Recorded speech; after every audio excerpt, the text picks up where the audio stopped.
It's a little bit chilly down here. It'll be all right. All right, so we're continuing. Well, I should say this is really the beginning of the on-air change, the challenge. We're going to try to get 100 games of Rakan by the end of March. The idea being that time to step into our own shoes, you know, kind of get a look at the champions that we've been playing. We got 10 games as a warm-up.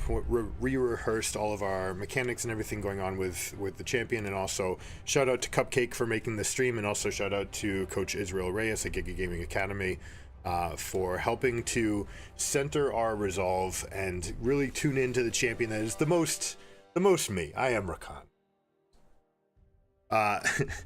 We're having a lot of fun with the champion. It's definitely different from the last time that we played it a lot.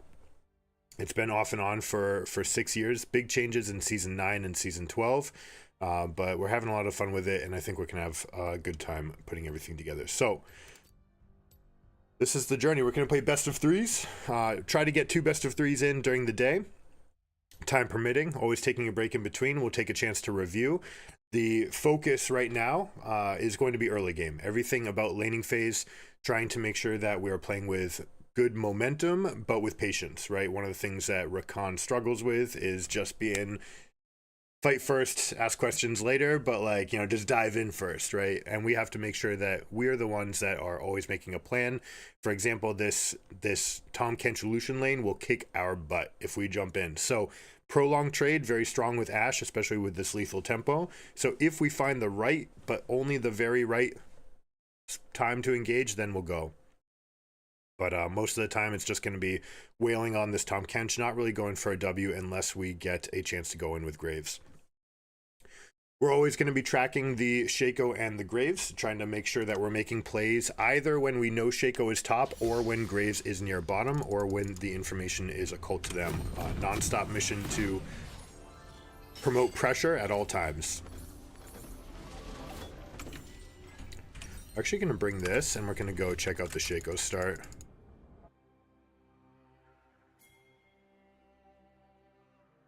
See if we can get everyone to come with us. Graves, Ashe, Yone. We actually have a really strong level 1 here. Malzahar is a blank champion. Shaco's a blank champion because he can't get anything out. Lucian only has 1 spell. Tom Kench is the strongest amongst all of them. So as long as we have people here, we should be able to continue forward. And step just outside the Q range, as Q range is right here. Now that we get people here, we'll start moving up. And the idea is going to be to go get some Shaco boxes if he's already put some out. We're a little bit early for that. Okay. Looks like he is starting here, though. I'd like to get a little bit more confirmation. I wish someone would drop a ward, though.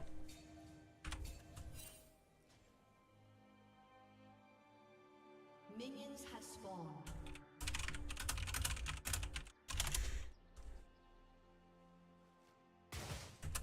Okay. Thank you, Ashe. That's actually really good for us. That'll give us tons of information about what this guy's trying to do. Tryndamere is actually late to the proxy, so that's really bad for him. Cassiopeia can actually all in him right here. It's preferred. Oh, sorry, I missed that. It is definitely preferred for bot laners to go get prio in their lanes, right? So anytime that we're here, we can pull this wave right here, makes the aggro a little bit better for us, and start attacking the back. We're trying to create an HP lead. We don't need to kill the minions. We just need them to be ready to die so that we have the level 2 advantage, and that is paramount for us. All right, his Q's down, which means that we actually have a window. Now the lane's eyed out here, and we have the level 2 lead. So we actually get to dictate what we want to do. Since Graves is moving away from us, that means that we can push and crash this wave and get a rebound, perhaps get a recall. I'll stop in front of that guy. Ashe normally wants to sit in the middle, but with Lucian it's a little bit more complex. We'll trade Qs with this guy. Now, do we get it all the way in? We have to be careful of Shaco for a moment here.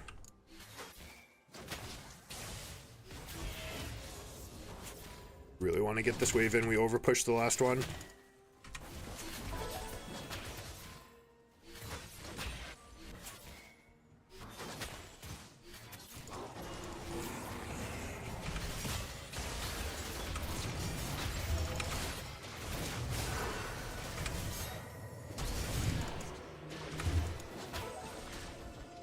Tried to block enough, but I don't think it's going to be good. They had the read on the good engage here.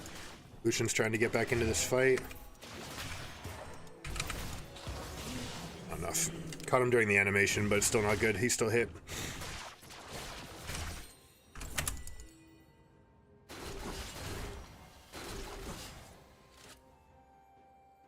Shaco went 4 camps into 3 here.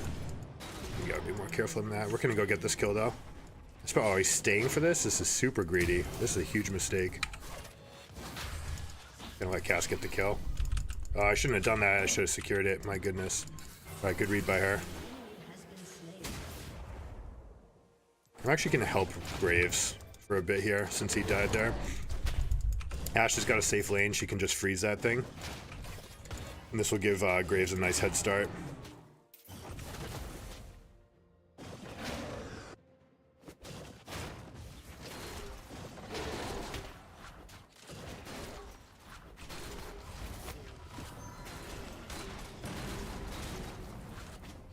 We're trying to spend a little bit of our own resources to get him back ahead. That's no big deal.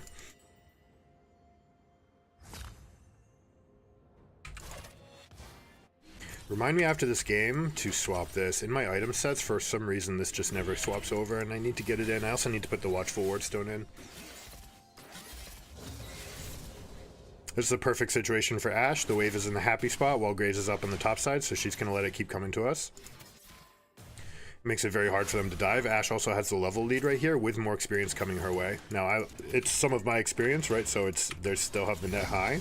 There we go. Now I've got all 3 abilities. And we're happy. I'll help her get the last hits.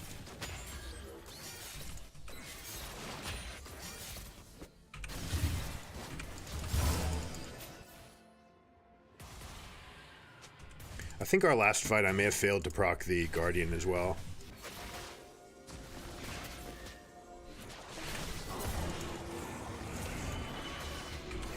Just disengage this, we're okay. So yeah, last fight I didn't have a potion going as well. We're good, we're good. You can take this fight, you're very strong here. Very, very strong here. Come to me.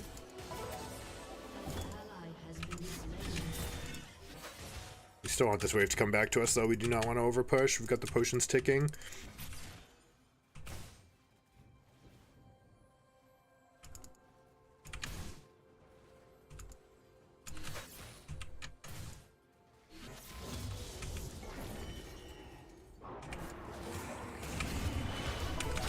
Back that we take this.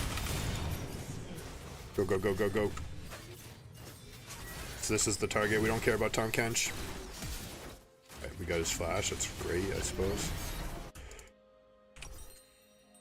An enemy has been slain. Alright, it baited them into their own 2-for-1. They would have been much better off not trading that, so that's a fantastic trade for us. Ashe is going to be enormous now. We get this crash in. We have to be careful of Shaco. Last seen around Raptors about 90 seconds ago.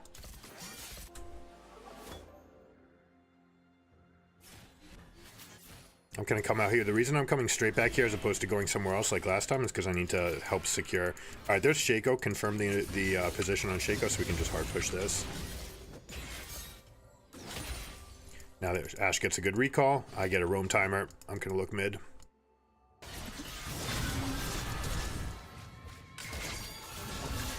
Nice, got the kill. I'm almost in time. Tryndamere's going to dive. That's his ultimate coming out. Keep going. 5, 4, 3, 2, 1. He can dash. I need him to dash first. Need Graves to dash first. Alright, we've got this covered. He's going to try to execute. Alright, we give that. We don't even stand. We don't take the assist either. We'll stay for the experience, but we don't want to give any of the assist money away from Ashe, right? Ashe gets that full chunk as long as we don't participate.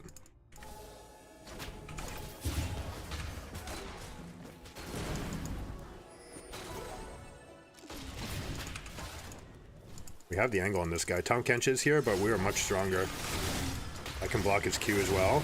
It's beautiful for us. And Ashe is going to be stronger here. Not quite. No, Lucian does have the 2 kills. Ashe may have gotten that assist while coming out of base as well, so not necessarily all in the bank. You know what? We can't back yet. We have to go help reset this wave. Tom Kench is on the way down here, so we're going to be careful about this position. I need to get a dash spot. This guy needs to help me out.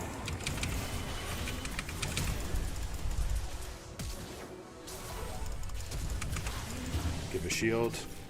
Should be able to get this return kill. It's okay. Watch out. You're still stronger here. You're still stronger. You've got all the minions. It's okay.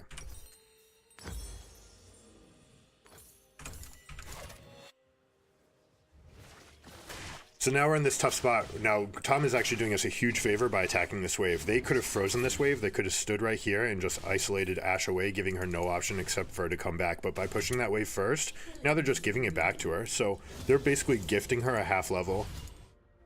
We can go here. We can fight for the wave. They want to shop because they just got those kills.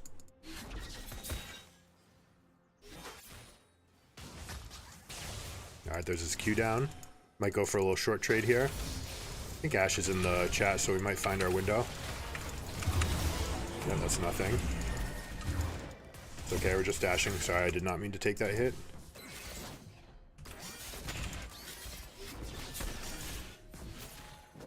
Help this guy prep with his CS. Alright, now's a good time to recall. We just got the refresh in. Okay, it wants to stay. They might be low. They might be looking to back. This is a fine time to back. Exploitative play. Except if they don't. Try our best to peel, but we don't got it.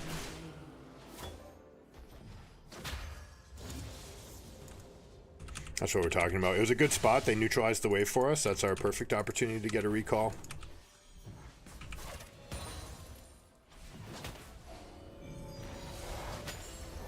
Now, does he leave Lucian out to dry? Did Lucian try to go back to a bush? And if so, can we stop? No.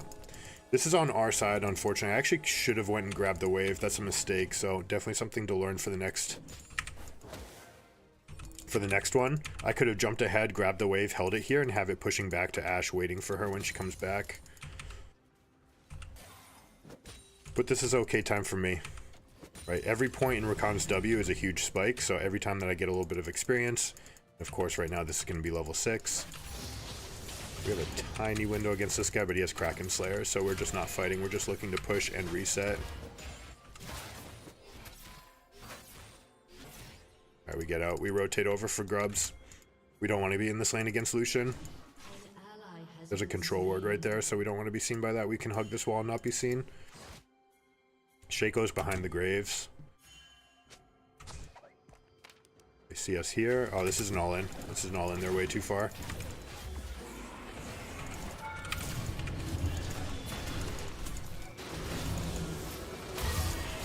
Gonna block him as best we can. Tank one turret shot. And we get the heal. We're good. We're very strong here, and we avoided Lucian's spike, which is great. We just have to ping this for the Yone so that Yone knows.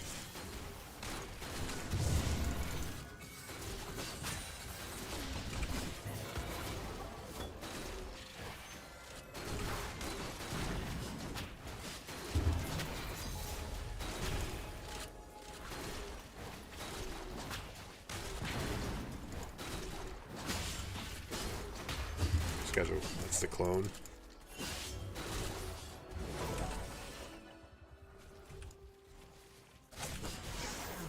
So what we're doing here, man.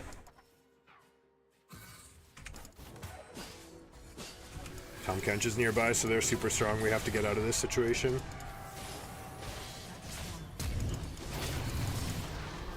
Can't.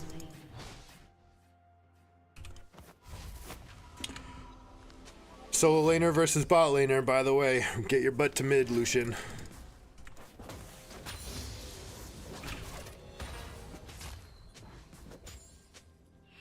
Tryndamere has no ultimate.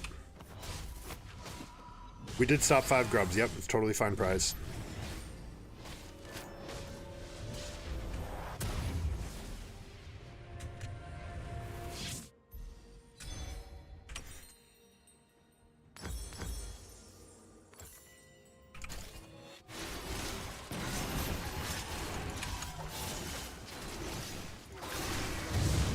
Alright, we can rotate our lanes now. We can keep Ashe in the mid lane.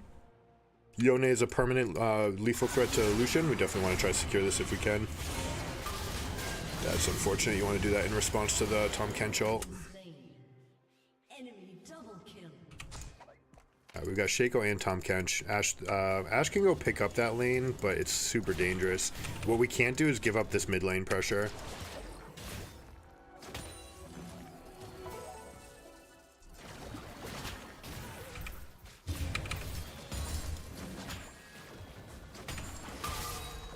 He's got Heartsteel, okay.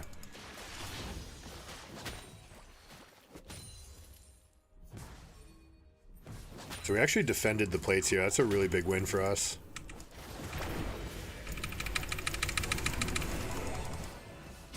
Okay, Malzahar ult. No! I did not think that was still in range. Alright, Malzahar ult is down. We'll ping that for everybody.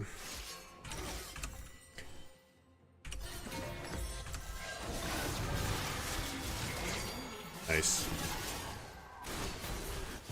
An enemy has been slain.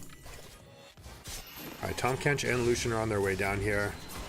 Don't put any pressure on Tahm Kench. Yeah, just evac.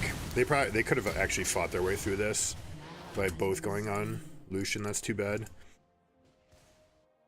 But it's kind of a testament to why you don't want to have your marksman in the bot lane. They're just too, like, they have to play afraid, right? They have to kite back, even if you want to go forward. Hopefully that all shared. We're gonna start setting up for the Rift Herald. Your team has destroyed a turret.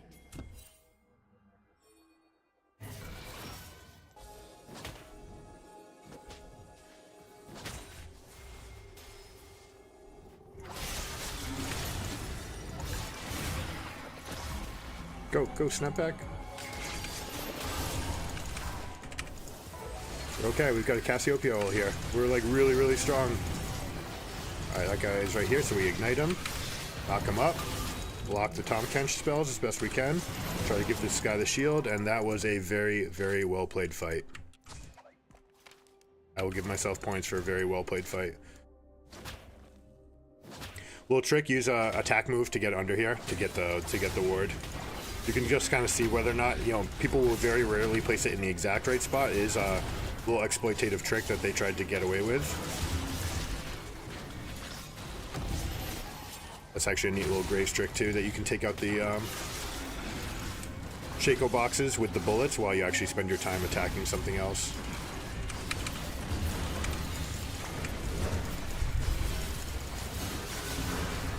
I took that damage for the Graves. I think it was completely worth it. There's probably a chance I could have gotten out without giving anything back to them. An enemy has been slain.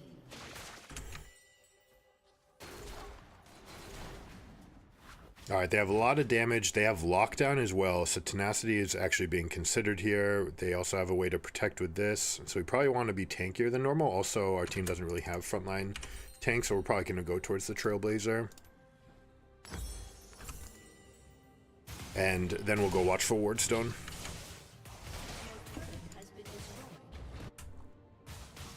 Now we're going to play inside out for the middle game, right? You always want to push in through this lane. Make sure that you're getting as much presence as possible. Cass is a hard counter for the Tryndamere. That's unfortunate. Can get this ward here, and then we're going to try to get as much of their rotation from this middle area as possible.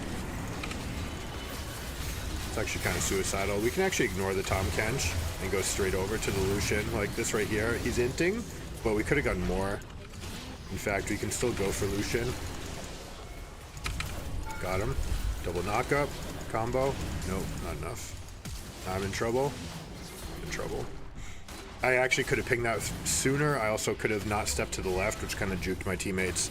Said something to go. But again, we're mostly evaluating our early game and what we did. I think most things were strong, although letting Tahm Kench Lucian walk at us on level 2, we could have tried to help with the wave, and we could have caught that wave once. But now we'll just compete.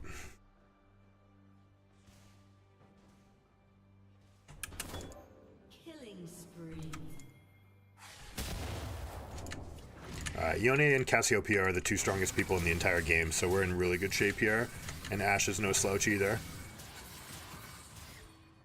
I'm happy to give up 3,000 gold for a hearts for my opponent to buy a heart steal, you know? These wards right here, right? You see everything that they're doing. This is why it's so important to get lane wards and you put them in intersections as opposed to putting them in bushes. You can go. You can take this. Chain the CC. Jump back over, and it's done. Rampage. Alright, we've got Baron in 90 seconds. Now, we know everything about where they're at, and we're stronger here, and Cassiopeia's here, so we're happy to actually go after this. Shield this guy, block his Q. That Tom Kench had a really tough time trying to attack Graves, don't you think? I'm gonna start moving my vision over to the right side, or sorry, to the west side. West, oh my god, to the north. Northern quadrant to the left side of mid lane. So I want this ward here. Oh, my team's moving forward. That's suicidal. That's not, I don't have vision in here, right? They're disrespecting the lead that I got, that it was through the avenues, knowing where and when they were rotating. The second ward I want is right here. The third one's gonna be right here. And basically this line will see everyone rotating in through this part of the map. And now we have complete control of the Baron pit, and we can just come here whenever we want.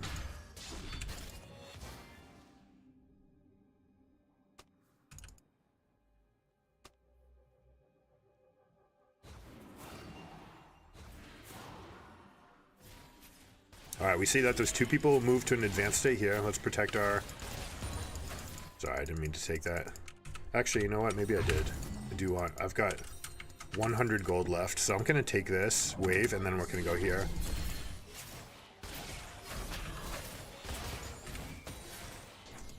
Alright, there's my gold. Unfortunately, cast dying is never going to be worth it. No. We don't go there. Two people went bot. We have to go there. We have to go to Baron. I should have taken one of the melees instead.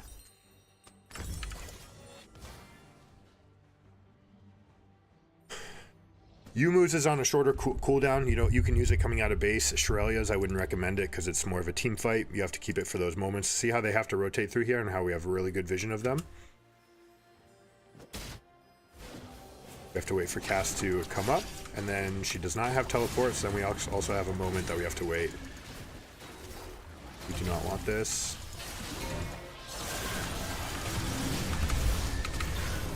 But if we get a long distance Ash Arrow, I'm happy to take it. We just go here. We don't need to fight. We don't need to chase anything.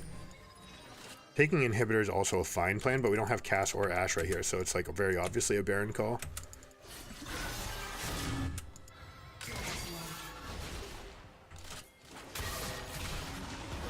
He's slowed. Get my thing charged up, block him again, and we're good. Baron. Baron, then be spread. Recalling for Tryndamere is actually a mistake as well, but it's not the end of the world. It's not the worst.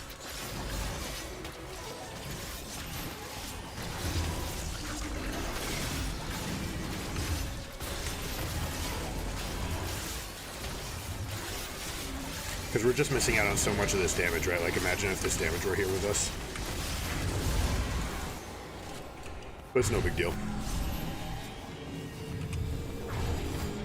Alright, let's pick up buffs.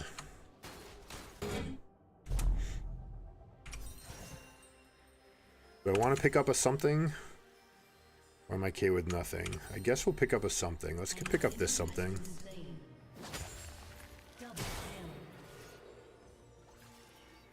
Careful of Shaco. Okay, they're just gifting us the game. Graves, unfortunately, is taking jungle camps, which you should never be doing here, but it'll give us someone to take this bot D.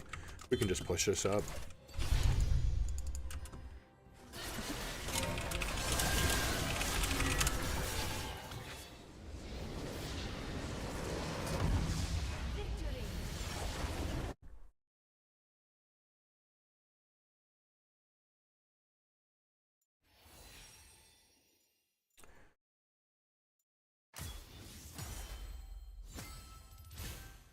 We'll give Ash the honors. They earned it.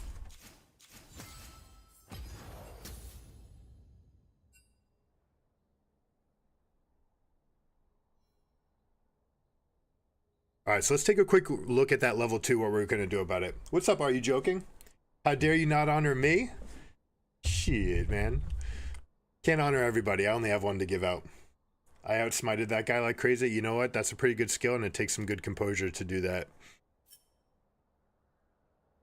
No, you played well. There is, are you the Graves?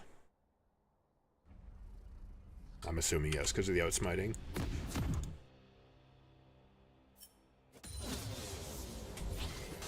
Thank you, thank you.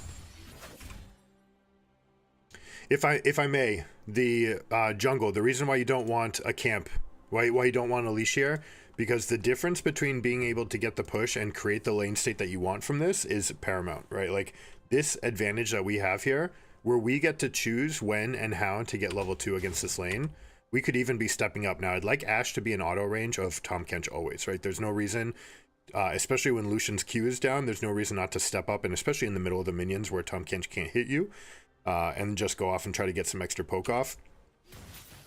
But right here, the idea that we can hit 2 off this next minion, right? The melee that dies here, not the caster, it's got to be the melee, right?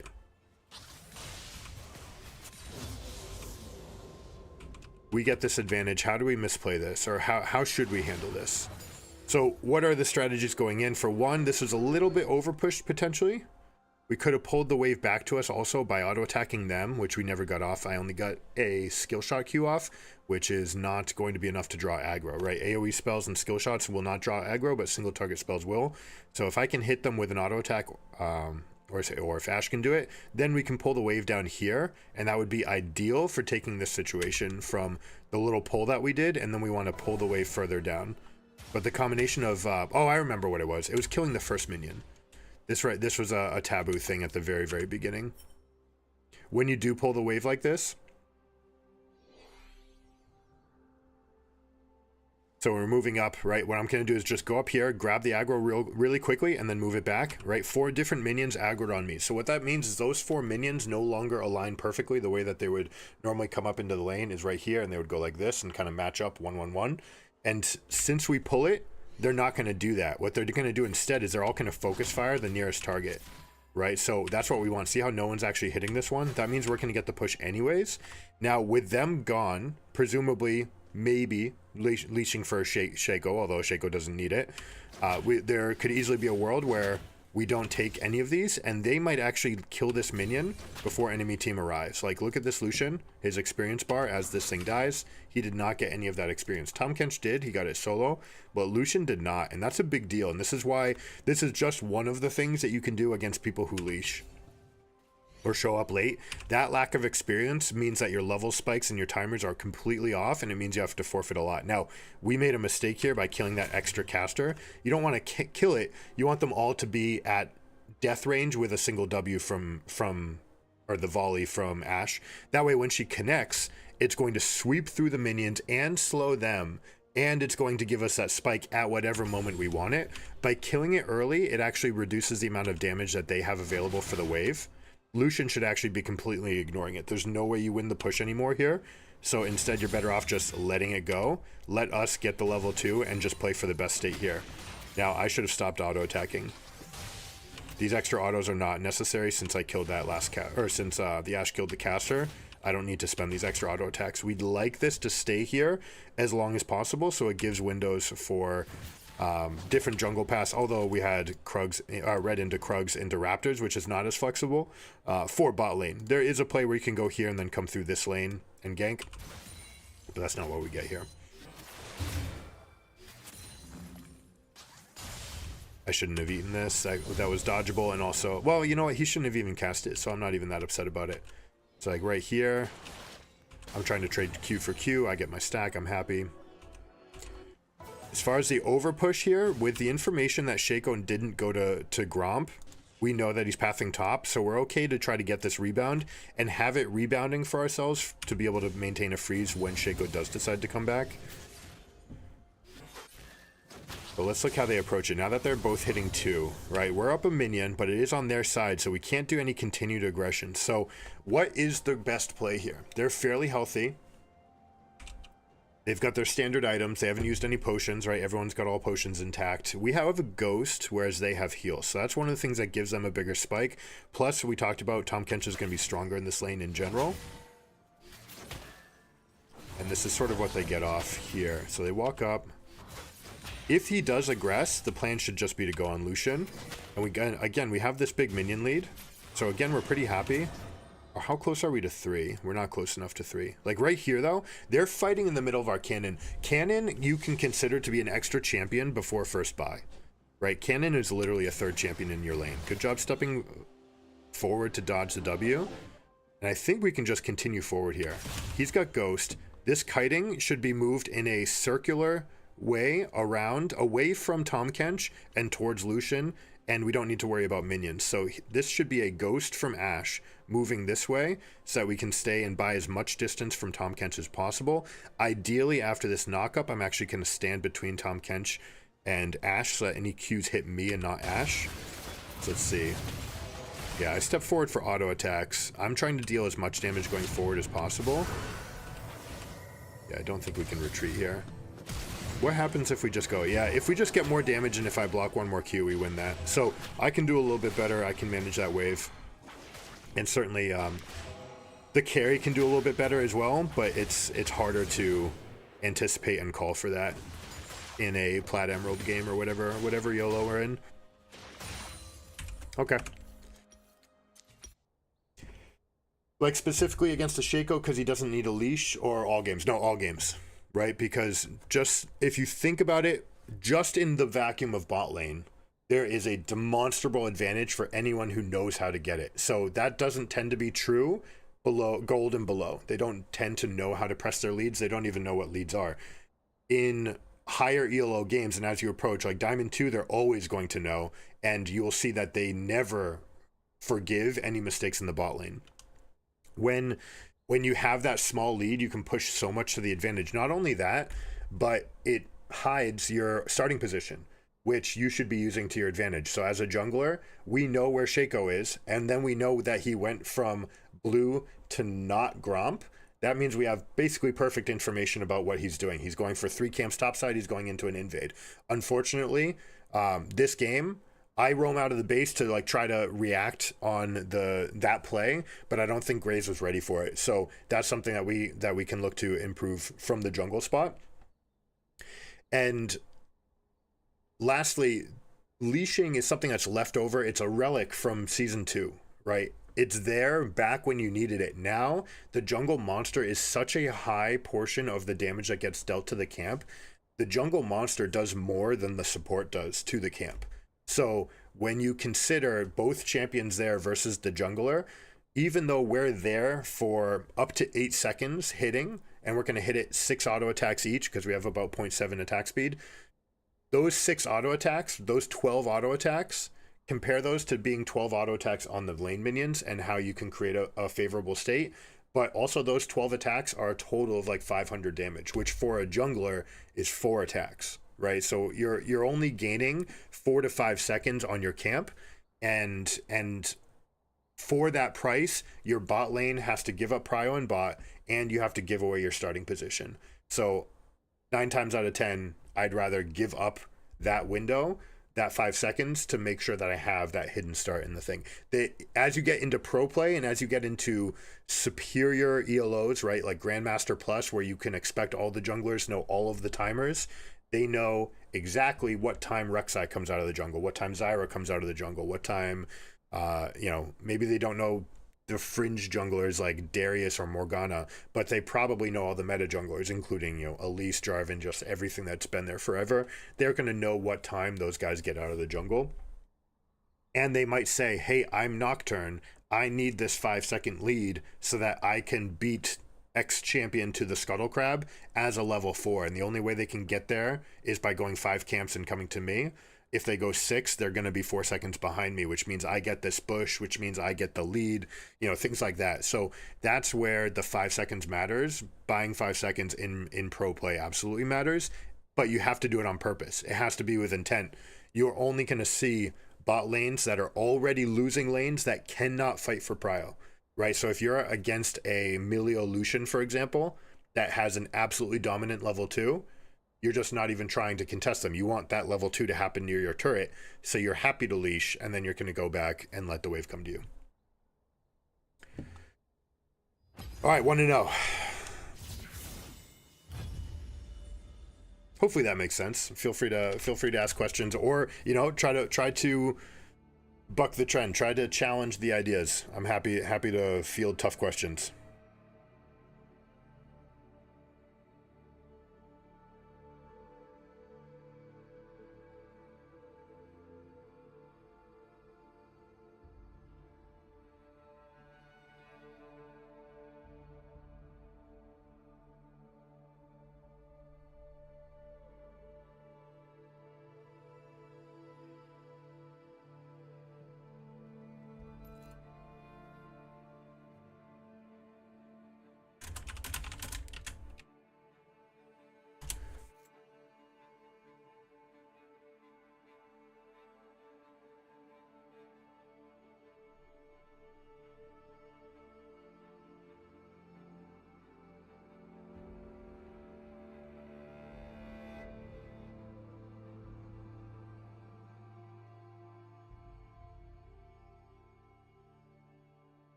Shed light on our fears.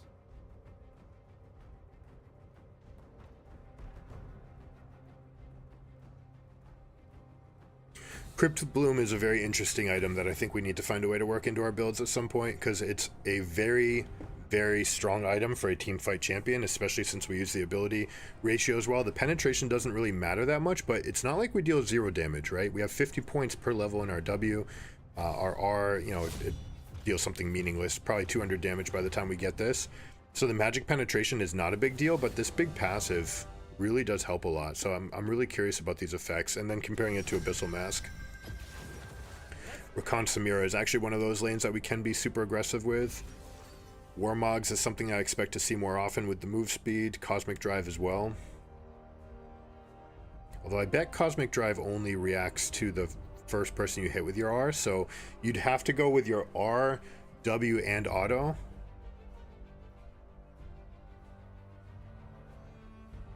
Now it just says damaging a champion. I wonder if it works with the ultimate. I actually don't know. Shirelia's is the item that we consider to be key. Now normally third item, this is kind of the place to look, because first item is kind of for free, and the second item will be the support because of the new coding, the way it works. Shirelia's should just be best just about always, but I want to look for Rod of Ages. If and when, how many people are buying this item? 18 with a low win rate and high yellow. Just takes away too much of his spike early. I mean, it's a tiny sample size, unfortunately.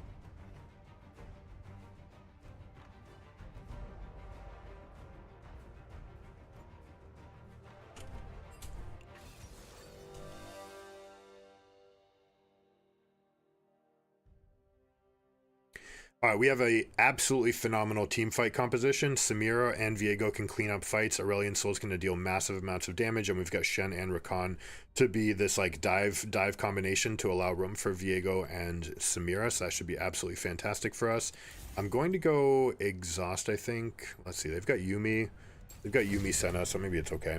Senna Yuumi feels like we should absolutely just trounce this lane, jumping on them as often as possible. And there's not much they can do about it. We've got Ghost, and they've got Heal Exhaust. Okay, so Yuumi, usually when you get Heal, that means that she's willing and able to jump out, deal some more damage, take some damage, heal, and jump back in. Usually that's what it means. Now, it is only whatever this is, Platinum Yellow, so...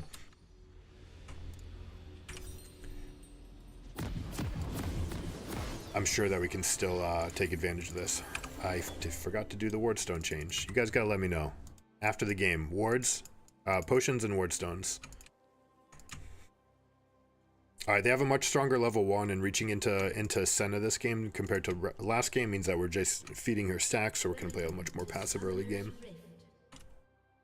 Volibear is actually exceptionally weak early, especially since he's gonna get his W for clearing and staying healthy. But if he has his E,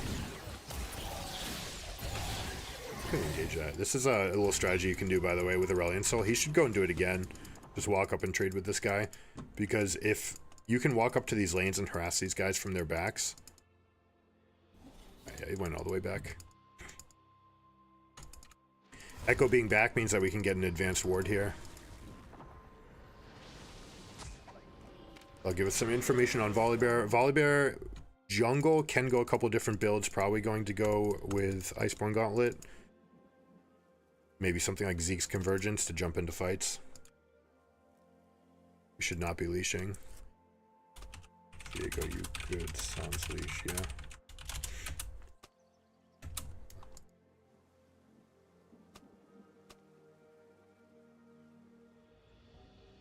We're a little bit late to this.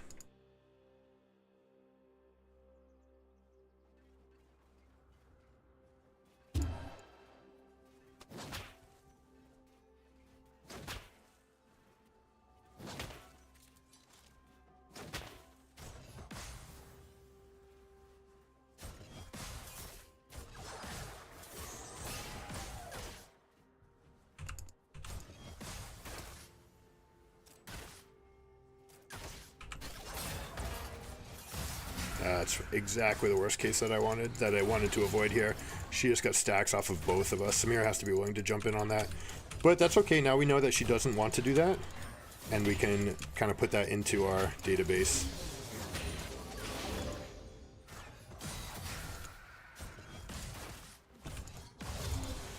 Alright, there's Volibear. We have a couple options. I mean, we can super get aggressive on this.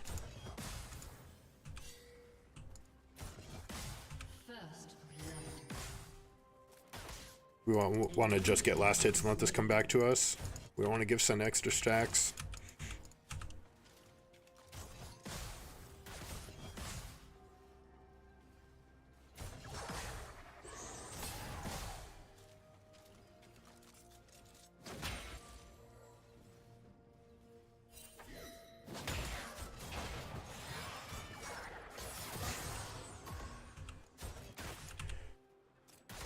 Alright, we're gonna hit level 3. We can actually go for an all-in with this early level 3 spike.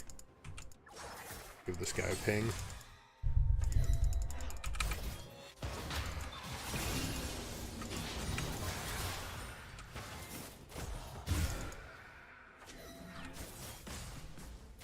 Alright, they hit 3. This is coming back out now, so we're okay to take a recall. I could roam if we wanted to. We'd like to get one more crash. We could have actually forced this in a little bit more. Yeah, it's got 7 stacks already. That's kind of problematic.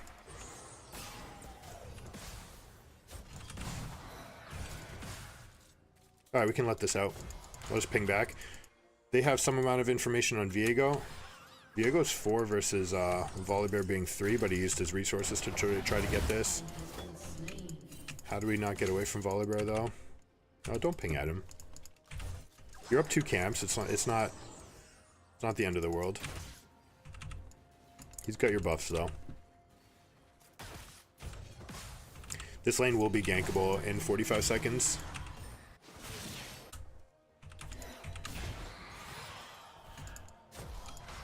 How did this... Oh, he teleported back in. Samira needs to be more careful. We need to not take damage. There's no reason to take damage in this lane right now. They're about to hit 4 as well, so we can just play all the way back. We're not missing anything. I'm just going to disappear, make it look like I'm roaming. If I give one more minion to Samira and she spikes level... No, alright. Let's do it.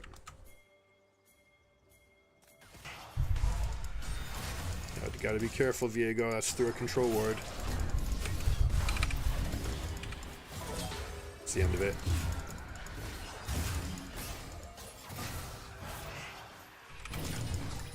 Doing that just to scare them off. I'm gonna have to use my flash here.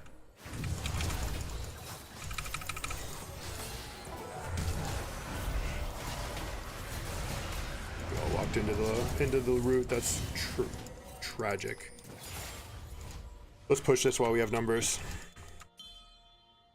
We absolutely have to push this, Samira.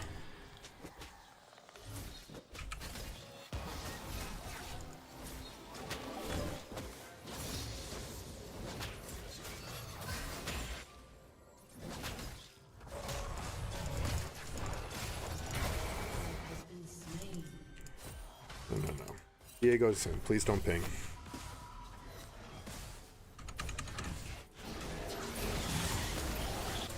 That's a level 6 echo, so Aurelion Soul needs to be really careful about that.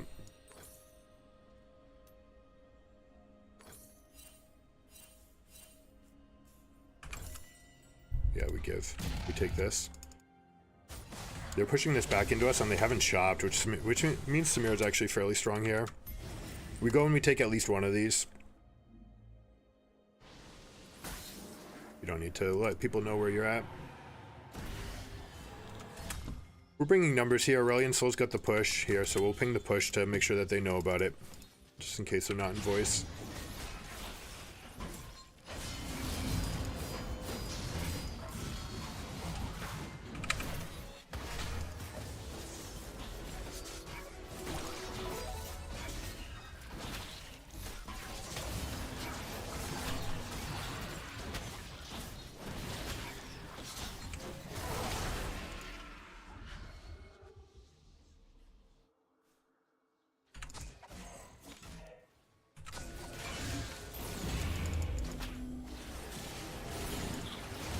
This is actually a good play going in by the Aurelion Soul. That guy didn't have any spells left. I should have followed. This wave can be a little bit cold.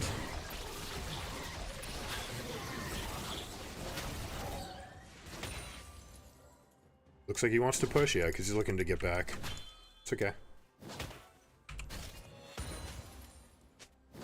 Oh, the cannon execute. No, push. We already got half of that damage in. You absolutely go for the rest. Sorry, man.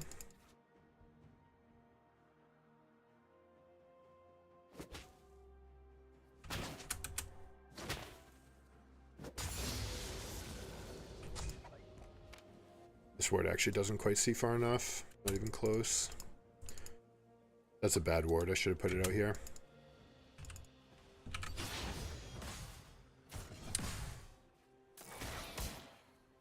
It's Senna.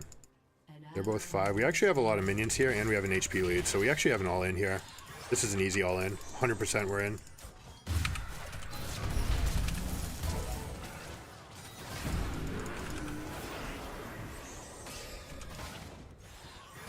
We're good. We're getting ready for the Senna.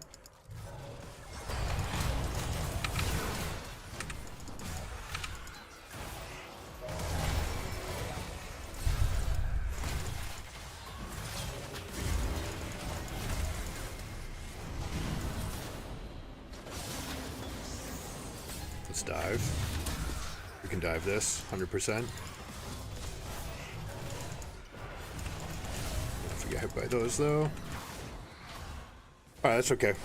We reset. Send us back up to full HP. Goddamn.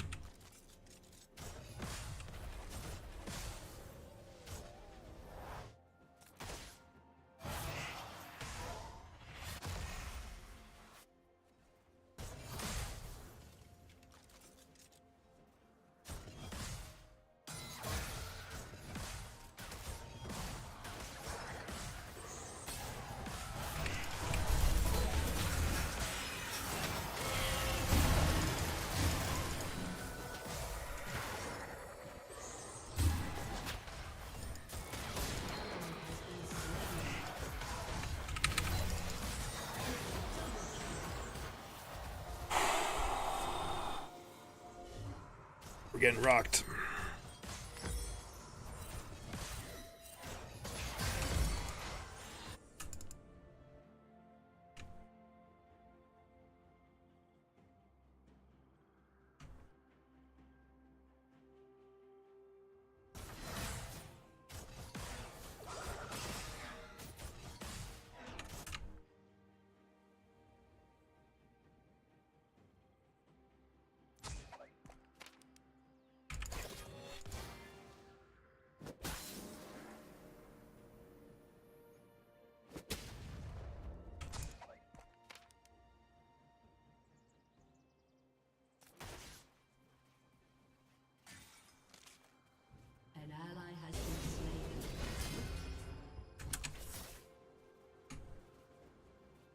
Unfortunately, the ults in bot lane have ended up being defensive enough because of the roots hitting that it's just been not the proactive variation, right? Should have been on trying to get on Viego as Viego's in mist would be the ideal situation.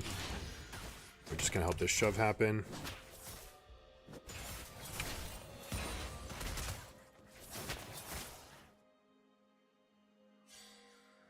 So she's got pretty good vision to protect herself. This is a window for me to try to get to 6 grubs.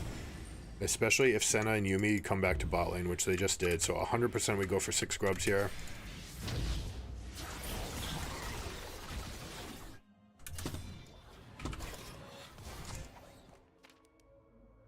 Alright, we know where they are at, so we're just going to go ahead and do this.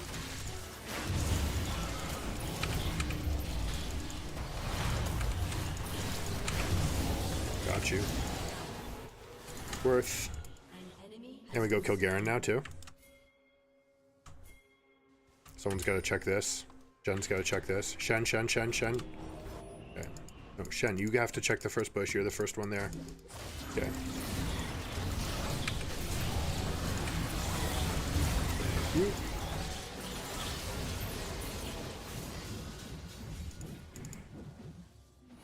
I've got stacks, so we're going to use stacks here, but we're going to let them get the plate first so we can get 2 plates out of this.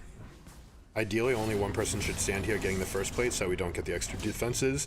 The Void Grubs do give us some true damage, so it's a little bit extra. And that wave will reset because of the extra minions here. No, this is a give. You do not give. We do not take this.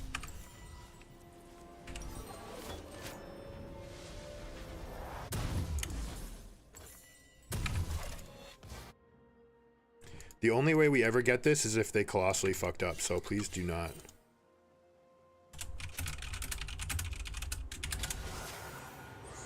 It's just like such a bad concept, and it shows that it's something that we need to be aware of, that we have teammates that aren't thinking of that. Now, I'm thinking about the dragon, which means I didn't get my sweeping lens, so it's a cascading effect, and we absolutely have to, I have to adjust to this. I don't want them to know if I have vision behind them. We're going to just put it right here. We'll try to sneak one on the other side of this wall.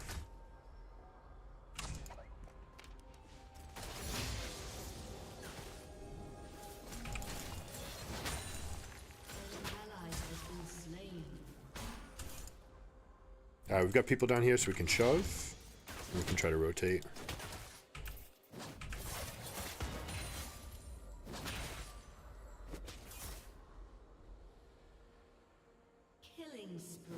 Nice. Gonna let Samira get the solo plate. And we have to get out. She does not have boots. That's so scary. See the difference in like gap closing pressure? Is Aurelion Soul's looking? Okay. I'm willing to debate.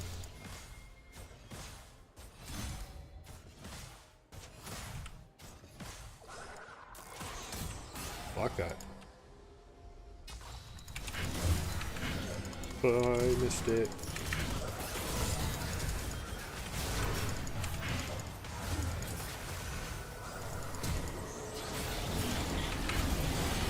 Chain CC. I don't mind that I took it, TBH. This should be a good chain kill here. Yuumi cannot get away from this with no boots. Taking the aggro for this guy. Please don't be too much. They didn't realize that I was going to do it. I could have pinged that I was going to make that play.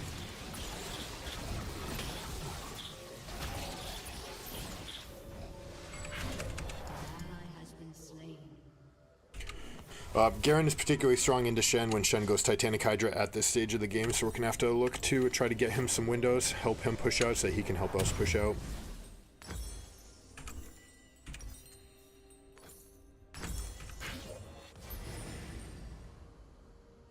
Aurelion Soul is bot side. This is how we want it. These are good rotations. Garen's still on the map, and Shen has ultimate available, so we actually can do this, pushing out through mid.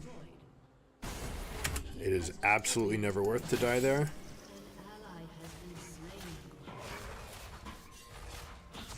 100% we can. We could have challenged this.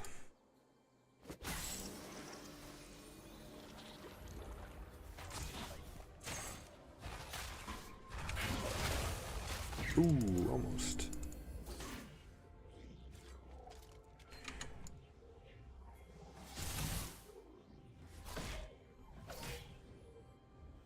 No, no, no. What are you doing here? This is your lane, my friend.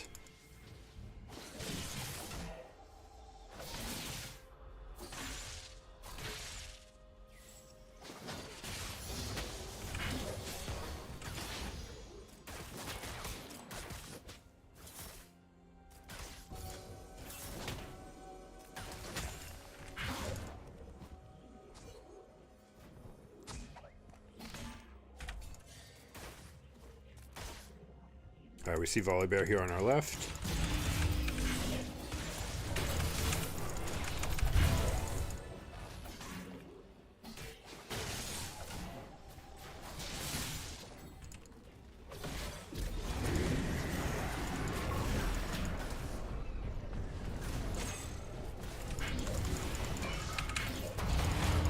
Oh, gross. That's bad. That's bad. Good dash by her. That's a Volibear flash. Beautiful. Flash ult down.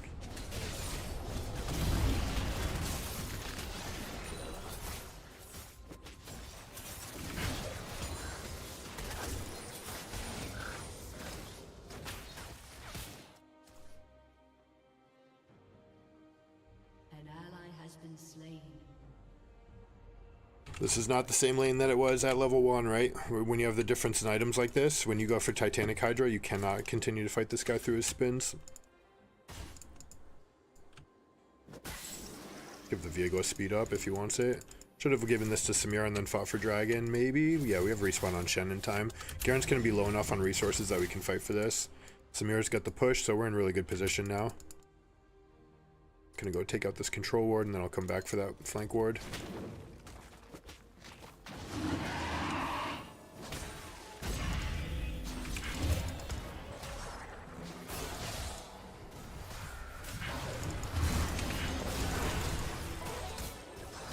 We need Shen. We need Shen. We need Shen. Shen should not be in this lane at all with this Garen.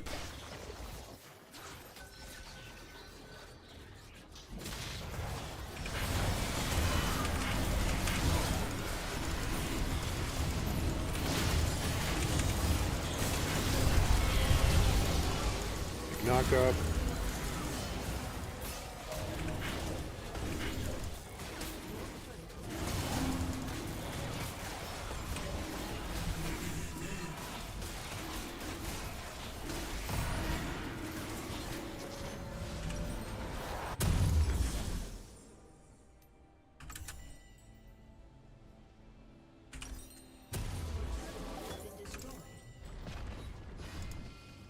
Oh, whoops.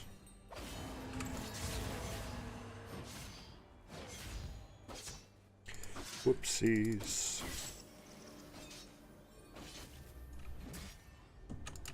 We have Iceborne Gauntlet and cooldown from Volibear, so he's really dangerous in a 1v1.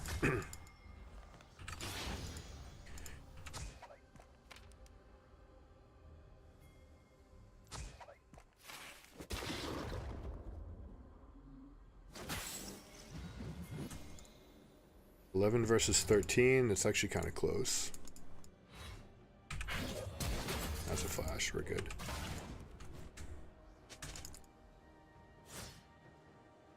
We should absolutely be posturing around this. The fact that their bot lane is bottom is completely griefing.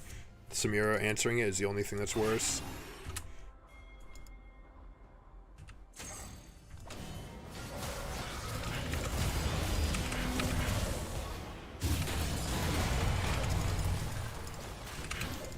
Strong, you have shield bash, my friend.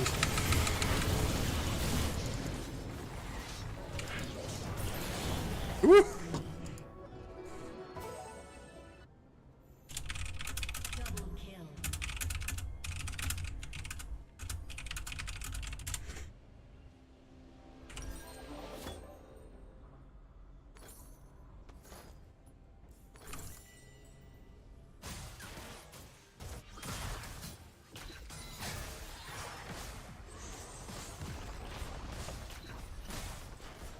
I don't know, maybe I should just let them stay, because her staying there means that they're willing to stay there.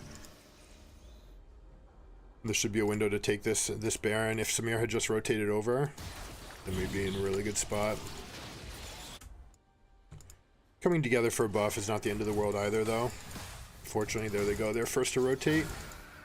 What is that range right now? 70? 60 stacks.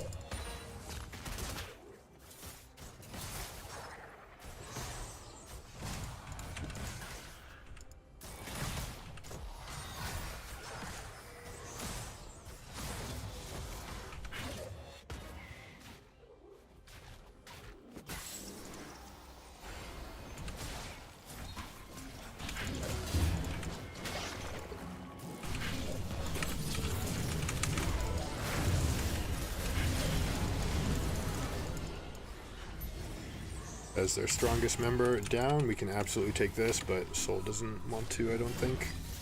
So you know what, let's do this. I need to not int. Give myself a little bit of extra HP. I'm just gonna prep this wave. Not much more I can contribute there.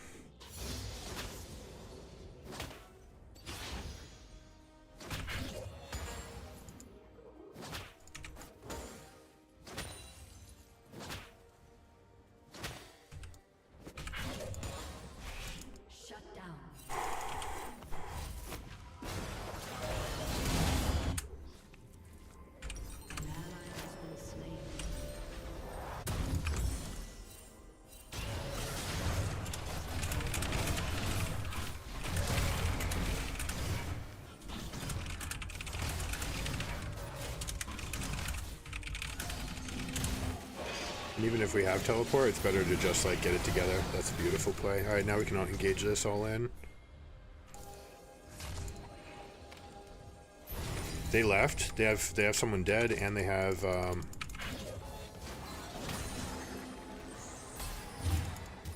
missing people playing inside out. Now you do not need to defend that turret, guys.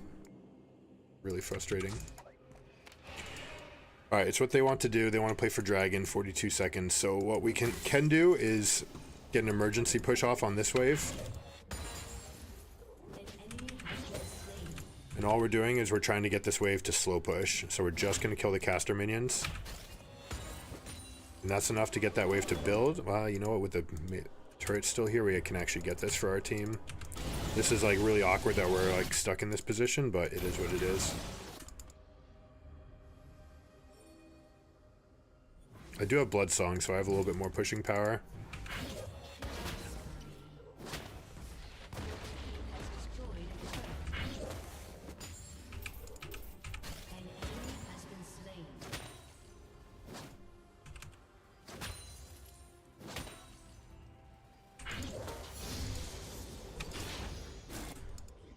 Alright, so we made progress.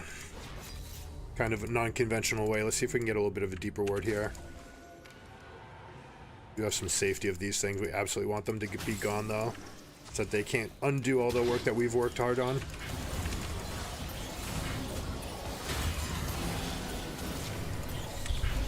Hey, you're still taunted. That's hilarious.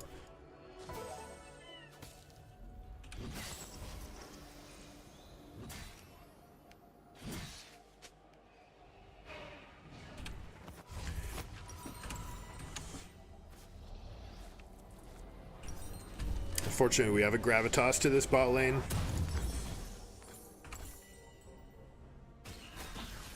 Alright, after this game, let's see. Elixir, potions, wardstone.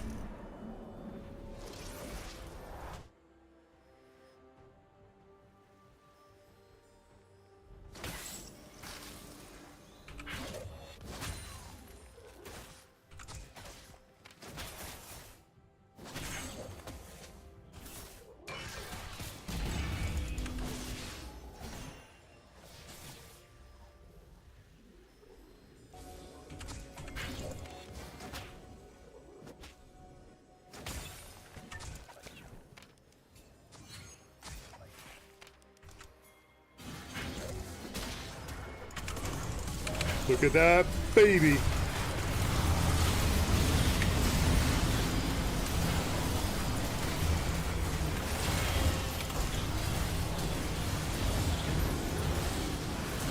It's not enough? Damn, we got problems. Unfortunately, Senna is the person who we want dead the most. Yeah, it was a really good engage, but not good enough. I also didn't get my elixir off. I tried to press it, but locked myself out, so I probably did it in an animation where I couldn't do it.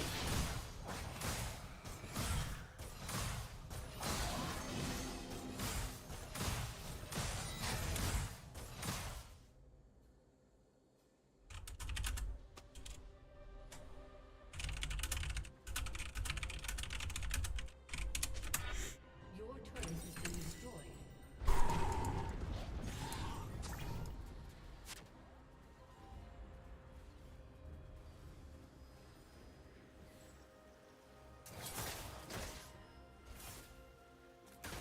Also, I put my shields forward. Maybe I could have gone back, tried to keep Samira alive longer. Baron is still available, and we still have superior vision for it, so we can actually just go here and take it, honestly.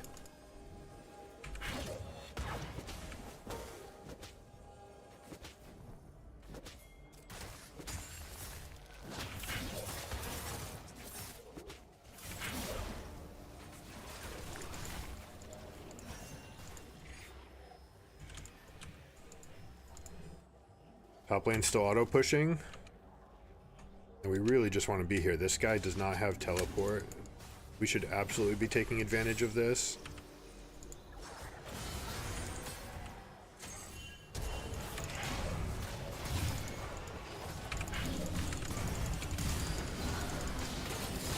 Hey, to me, to me.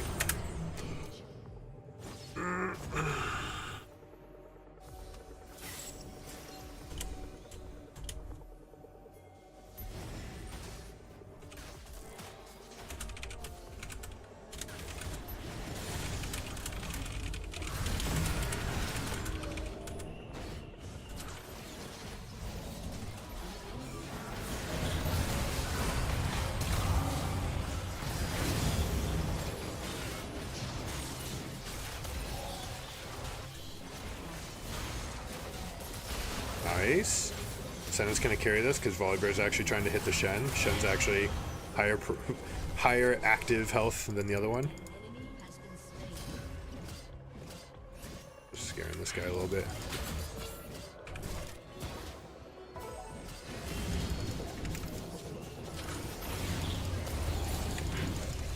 Come here. Wait, why did he go away? He's dead. Anyways.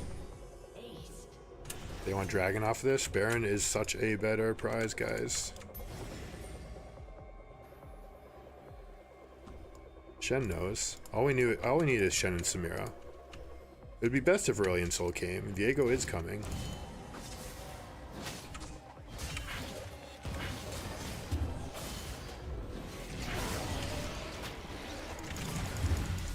Oh, he dashed so early.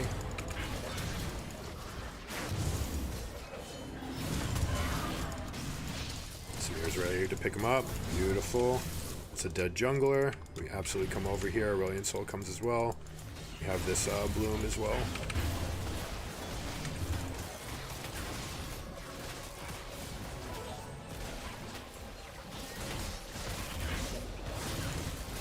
Alright, those are my last two W's. Now I go out and start zoning.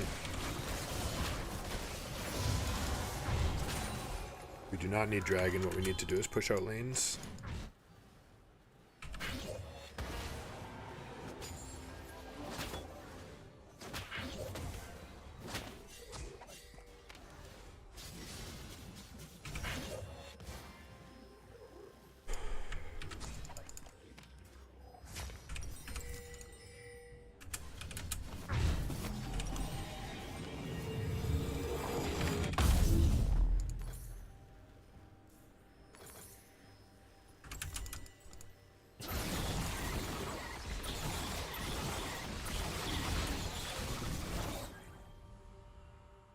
Alright, so we have two people with teleport, so they can go handle the side lanes. Aurelion Sol, no. Should not be Samira doing this. Sol should be the one handling supers. Alright, 3 spells are down.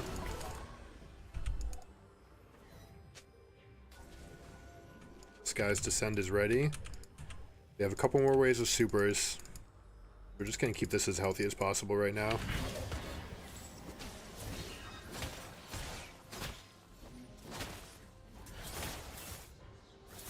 We need to remember to get auto attacks off. Sol needs to push that one more time. Shen needs to push this one more time. We're actually really good here, but Viego needs to stay with us. Viego, stay with us. Mid prio more important than 80 XP and gold.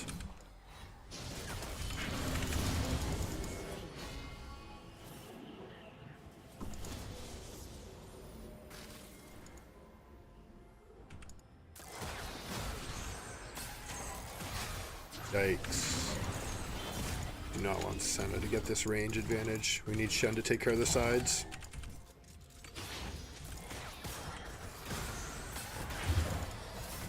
She is abusing this range. 100 stacks. It's so oppressive.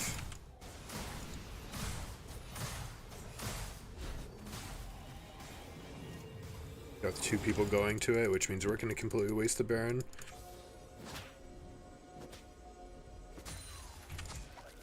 Alright, which means we'll set up for rotational wards here.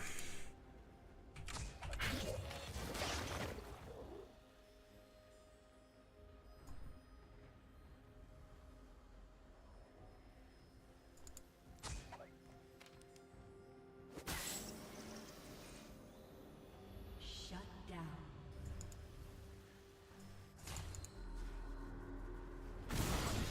This is a massive macro diff right now.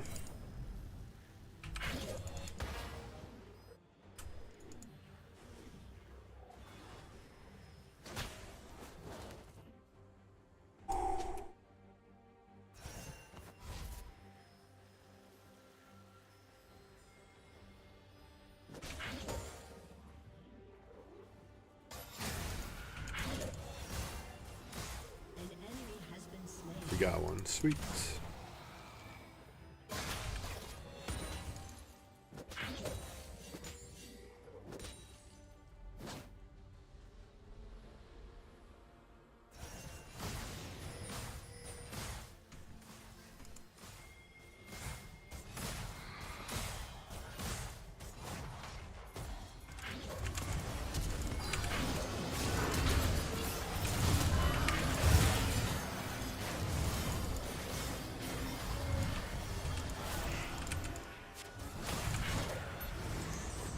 Bro, go in. It's all worth it if we get this triple kill here, but like we could have done that so much better. Okay, that's an end.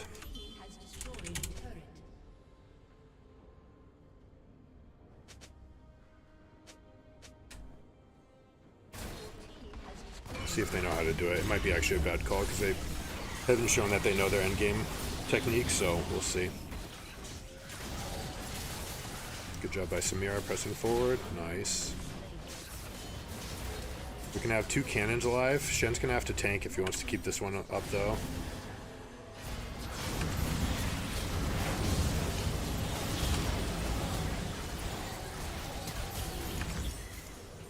That's everyone dead and a wave's coming in. Nope, they're running away. Okay. I mean, we'll take it for the win that it is. Trading 2 for 1 here. I mean, Echo, we didn't. It was really 1 for 1. Could have done a lot better.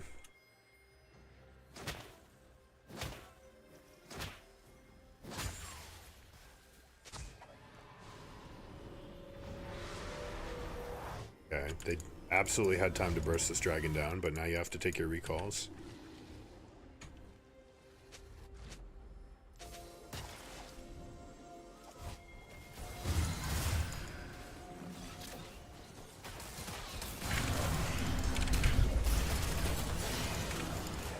That we needed.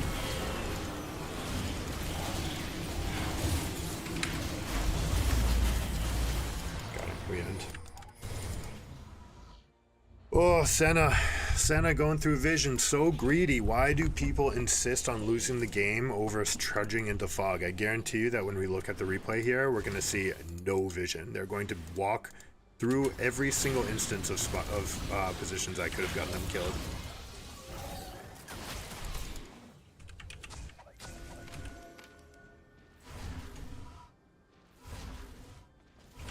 Make sure that we don't lose any vision. We're actually not going to spare any expense here. This is not memeing. This is just making sure we have full coverage over everything at every moment in this.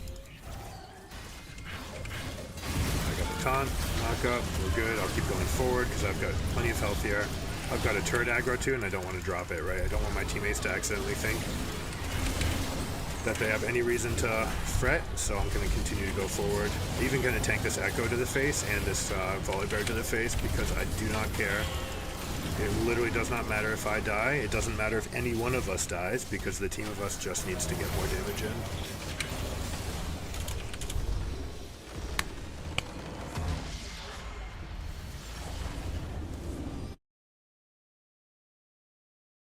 All right, 2-0. Nice. We'll get a little lunch break. We'll go over the game. Just going to go over that moment, right?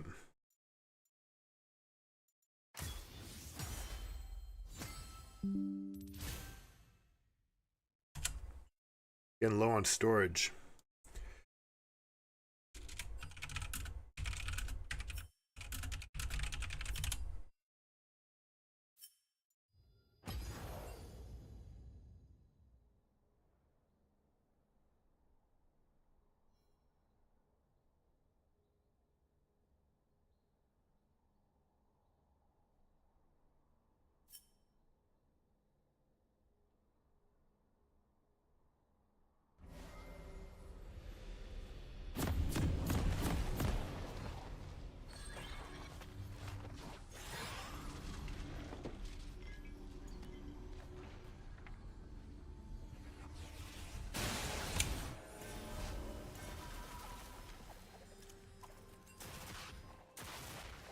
So you don't realize, but like going through this, right? We know that the super's here. We know that this is coming in.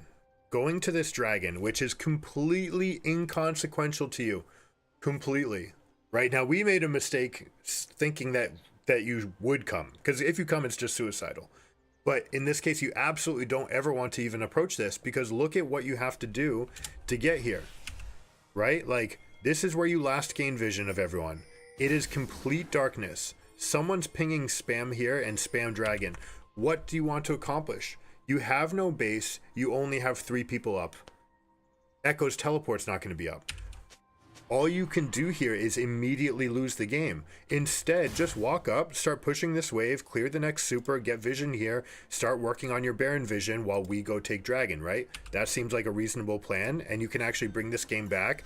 You're down 7k, which is a lot, but it's not the end of the world. Especially when we're talking about how big the Senna is. So, like, Senna's on a giga amount of stacks, right? Like 110. You saw this siege that happened here where she could poke and Q from her tower to here was insane, right? Going in here, what do we think we're accomplishing? We're using all of our resources. Echo's teleporting. We have solo Zono right here.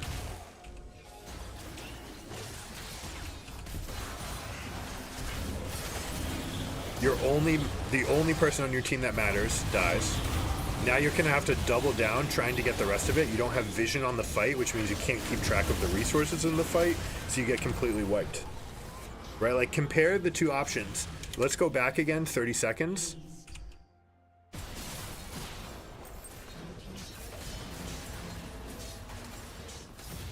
Apparently that went back way further. Okay. Like that. Let's take this play here. They're retreating, and you're trying to come up with a plan as blue team, all right? You guys can use hashtag StratChat to discuss what are your available plays, what are the best plays. Well, you're always going to see supers on the map. You have exposed inhibitors here, which means that the pushes that you create in the side lanes can actually become very impactful. This right here is suicidal. This is how Platinum players lose games all the time, right? And Emerald players too. It's hubris. You're just there, you click well, and that's all. You walk into these situations. This is death. Every single bush on your way here is death. And just because you get lucky that some of them don't have the bush, or you have some opponents who haven't taken advantage of this in the past, doesn't mean that they're not going to at some point, especially as you're climbing. And every time you got to think of it as a dice roll, right? Like, where could they be? What could be the case? You saw 3 members here. Rakan respawned, so you know all 4 of us are in this position. Are you thinking that because you have Echo Teleport coming up and because you bought that maybe you're stronger here? If that's the case, if you think you're stronger, then muscle in and come in together. Maybe that's a plan, but obviously spam pinging here is going to distract people away from it. Jumping into the pit, teleporting into the pit. I don't know, right? This is making it about the here and now and trying to gut check this fight against lack of vision, and you just get gibbed because this is what should happen every time you walk into one of these. 2 people die for free, and now you have no information about this fight. You can't position yourself against these guys. Echo would like to try to win the fight, but now you're fighting Shen as well. So you just need a better plan. You need to come up with a better plan. The best plan is give this dragon, because there are 10 different ways for you to lose the game by trying to approach it. Give dragon 3 here. Start setting up by pushing up, create a slow push in the side waves, get your vision here, and then prepare for the Baron that's coming up.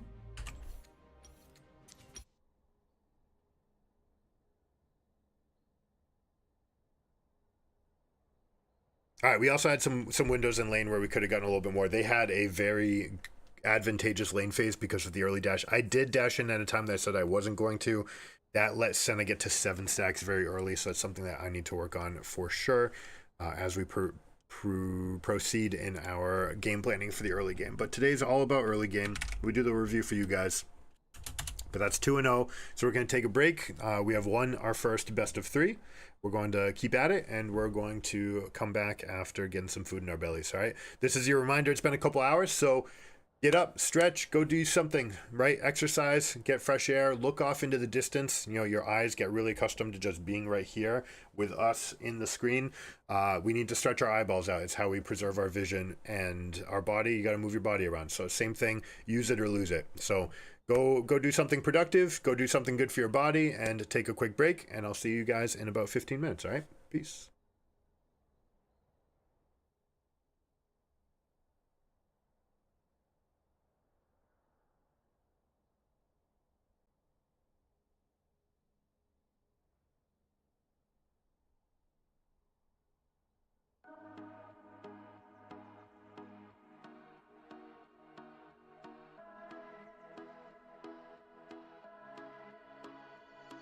Fireflies, a million little pieces, feeds the dying light, and brings me back to life. In your eyes, I see something to believe in. Your hands are like a flame, your palms are sweet as pain.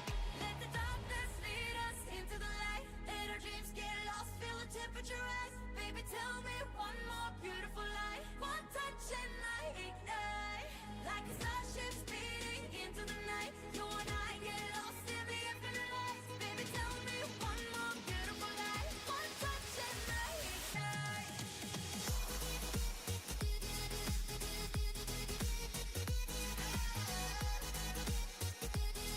One touch and I ignite.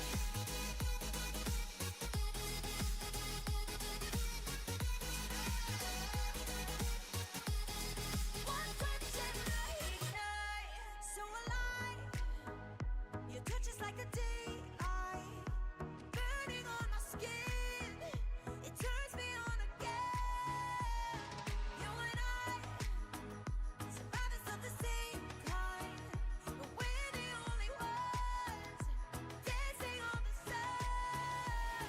Let the darkness lead us into the light. Let our dreams get lost, feel the temperature rise. Baby, tell me one more beautiful lie. One touch and I ignite, like a starship speeding into the night. You and I get lost in the infinite light. Baby, tell me one more beautiful lie. One touch and I ignite.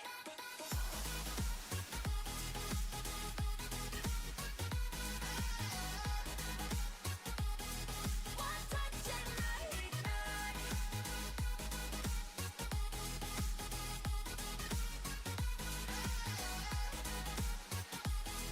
One touch and I ignite.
like a starship speeding into the night. You and I get lost in the infinite light. Baby, tell me one more beautiful lie. One touch and I ignite.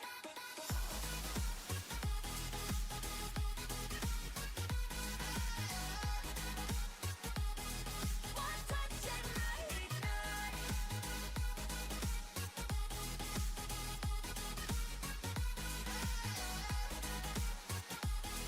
One touch and I ignite.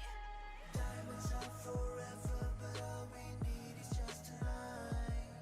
A monumental tremors that can freeze the speed of light. Just like particles that's falling from heaven all over the stars. Hear you calling for me. Hear you calling me on the phone. Let the darkness lead us into the light. Let our dreams get lost, feel the temperature rise. Baby, tell me one more beautiful light. One touch and I ignite. I feel the heat as we collide, like a fever that feels alright. So baby, tell me one more beautiful light. One touch and I ignite.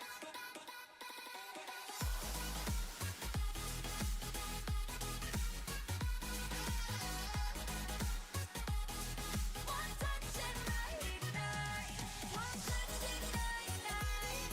One touch and I ignite. One touch and I ignite.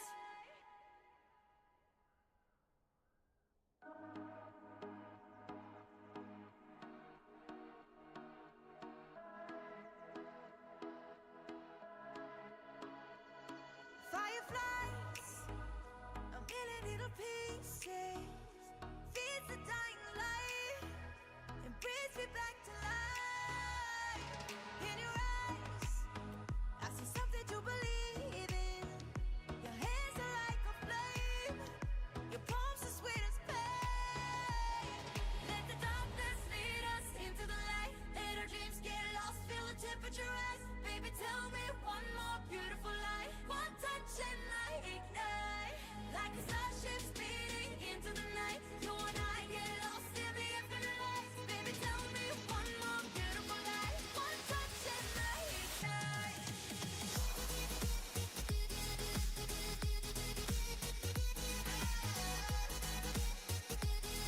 One touch and I ignite.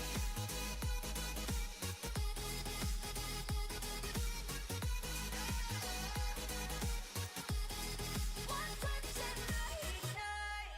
So alive, your touch is like a daylight, burning on my skin. It turns me on again. You and I, survivors of the same kind, but we're the only ones dancing on the sun. Let the darkness lead us into the light. Let our dreams get lost, feel the temperature rise. Baby, tell me one more beautiful light. One touch and I ignite, like a starship speeding into the night. You and I get lost in the infinite light. Baby, tell me one more beautiful light. One touch and I ignite.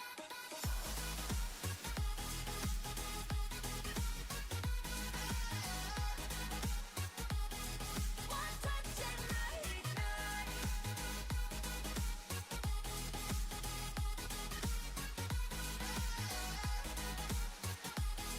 One touch and I ignite. Diamonds are forever, but all we need is just tonight. A monumental tremors that can freeze the speed of light. Just like particles that's falling from heaven all over the stars. Hear you calling for me. Hear you calling me on the phone. Let the darkness lead us into the light. Let our dreams get lost, feel the temperature rise. Baby, tell me one more beautiful light. One touch and I ignite. I feel the heat as we collide, like a fever that feels alright. So baby, tell me one more beautiful light. One touch and I ignite.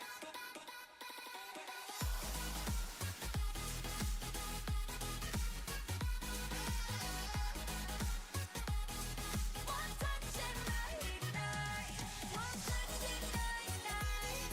One touch and I ignite. One touch and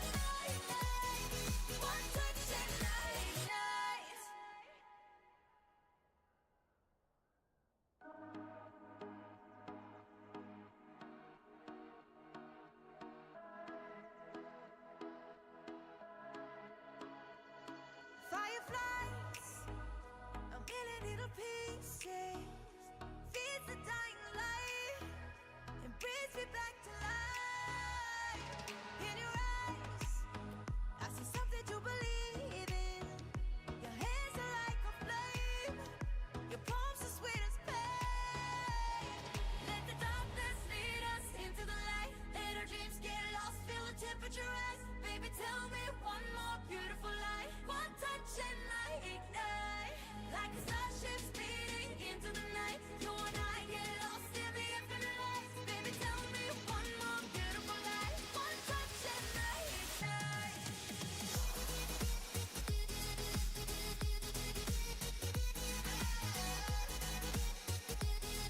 One touch and I ignite.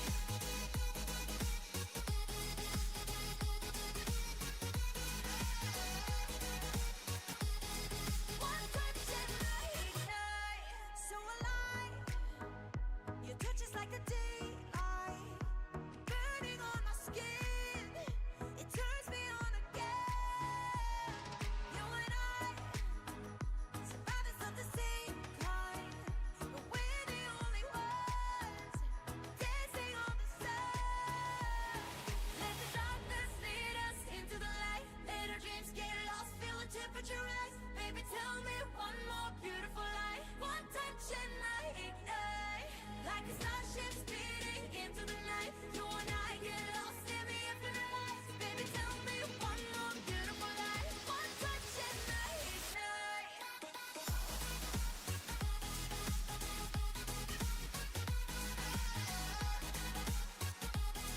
One touch and I ignite.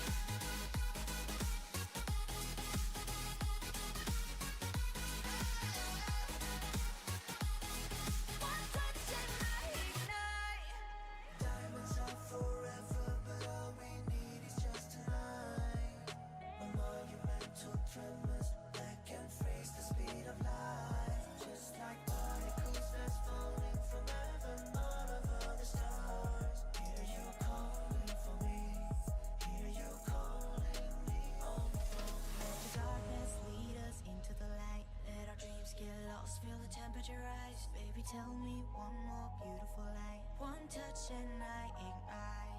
I feel the heat as we collide. Like a fever that feels alright. So baby, tell me one more beautiful light. One touch and I ignite.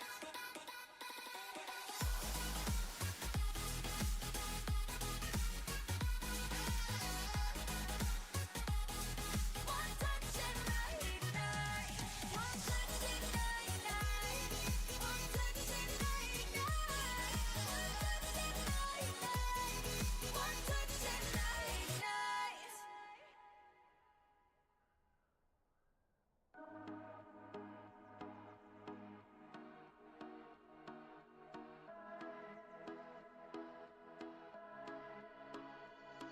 Fireflies, a million little pieces, feeds the dying light and brings me back to life. In your eyes, I see something to believe in. Your hands are like a flame. Your palms are sweet as pain.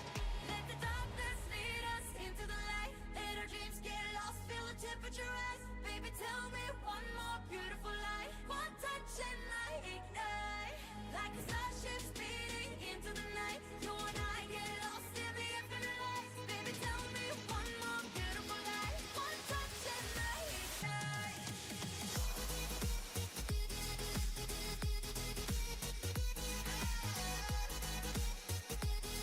One touch and I ignite.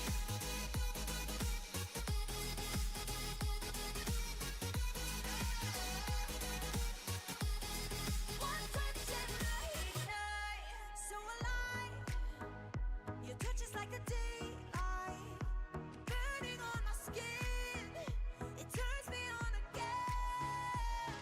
You and I, survivors of the same kind, but we're the only ones dancing on the sun. Let the darkness lead us into the light. Let our dreams get lost. Feel the temperature rise. Baby, tell me one more beautiful lie. One touch and I ignite. Like a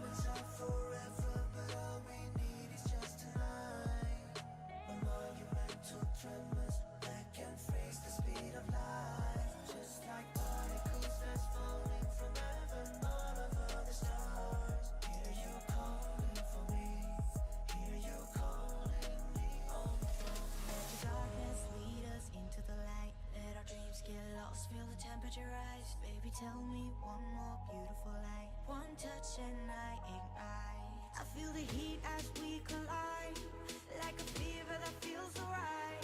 So baby, tell me one more beautiful lie. One touch and I ignite.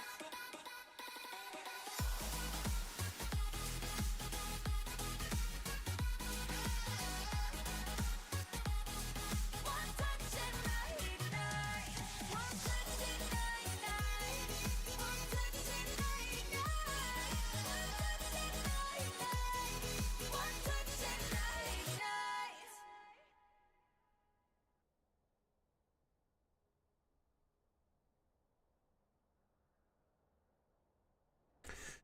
All right, we're back.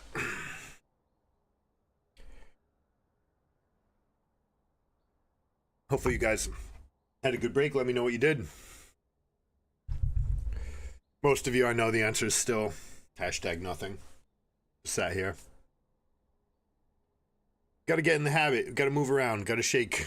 Got to get your body moving. Use it or lose it. As you get older, right? Most gamers are in that 20 to 30 range. You're used to the body that was just active accidentally, incidentally as an adolescent. So your body's going to start deteriorating unless you move it. You have to be active, deliberate with your choice of exercise, what you're doing for it. And also the same thing true about just being an adult, right? The stuff around you doesn't happen by accident. You need to engage. You need to do it all. Having extra moments that you dedicate to the intention of being an adult and doing everything for your body, for your life. It also helps give meaning to the time that you have when you do play a game, where you can say, I'm here now to compete and I don't need to worry about outside stressors. I can compete on what I'm doing, really focus and narrow in on my goals and spend this time for just League of Legends, right? Not have to worry about emails, not have to answer about whatever else is going on in your life. You've already done some exercise, you've already got some chores done, you're fed, you're rested, you're well. Those things have a tremendous impact on your ability to play the game. All right, let's take another peek at one of these early games. Again, this is Coach. Section for this video is This is Coach Cupcake. Let me see where I can go. Game review, probably. This is Coach Cupcake. He played professional in OCE. He is the inspiration for one of our support coaches and performance site coaches, Israel Reyes. He basically takes everything that this guy says as gospel, and really everything that he says in this video is spot on. So let's have a listen. on the and Jin. He's gonna Absolutely go check it out. Totally worth. Notice it's pressure. I want to talk about this word for a second. He's talking about pressure from the fog. This is something that doesn't happen below, really like below D2 in high ELO, or skilled or elite, whatever they call it, elite ELO. This bush gets fought over a lot, especially when you see these matchups between like Nautilus and Alistar. They're fighting for this bush. He got this ward down early and then recalled, went back with his team. This is something that presence over this bush allows you to dictate what's going on in the lane.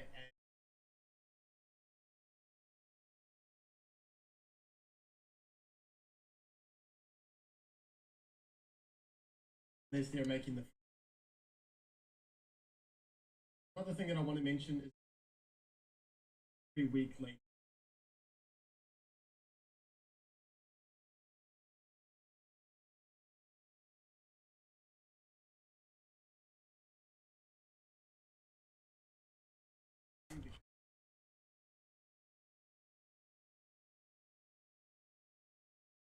An option to get a 2-man.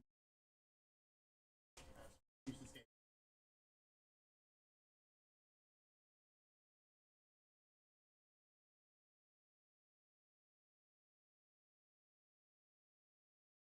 What happened is that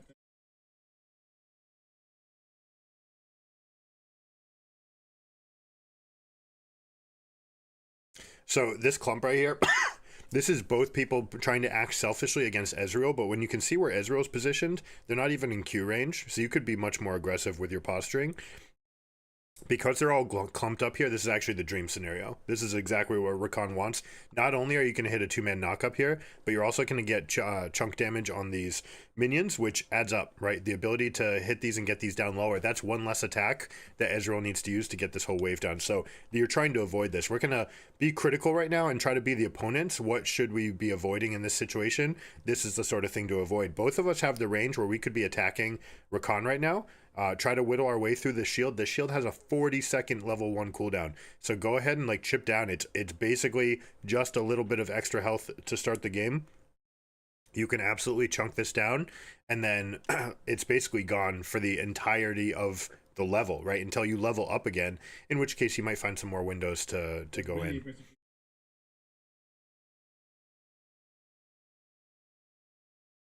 Again, right here, he's stepping up. This could be 2 attacks. It looks like Twitch does go for 1. In order. And you can see how weak this is going to be. Look how much damage he's going to take at the end of this, because he doesn't really want to stay in here trading auto attacks. Now, if Ezreal were in a different position and landing Qs, right? If this were Ruler punching in Qs every single second at Twitch, or every 4 seconds, then this would be a different story, right? 2 more, an auto attack and a Q would be the difference between us not being able to take this trade if we're the Lulu Twitch. But when we're going forward, we actually want to continue this. If we had been chunked, though, Rakan could continue with auto attacks. Even being demonstrably weak in a prolonged trade, you're happy to take this, because any action that's going on you is freedom for your AD carry to rip into them. But you want to make sure that your AD carry is hitting. You see the total weight of this, right? About 200 and 300 versus 150 damage taken. Or more like 150 and 200 taken. Pushing from fog. Now, if Ezreal, if you're playing against an Ezreal that's not stacking their Q, they're actually very weak, right? You need, as Ezreal, to maintain your lane pressure, you need to be hitting every single Q, and if you miss one, you're going to drop your stacks of your passive, right? So even if there's any risk of missing a Q, you should instead just throw it into the backline, or something that could hit a champion, but if it can't hit a champion, definitely will hit a minion. Those are the best Qs to throw to make sure that your stacks are staying up, to make sure that you're still aggressive. In a case like this, where Ezreal steps to the side and then misses out, you can actually start continuing a trade-off on him, because he drops all that attack speed. In this case particular, you wouldn't necessarily want to do it, because you've got the minions that are getting low. Lulu's way out of position here, so 2 people are threatening Twitch while Lulu's threatening nobody. This is a bad situation in general for them. Okay. And once you realize that you're this far behind, you want to step back. I'll let Cupcake take it from here. Just a really good. In prior winning early, like, huge win. Take few level. I'll save center. Expect.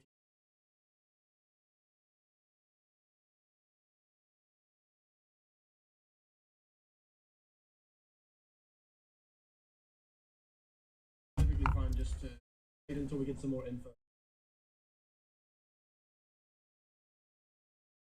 Immediate response.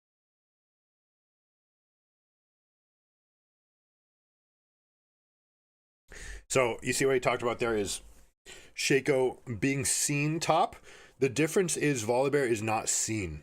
Okay, this is a very major difference for what you can get done in these windows. And this starts getting in when we get into professional discussion, game theory optimal, and talking about the ranges that people could have. So if you know poker, a lot of decision trees are based around what are the ranges of hands that they could have from this position. And then mixing up the variety of play, about with a 60% with your dominant strategy, 30% with a good answer to the best answer to your dominant strategy, and then 10% with something that's kind of wild, unpredictable, that helps things stay in flow. That would be, for example, just calling with pocket aces only 10% of the time. And you do that just to mix up so that you don't become exploitable. When you get into a hand and you start going around and you take actions, who's raising, who's calling, from which position, you start narrowing people's range of cards down. And if they don't apply any variation, you can actually get people down to one number, right? You can get them down to one hand. And if that's the case, you've got perfect information and you can do everything that you want. In this case, Shaco is visible top, so it's like they're playing with their hand face up and they're just showing you what's there. On the other hand, Volibear is invisible. Now, where could Volibear be? Volibear could have pathed from the blue side down to red, so top to bottom. And if that's the case, and especially with the new map, this is not the case on the game we're watching, but with this being a gankable avenue that you can just run around here, absolutely your opponents will be stepping back here because Shaco is a known quantity in the top lane, whereas Volibear is unknown. And even though we know, as Ezreal Rakan here, we know that Volibear is nowhere near us, they don't. And we both know that Shaco's gone. So that means we have like positional advantage. We have the informational advantage. That means we can press up and be more aggressive. Even if we had no idea about anything else that was going on, this would be a play that is available to us.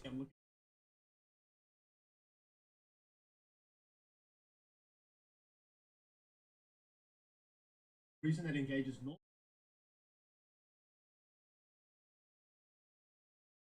has almost no threat. Here I'm taking a bit of a neutral because I had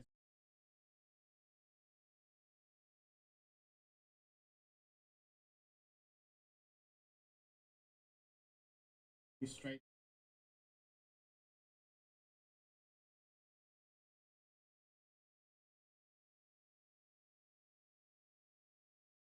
While we're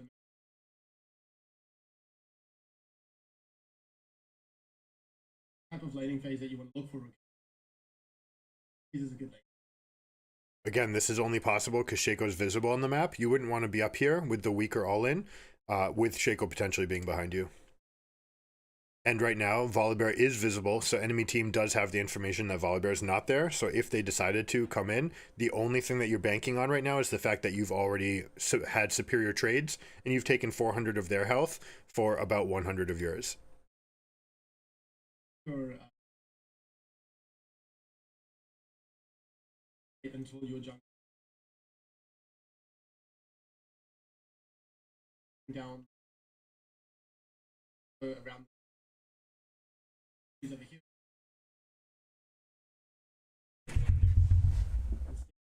We're just playing out the PvP with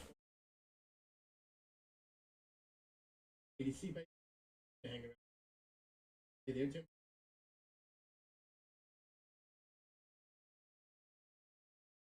Bit of wave. Catch the next. The count over here. This up a bit. So this is my mid laner is strong. Also, I'm just gonna catch some XP here. Quite unique. This level every extra in W.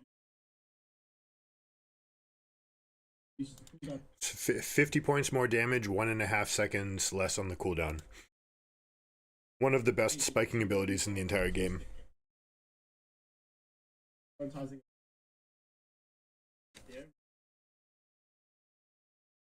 But if we go back, like look at this situation. Ezreal's coming back into the lane, right? And the lane's coming back to them anyway. So Ezreal, especially being Ezreal, can just sit on this wave. It's coming back into them. There's nothing really for them to be concerned about. So spending this came at almost no loss while also gaining experience.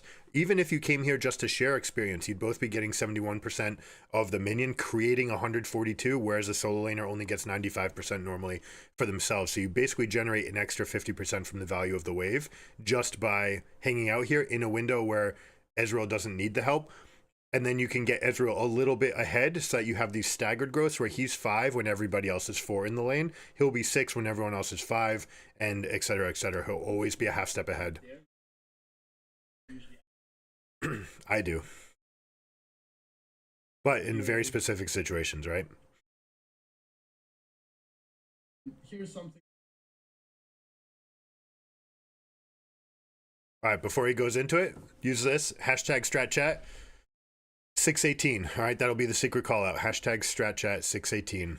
What, or you can do 618 colon and then that'll show up in the algorithm. StratChat, what do you think is the right play here? How should everybody approach this lane? Looking at all the sets, Twitch had just hit level 5. Lulu's about to hit level 5. Ezreal's about to hit level 5. Rakan is about to hit level 5. So all of these 3 champions are pretty close to getting it. Twitch has already done it. What would you say is the best play out? All right. When you're ready, you can press play on the video and you can see what Cupcake thinks about it.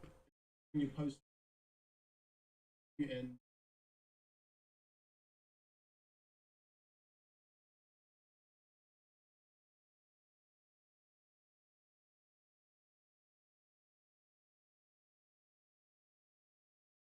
now that I'm level 5, really looking for the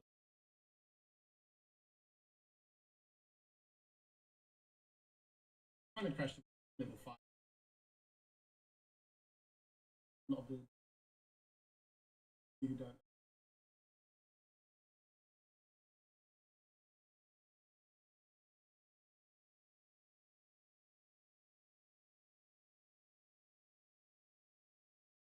And this is where this W that just hang around. Look for a really aggressive TV2 trade. So we get a big chunk of Forgive me, and you guys will have to let me know. Could you actually hear him? I hope so. I'm going to leave it here because I'm only positive that the sound's coming through here. The other one looked like it wasn't coming through, so let me know. them. I use my Ignite, Lulu uses her Exhaust. And here's my jungler. And so we force the flash. Okay. So the typical pace of an early game should be that Rakan finds windows to link with his jungler when the jungler is on the bot side of the map, typically from like level 5 and onwards, and then look to pressure through your jungler. However, this game, the jungler was very far behind. And so this is our first like real window to pressure the map. And so we're coming out on the map at the same time. And I'm going to look to control bot river with the You see how his default is to come out through the middle of the map? Don't do it through your lane, right? He's coming up through the middle of the map every single time that he's respawning because you want to be flexible. And this is the chief principle over why AD carries need to rotate to the mid in the mid game, because you need your support to be able to influence this entire area of the map where you're going everywhere, right? And coming out here with the jungler, it empowers the jungler. It also empowers your mid laner. The only person who's a little bit weaker is Ezreal, and not even because now your flank pressure is 2 different champions. So Ezreal's not even weaker in this moment. If he's standing face to face and taking a trade, then he might take a little bit on the lesser side of that, but that means that they are trading with Ezreal in a position where 2 people can come and flank. The jungler, stay in fog, make sure all of this is fog, Turning this into fog, so it's suicide for the enemy team to contest anything.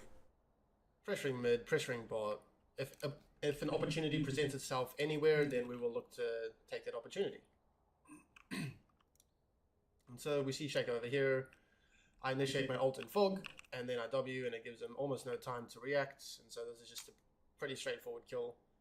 Hopefully we're going to see more of these examples in the other games. For this game, I just wanted to show how the 2v2 evolves. In the early lane, you don't want to use your W very aggressively unless you get a 2-man.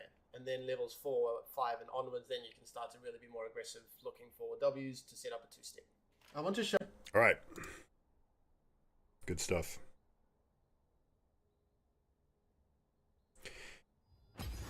All right, that stuff, I don't know about you, but anytime that you want to get into your best of 3s, remember to prime, right? Whether or not it's with a warm-up with actual mechanical exercises or a challenge, doing something to level up, watching other people play, watching yourself play, whether or not it's a coaching simulation, something that gets you up. For me, watching gameplay makes me think about like, all right, here's the things that I can do better. Here's the windows that those players missed that I can capitalize on in the next game. Using those windows is how we improve. Every time that you evolve and you just create one more window of opportunity than the last game, you're that much better, and that's how you get better and better and better to be able to climb through the ranks, and more importantly, just get better, right? Get better, you have more enjoyment out of the game when you can find those windows and really activate into them.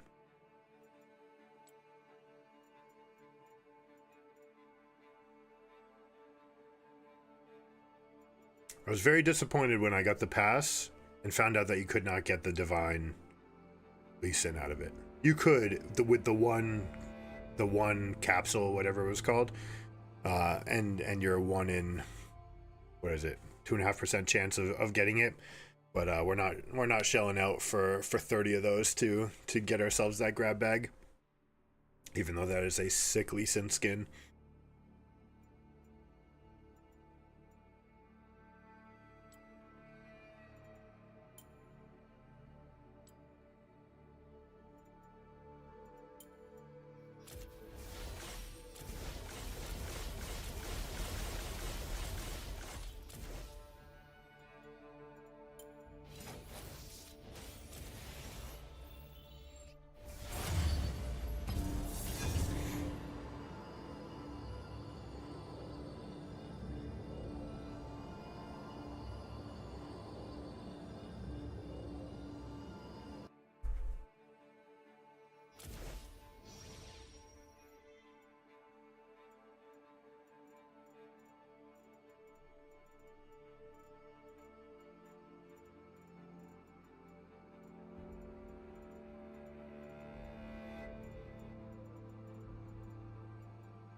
Art can shed light on our fears.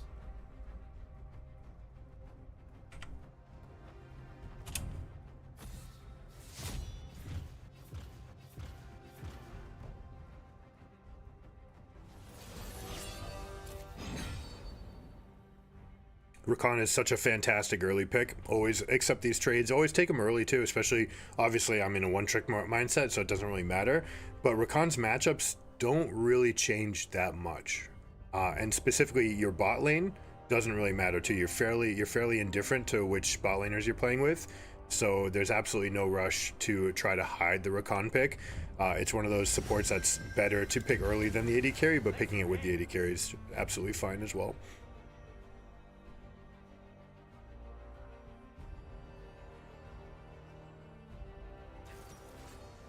If you're just tuning in, this video in the back will talk about the different pairings with Rakan, and basically it comes to that. It's like, it doesn't really matter what you pair. Some of the matchups can get a little bit worse, especially with the early champions that spike at level 2 and 3. Rakan is so weak at those levels that he basically just has to go for a short trade, try to land his Q auto, and then back out. And that's where the Guardian becomes super, super important. If it's double long range and they don't have high damage, which seems to be the case already right here, then we might be looking at a Glacial Augment game. Because it looks like we're already looking at top, mid, and support.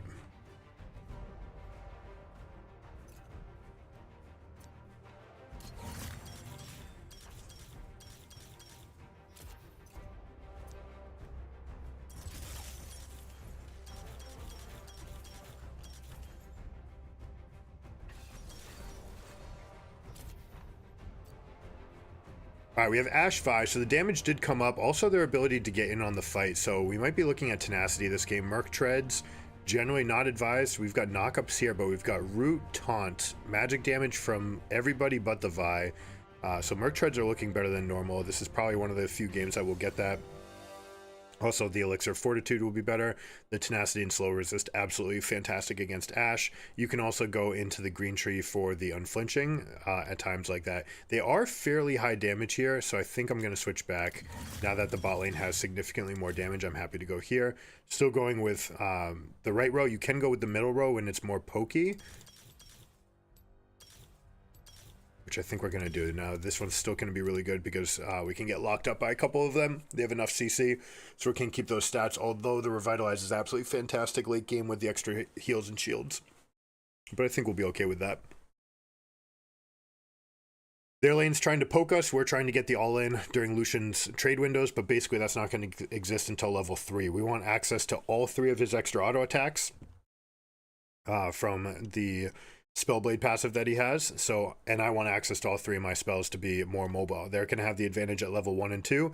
At 3, we're just looking at a small shield from Lux and Ash's Hawkshot. And as soon as we see any ability go down, we should have a window to press forward. Looks like a mid lane Shen, so this guy might be doing Expetu's unkillable lane. Probably is because of this combination right here. Could be going with Adaptive Helm or Protean, Jack Show the Protean. Very, very difficult time for Zed to get this kill. We are going to get a showdown, so we're going to try to empower Zed. Zed needs to kill 2 allies after level 11, I think it is. Once they're both level 11, Zed needs to get 2 kills before Shen kills Zed. So that's the one that we're looking out for, is making sure that Shen himself does not kill Zed. Zed gets the better prize out of this. Shen, if he claims it, his key shield gets stronger. Not that big of a deal.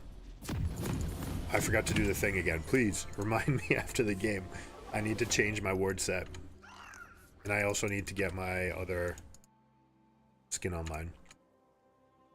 Their level 1 is crazy good, so we're just going to fan out.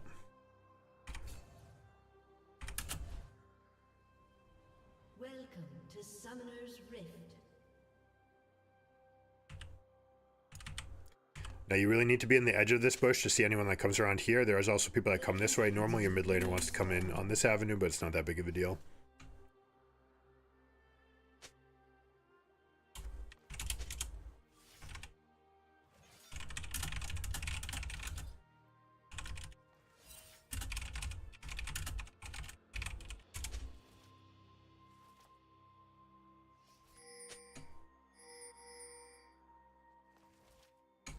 There's a chance that they swap it back. Minions have That's certainly what Mordekaiser wants, right? Mordekaiser wants to play into Shen all day long because his passive procs off attack, not off of hit. So even though it gets blocked, he can still get his passive shield going. No, it is Shen top. I have to go help. No, we're good. All right, it is Vlad. All right, so we see multiple people there, which means that we're going to get a nice late deep ward here. No, Lucian should not be doing this. Too bad. Now I'm kind of in a weird spot here where they could be in this bush. No, there they go. They're just going straight to lane. This actually kind of plays out into what we want. Level 1 would be okay, but level 3 is when we really want to take these. Since it is level 3, I'm just going to try to trade Q for poke. I got a hit. Go. Value.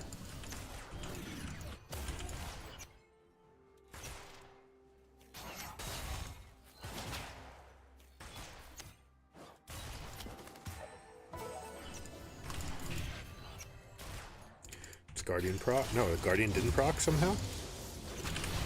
Oh, I think we're good here.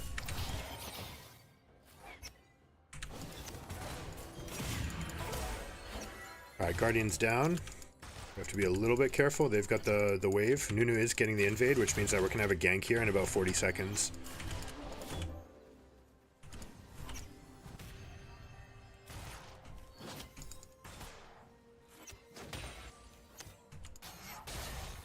I'd like for those Qs to be aimed at the Ashe whenever possible. Here we go. We're in. We're in. Oh, don't go. Oh, go. What are you flashing out for? Oh, no. All right. It's okay. That is an absolute kill window right there. He should not be flashing away. He should be getting in. All right, I'm looking to all in here.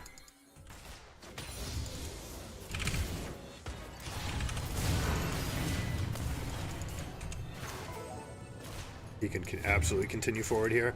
Using the ignite during the potion, by the way, to make sure that we reduce the value of the potion. It's not about killing them, it's about creating permanent windows. Now, Lux is actually out of mana, so as long as we don't worry about Vi here, which we don't need to, we can get whatever we want out of this lane state. I'm not going to let them recall here. I will gladly trade. I should have moved that over to Lucian. I don't know why I thought that hit, but it didn't. I'll go take aggro. We know Vi's top side.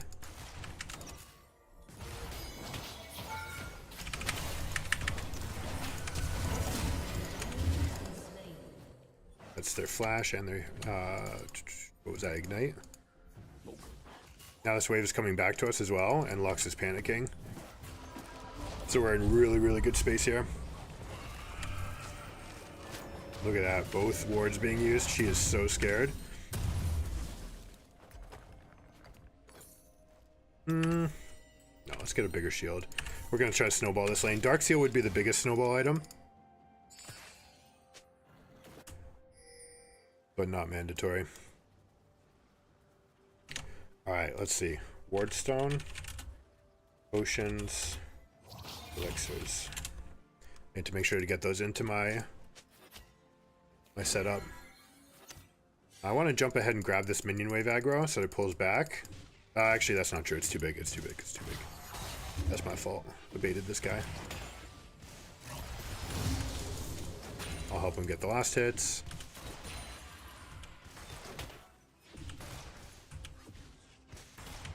Important support job, right? No, we're good. Lux is not here. In fact, oh, Ashe is doing herself a disfavor here. Alright, hey, Lucian knows. It's beautiful. We just step right here in front of the wave. We don't draw aggro. We step away as this minion dies. So that we make sure that the aggro goes onto our minions, not onto us. And now Ashe can't step up, and because she casts that volley, now she has absolutely no play. And I don't mind stepping up further. If Lucian gets solo experience, so be it. He'll hit those spikes before me. But there really is no play for them in this lane right now. It did get far enough, though, and with enough extra pressure from the Lucian, it means it's going to bounce out. 3 people are top, including Lux. Okay. That means Ashe gets nowhere near the experience now.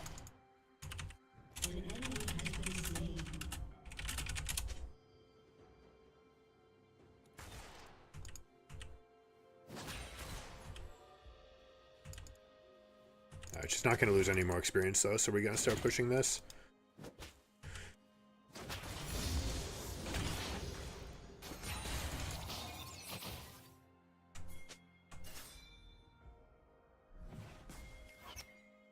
Lucian ready?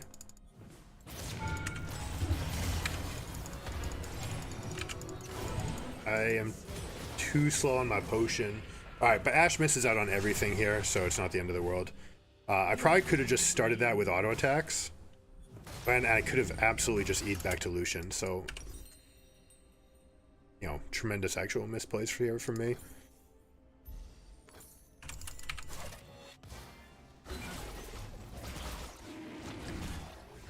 Ashe is out of this game now. She's down this whole level. Lucian's got like level 5.5. And coming back to a favorable lane state, right? She's just got Berserker Grease. Oh, he should not have come back for this.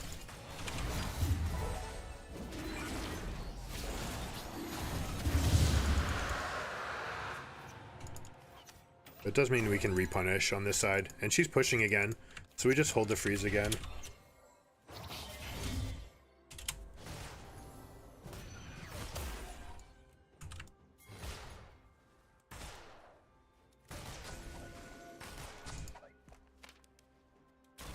How are they ever supposed to stay here?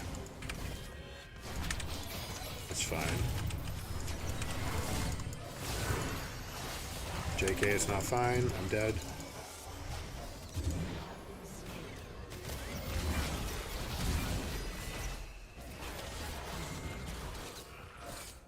What did I miss here? Oh, Shen. Gross. Also the fact that they were able to back. This is the problem with taking the dragon and going back. We didn't actually get to spend our items here. That should never happen. Also, on my own, I just took too much damage. But we can still take this, turn it into a positive.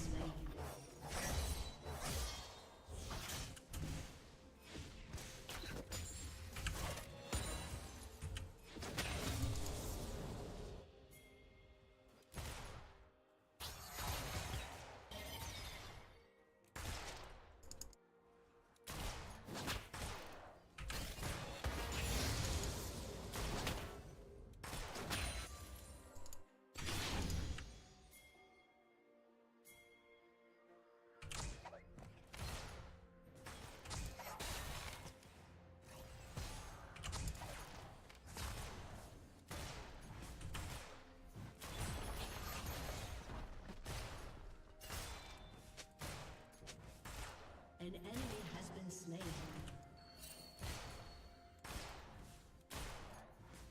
She's almost here.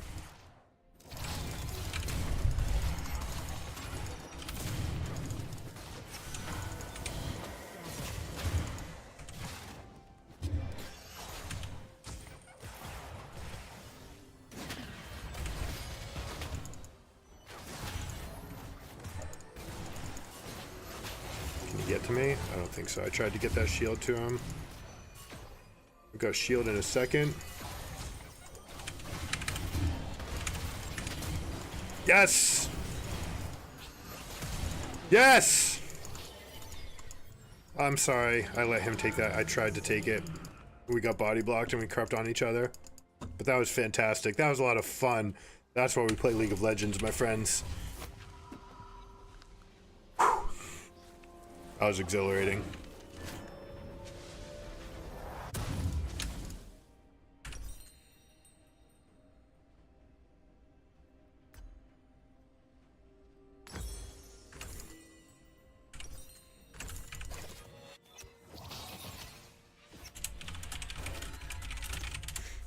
Now we'll pump him up a little bit. Now Vi's also on the lower side of the map because we have perfect information, so Nunu knows he gets to take this for free. He could even go for an invade as well. He's a little bit slow. Sometimes I've seen Nunus use their ultimate here, yeah, to clear the whole thing. Lux is up on top again, which means that we hard engage on Ashe.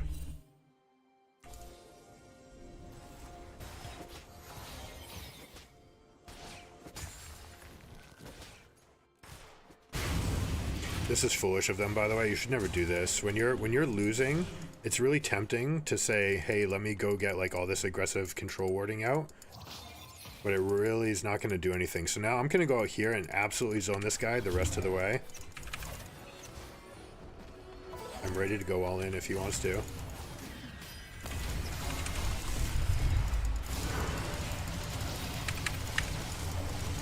We got it, and there's no kill. That's worth. It's worth. We got that kill in the nick of time. Now we're absolutely huge. Now we're smurfing. This Ashe has got to be so tilted. He hasn't touched a wave in the past 3 minutes. Your team has destroyed a turret.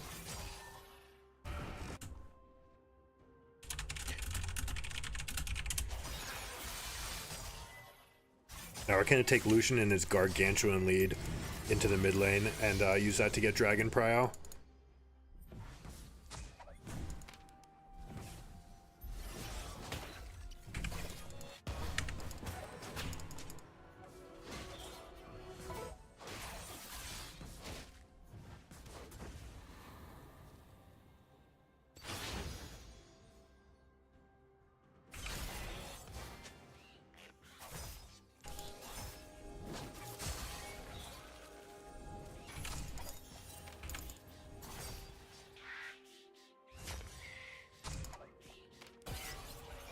Oh, he's in.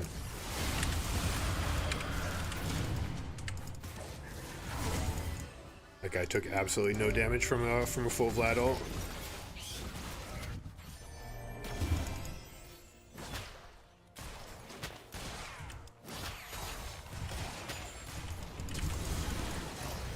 What did I miss? Shit, I feel so badly now.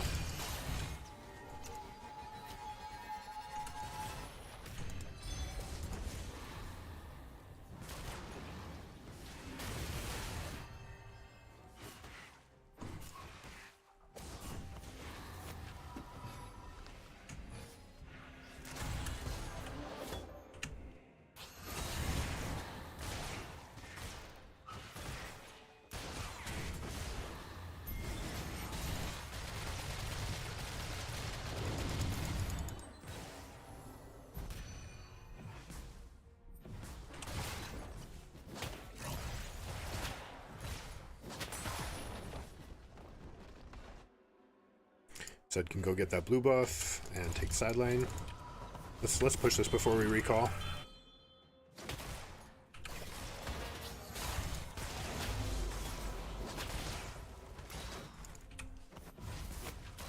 I can actually just take this because it's got no fortifications anymore. Your team has destroyed a turret.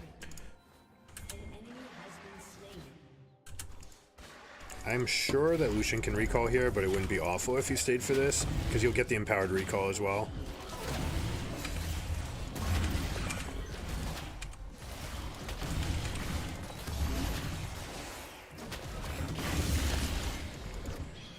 I'm gonna hover the Mordekaiser because Lux has a penchant for making this play happen.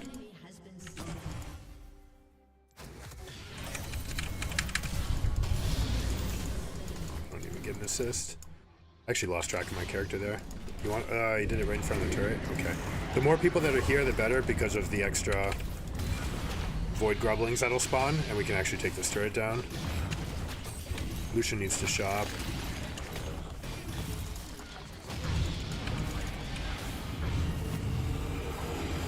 There, I'll make out with Lucian for a bit. Sorry, Zaya.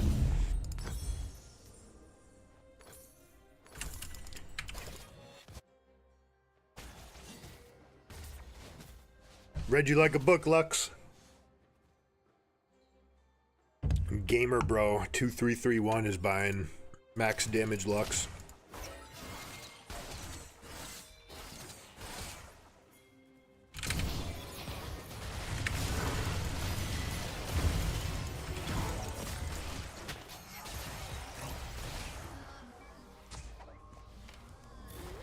Flash down. Nunu's gonna go in. Nope.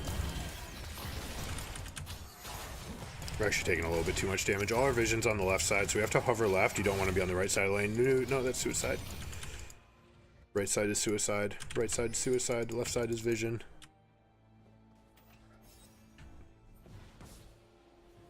Okay. This, I mean, clearly this is where we want to go. Go here. We're going to go get the most important ward in the game down. Maybe we can gank this Vlad. Yeah, we can gank this Vlad.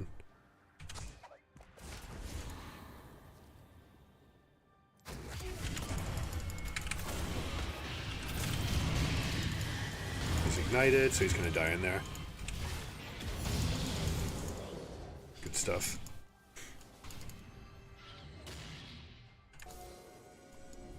Alright, I said I promised you the most important ward in the game. Ba-boom. This one. That ward will seed this fight as it breaks out without losing vision. Being tucked away occult enough. We've got this one in the lane. We've got this one to see their rotation. So we've got perfect wards out right now to prepare for this dragon.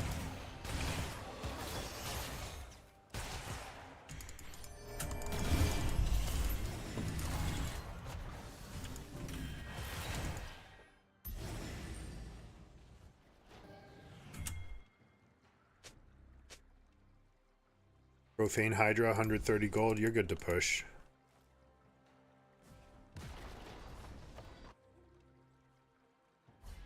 Now, which ward will I lose? I'll lose my mid lane one.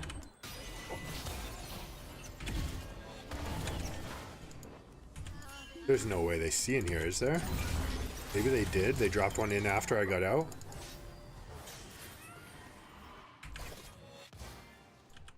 Alright, that's okay. Now they're afraid of checking every single bush here, and it might just be that they were randomly checking bushes. Okay, no, they know.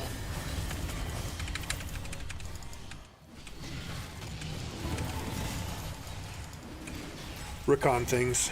I'll recall early. I don't need to be here for this. We already did our job. We can start refilling and start preparing for the next one. Although if they want to fight, then maybe we are missing out on something.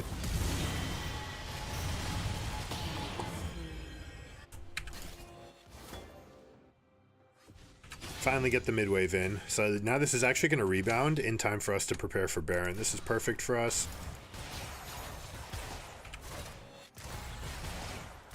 Dude, his passive is one-shotting things right now. That's really good for us.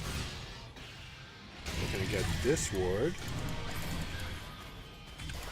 Now we want to see every avenue that they might take in. So let's go like this.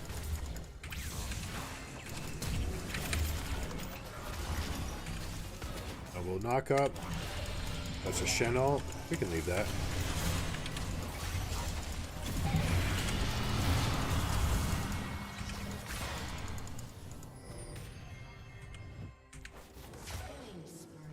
The Kaiser's still in here. I'm looking.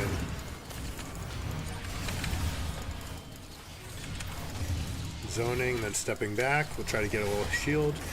Aye, we just walked into that. Alright, time for Lucian to carry because they've got nothing left. But it's kind of scary because Zed hasn't been down here. And we're just giving a big shutdown for this. So overall, not worth. All I wanted to do was be in here to prepare. Didn't want to get an all-in. Maybe I could have just let the Mordekaiser die. Certainly an option. Zed, you can come get Quadra at this Baron.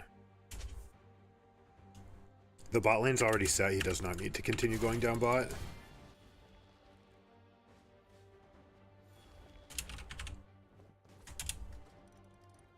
Unfortunately, Nunu took this right at this window.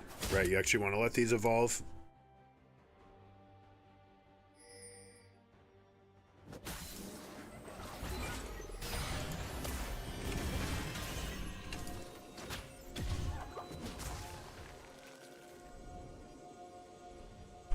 We can do this. This guy needs to back off. He's walking into fog right now.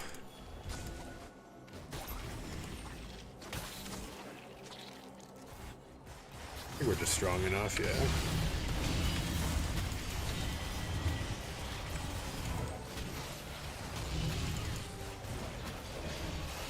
Look at this great vision here. Like, they have no idea. Even if they had an idea, it would be kind of suicidal for them to go here. So Zed should just try to get out. Let's push top immediately, because Zed's bottom. Zed needs to do everything to extract. I'm going to move vision into a more aggressive spot here so we can see rotations.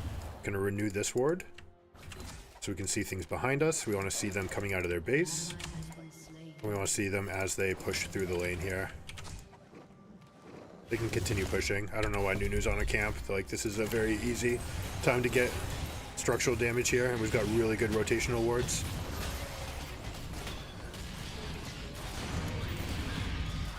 Zed did not let us know about any cooldowns, so we don't know what is available here.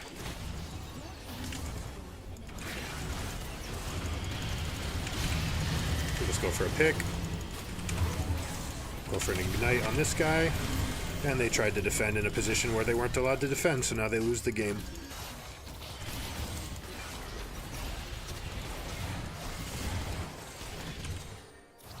Trying to block the Lucian a little bit.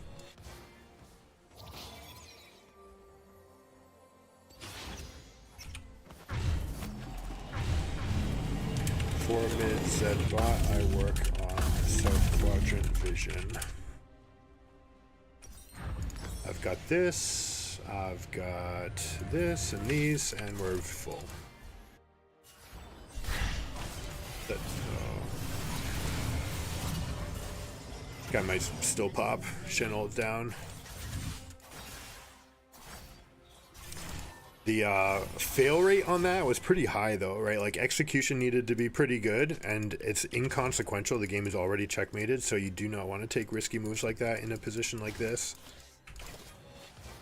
Alright, now big deviation here. Put this ward in this spot. A lot of people go to these bushes, but people know to check bushes. They don't necessarily know how much information they need from this. I need to hover in between both, because we've got both lanes pushing. We don't have that mid-inner yet, so we have to be slightly cautious about this. Nunu should be in position. We get a ward on the inside. Now Zed continues pushing. Nunu should just come with us because the game is over. We do not need the dragon, but securing soul like this is totally fine. Just kind of walking it in step by step. Now we're hovering both lanes. We're probably going to have to help Zed before we have to help Lux. Or bot lane, I should say. Just help them to rotate. Again, if nothing happens, we win, right? Like, that's the important thing to know here. This control ward is not needed. I don't need it for anything that I'm doing.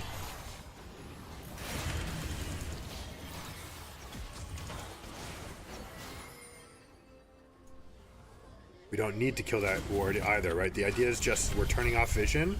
We're doing enough so that enemy team doesn't know what's going on. We can just whittle this down again. Baron's actually gone now, and this is the price we pay.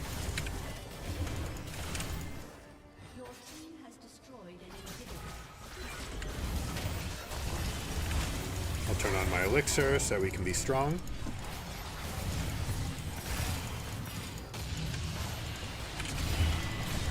There we go. I wanted to get the back case of him, so in case he continued to kite backwards, he'd still be caught. His only option is to go left and right and still get caught by the thing. I'm gonna bring these guys out if they want it.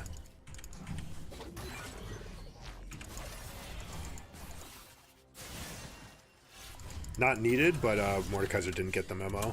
Not everyone on the team has dashes, so you have to make sure that you give people way out. I'd much rather them be healthy than me. And remember how tiny the Ashe was? Ashe actually did an okay job getting back into this game.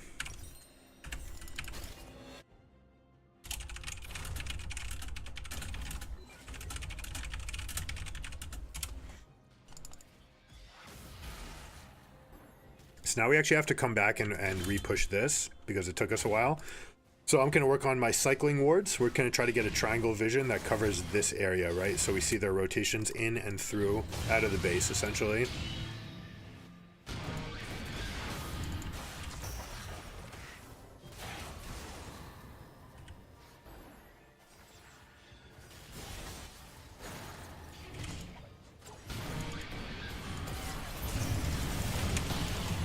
I don't want that. I'm paying the price for this guy's hubris, unfortunately. Just peeling the Shen a little bit. I'm gonna do this for my team. Not that it really matters, but a couple of knockups. Can go with more shields for the Mordekaiser. Everything possible to keep this guy alive.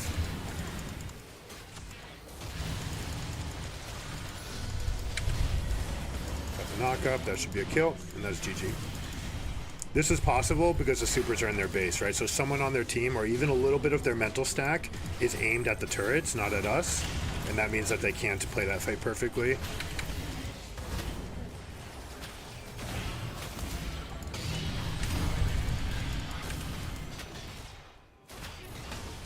I know where it went wrong. I logged into League. Yeah, big call out. All right, Wardstone, Potions, and Elixirs. We're doing that right now. Want to know...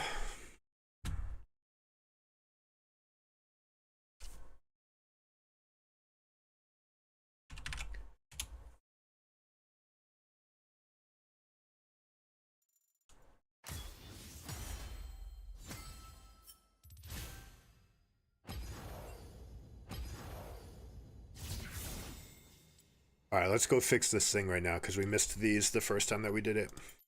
Item sets, if you haven't used them before, they're an invaluable part. They make your game so much easier to hide what you're trying to do. If you're a variety player, it doesn't really make that much sense. But if you are trying to climb and you're playing a tight-knit group, right, 5 champions, I mean, take the time to do this. It only changes once per season. You do it in January and you're set for the rest of the year. So, for example, some things I need to do. I need to get the potion to the middle spot. We need to get elixirs. Elixirs are part of our end game here. And they all have the middle spot. Although it's basically only this one that we care about. You know what, we're not just never even considering this. And Watchful Wardstone. Watchful Wardstone wants to be part of this queue as well, and that is going to go down here in our normal ward spot. Which also means that we want... You know what we've missed? We missed the path on this. Where's our path? There we go. This is the one. This... it won't let us do it. So the evolved one changes to Bounty of Worlds. So I'm going to put this here. You know, it won't even let us select it. Okay. What I want is to make sure that every time it evolves, it stays in this bottom right spot. Which I don't think I'll have an issue with, but might.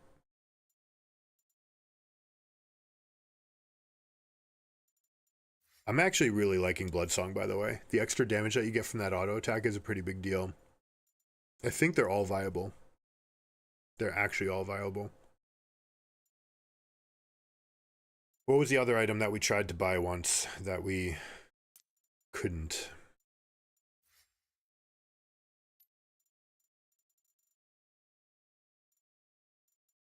Cosmic Drive.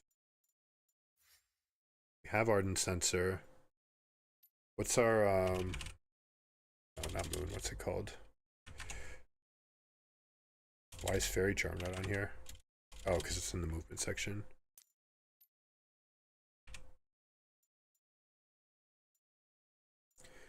Moonglass Mirror build-outs. I don't think I ever buy Moonstone Renewer. Might want Echoes of Helia for that like hybrid.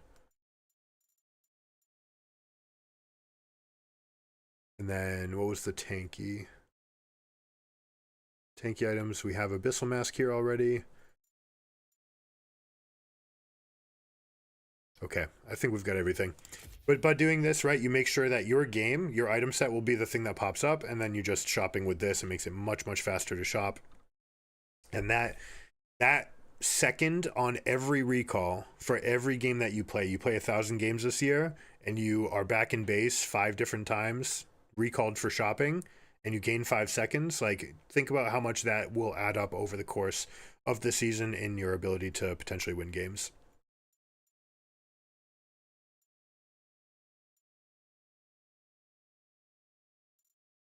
Okay, I think we're good. All right, game 2. We're up 1-0.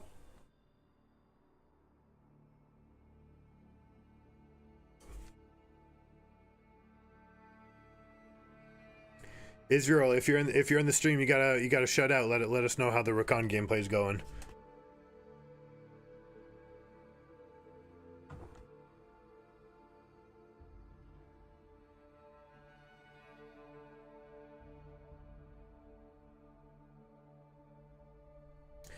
Stick around after this best of 3. We will be watching another breakdown of the early game here, and we're going to be going over our games, trying to find windows, and we'll be doing some Fast 5 reviews. It is Macro Monday, so we're working on the early game on this champion, but if you have questions about how to handle endgame situations, we've had a couple of the checkmates come up. Not everybody, even on the winning team, knows exactly what to do. We had a really good chance to review and break down what it means to challenge for a late game dragon that just loses you the game, right? And in this game, we saw another one where they went to dragon, which again, useless buff. It is just not worth the amount of despair that you have to waddle through to try to get in the rest of the game. The amount that you give up is so tremendous. And when you are giving it up, you need to realize what you're giving up and not just string fight to fight to fight to fight. Because when you're painting by colors, when you're playing macro by paint by number macro, then you end up very predictable and very exploitable. I move from here to here to here, then it becomes very easy to set up an ambush in one of those transitions, and you just punish them for doing it. In this game, we had them trying to defend the top lane turret. The last game, we had them going into fog against trying to get a dragon, contest for dragon number 3, soul for them, and they lost the game for it. This game as well. You can be patient, set up a defense, the loss of but 1 inhib. Okay, you can come back from that.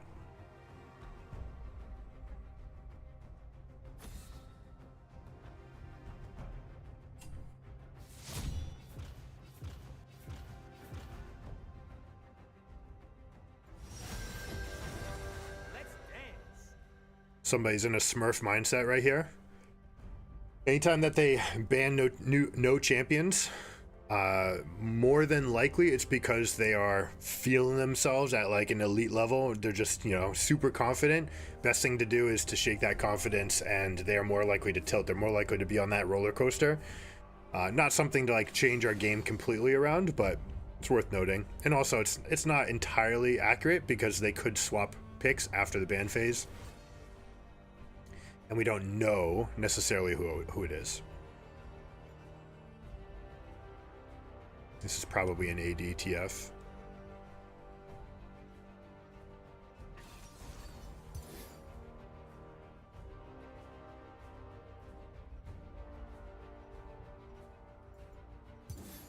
I don't know. Do I hang out with my Borkor JJ or do I go with Sweet? I think I got to go with Sweetheart Rakan because again, if this is me, I mean world champion me, someday, but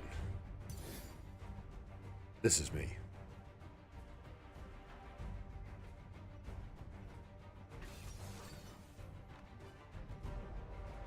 All right, is this going to be a Senna Twisted Fate lane? I think so. which means we should just be able to kick their ass. But they are going to outrange me. I'm the lowest range in the lane. In general, they are a very high damage comp, including burst from someone like Akali and Diana, so I'm probably going to swap this out. Much less crowd control here, so I think we're going to go here. Try to play to preserve everybody on our team. We also don't need the tenacity. We'll go with the flat health.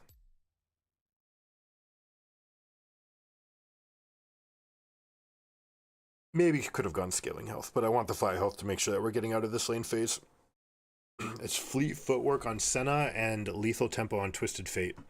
So really not much for me to do. All I can do is int in this lane, so I'm going to let the lane come to me. We'll let Caitlyn decide how to play it, but we can try to get some vision early. It's also potentially a lane. I don't have it in the item set, so I'm not going to do it. The other thing I should add to this item set, though, is a Doran's item. Because there is hidden tech this season, and if you've been part of the stream, then you've heard us talk about it.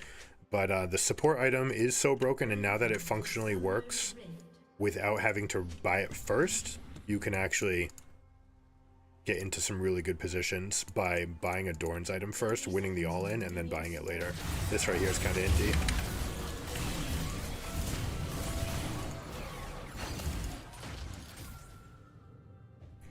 So, going that far forward without your team, right? Now they're just walking in and gifting Senna stacks. This is not a good spot. Right, you don't walk up until your flank is ready. So, we'll keep that in mind. Urgot is willing to spill the beans a little bit.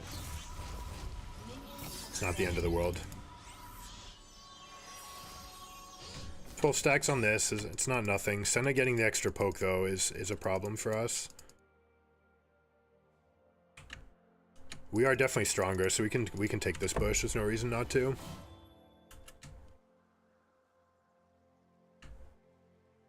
We also didn't get, while our victory here after pushing them out should have been to go get a ward there. We didn't get that.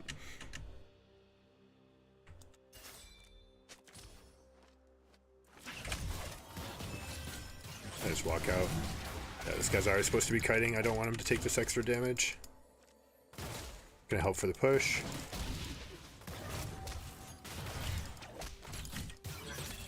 Nice.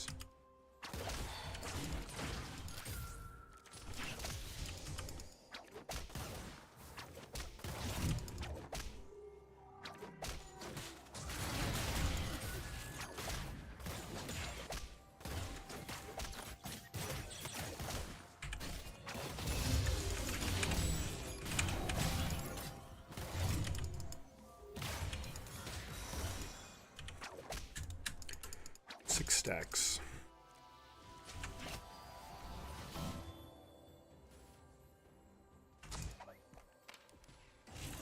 We can let this back since Shaco's in a prime ganking position.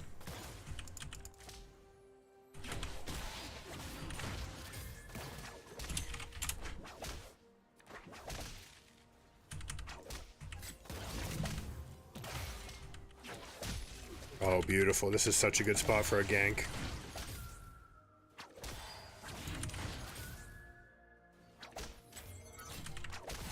Shaco going in is like such a beautiful synergy for me. I should have waited for that.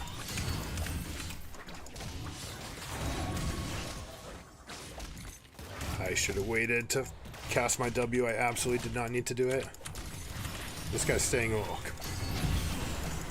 beautiful. Just enough. Good use of cleanse. He can take his recall, actually. We don't want to push this. We do not want to push this. No, no, no, don't do it. All right. It's too late.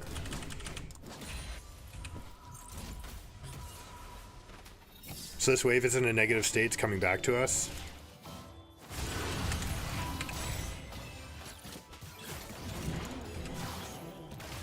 Now we can push. Just a little bit. You can recall.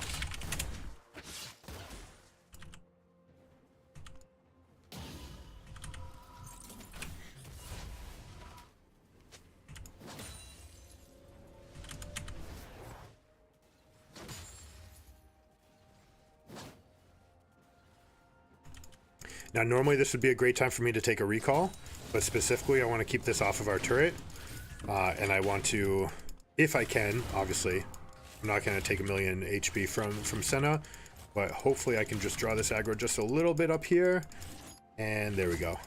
We've stalled it long enough. So now this is all sitting here for the Caitlyn. Now I can take my recall and execute this cannon, share just a little bit before we go.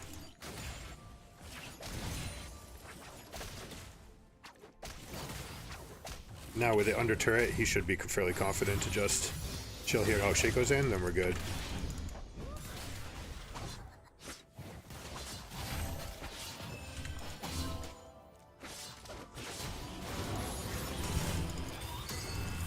And now Senna's 1v1 against Caitlyn.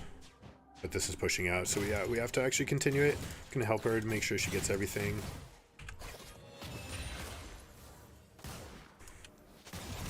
Now I need to take my respawn timer. We're crushing it. Unfortunately, no, that's perfect. 2 kills on Caitlyn. I've got Thunder. I've misread this for a moment. We'll get this.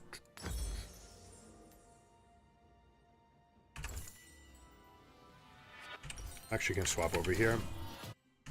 Now, enemy Diana has not been seen in all instances. She should be over here on the grubs, which means that we stop this fight over here. One more hit's good enough. That guy healed. It's enough. I missed. Worth. I don't mind taking the kill. Not in that situation. I'm gonna stay here and help the cast push it out because she's got no mana.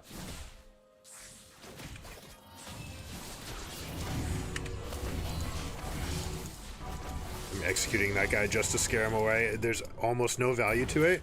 The only value that's going to be maintained here is the fact that he's lower health now when cast comes back to lane. This was a pure profit move. Not only do we get Senna dead, we also protect the cast from the counter gank. Caitlyn's also 1v1 against the champion, and she's 2-0. So everything about this situation is absolutely fantastic. Now they're going to overcommit trying to get to her because they think that they're 2v1. Maybe they saw me, maybe they didn't.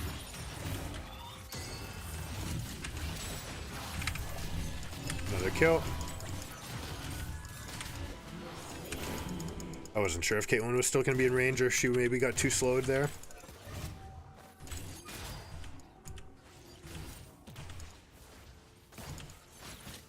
She wants to push, we'll push.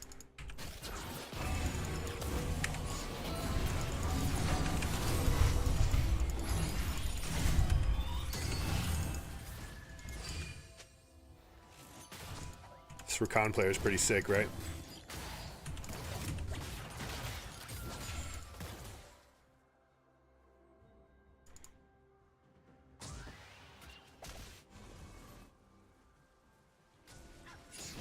That guy's absolutely flying over that wall. I normally wouldn't kill this because we don't. It's actually better for them to just not have information about where I'm going, but it's just as valuable for me to get the zombie ward. Let other people ping it if they want to. I'm in a really good spot. I don't need to continue over here. Unfortunately, Urgot should have been playing a little bit further back. Tough situation with the wave pushed up like that. Diana's correct to go after that side of the map. Nothing to do here. Speaking of nothing to do...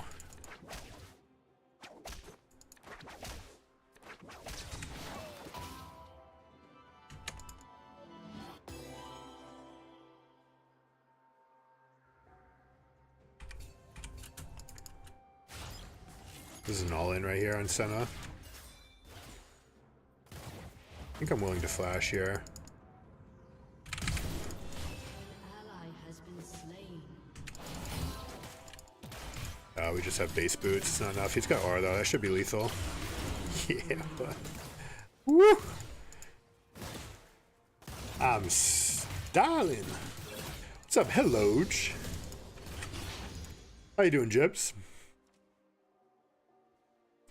I'm going to clear these out. Unfortunately, they snuck this out under the nose of the Shaco.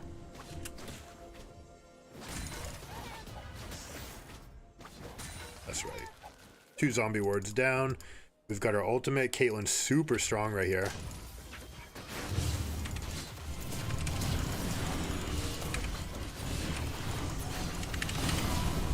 Ignite down. Also, the thing gets popped. We're absolutely cooking right here. We stop. Great job. Clean win. We take the space for ourselves. We move over. Urgot's fine in the 1v1. That guy's inting. That's Fog of War, my friend. And Zombie Ward is more AP. We're cooking, folks. 206. Woo. 9 minute 50-second Shirelias. I accept. God, it's so slow waiting to in Fountain for all this mana. Alright, where's their next play? We're going to ping back on Urgot because there's a chance that they go for this play. Also might be worth defending Grubs. Senna has her eye trained on this like she's fucking Sauron looking at the eye of the ring. Or the eye on the ring. Shout out. Nice. I appreciate. Do we want to keep this? Yeah, let's keep this. They know about it, but that's not that big of a deal. I'm going to cut this other one behind exactly in a spot to try to see this. This wall right here is Rakan's friend. If you're an AD carry, this is not your friend at all. But because we can use it and other people cannot, it means that we're much better off. Now, they might try to go on me here.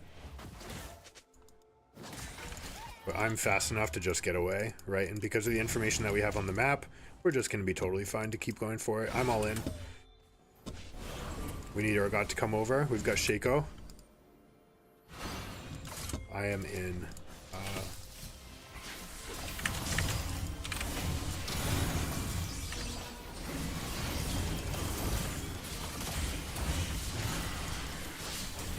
Let other people get the kill.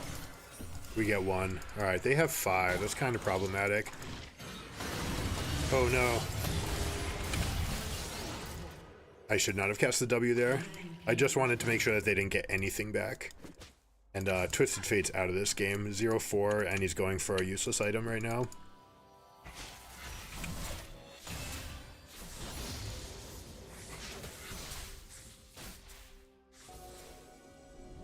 We are owning, yeah. Yep, this is a thorough stomp right now.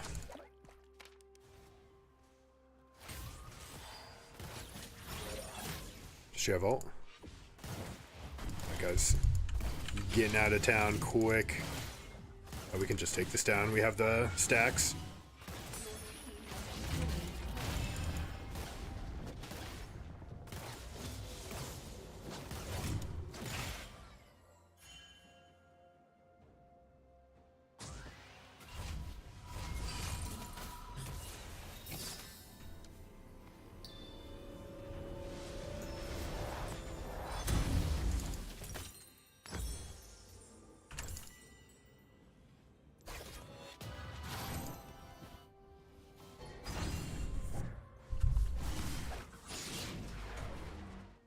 Shaco is one of Rakan's best friends, which makes sense, you know, the performance duo. Let's try to help this guy. Probably not going to be able to happen. Good play by them. Good play by Twisted Fate, actually. Got to give credit where credit is due. Do I hold this? I kind of want to. We're so strong elsewhere that I just don't want to call it to get the extra bonus from these plates.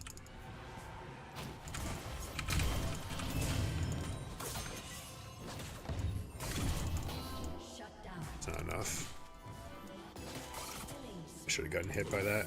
I should let her hit me so I can just W her. I should have just like walked up on that one. Oh, I didn't mean to take it. I've got the evolution here.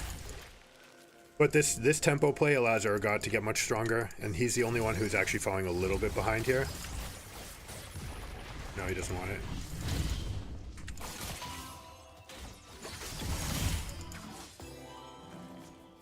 On Caitlyn, shit. This is the one we absolutely need to go. That's a yellow card cleanse, though.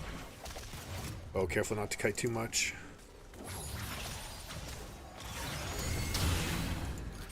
Not even close, baby.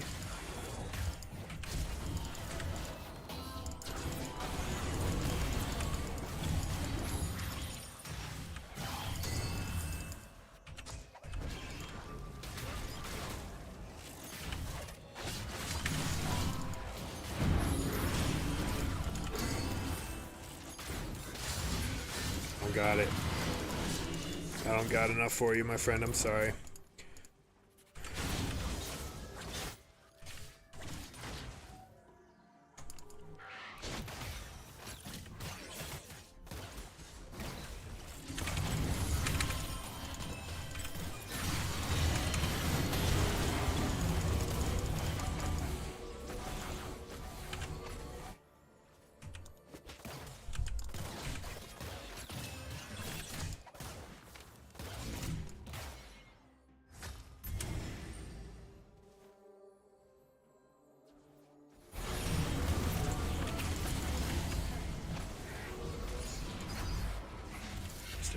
That's okay, we can go Herald.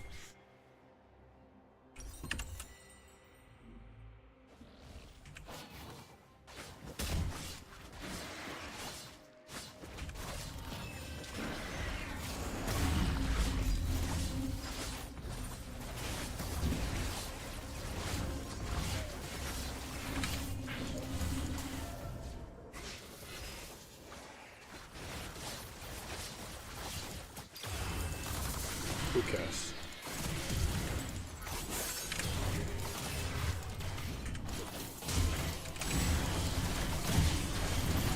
Come on, Guardian, I'm trying, folks. Yes.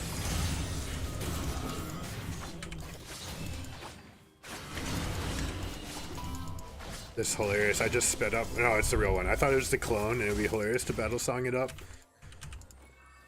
Alright, I must have a... No, I don't even have a fast shutdown. It's kind of crazy. Do I care about their wards? You know what? I have zombie wards, so kind of.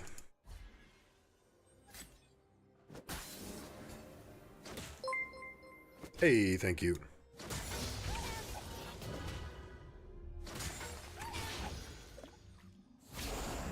Welcome to the strat chat.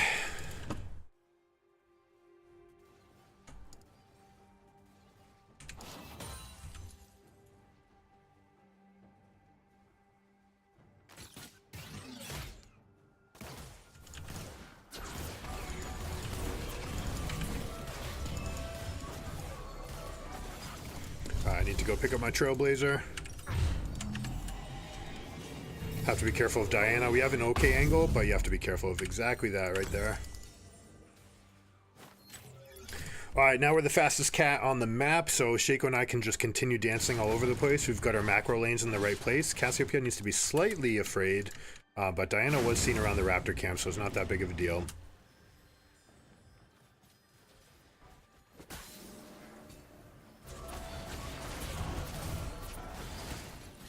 I think they need to be more afraid of us than I am of them, and we have this fight up in the top side that we're going to start moving our way over to.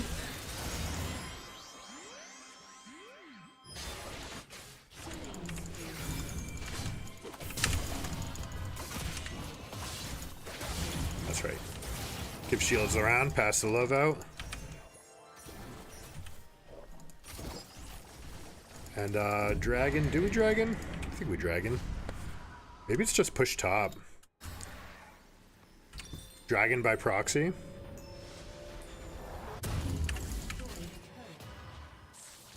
That guy can keep on pushing. He has to be careful. Twisted Fate's in range. Twisted Fate plus anyone is going to be lethal for Urgot, and so he needs to be really careful of that. He needs to back out. Oh, he's dead.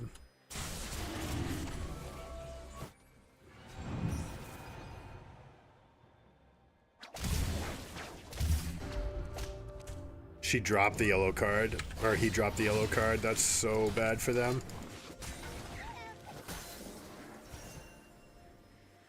Alright, since we have all this time to ourselves, we're going to go get the most advanced wards out.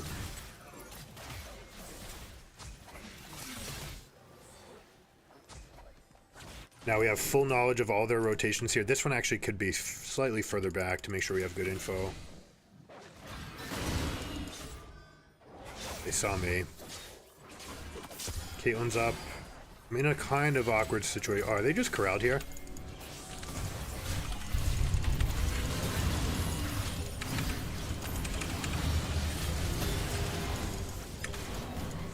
I don't know why my W just didn't cast any single time. I wasn't locked out there. We're okay. Urgot's still pushing.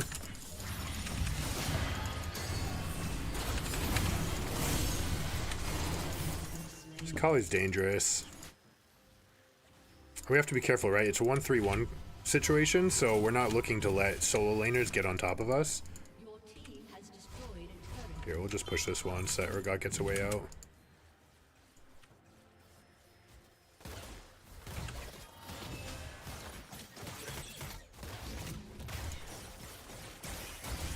Alright, we're going to move our vision over to the Baron side. This guy needs to be really careful. Even though he has Hullbreaker, it's not necessarily just a split push always situation for Urgot. But we have really good vision on this side of the map. So I'm actually going to just put this in the pit right now. Do I put it here? I'm going to put it here because I'm going to have my respawn. We're going to come to the pit. Moving vision to middle and north quadrant. We can secure Baron. They really can't come into us. So we'll get Elixir and we'll get this. Realistically, no one but Cassiopeia should be bottom. Cass could easily 1v1 the Twisted Fate if she wanted, but Twisted Fate's got all this move speed, so he's looking to just clear waves and rotate away. Careful of this corridor right here. This is an Aurelion Soul, Diana, Akali. Speaking of which, I should be considering Abyssal Mask. We're good.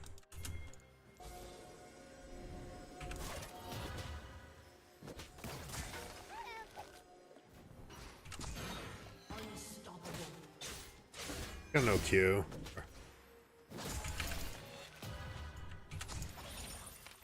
Put down the real one. We'd also like to get this dead. Urgot can take this fight, actually. Yeah, that's a win. Good job. That's this.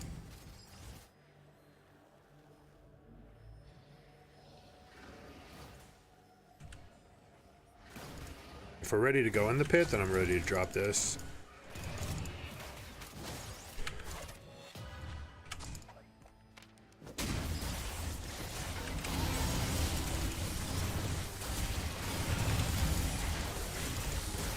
My first spell rotation goes on the Baron. My second rotations are going to be out here zoning. So I come out here, make sure that we see anything that they're willing to do. They see me, so it's like not the...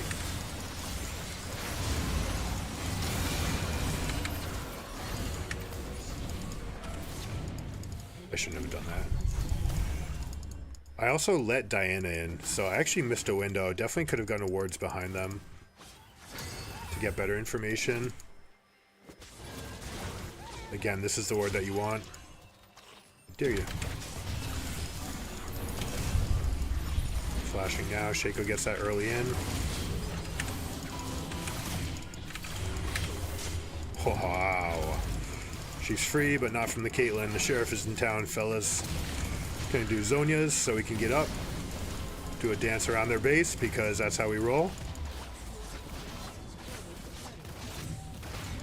We have a cannon here, so we're actually okay to stay.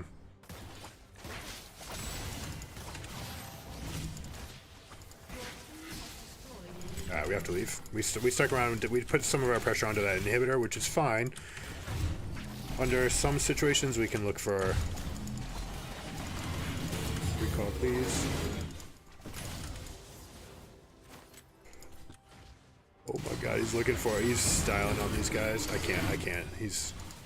Was a one. Oh, it wasn't a one-way ticket. He's that fucking strong.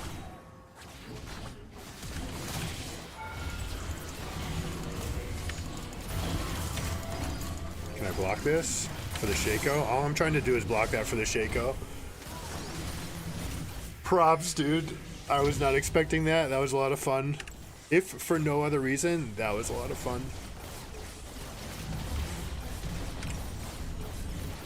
What's the biggest, like, hallelujah item? Let's drink. Drinks on me. Cheers. 2-0. Nah, you don't need to say sorry. That was fun. That was fun. I'm happy to see someone in a situation like that. I mean, we limit test more in norms, but that game's well in hand, and that guy knew what he could do.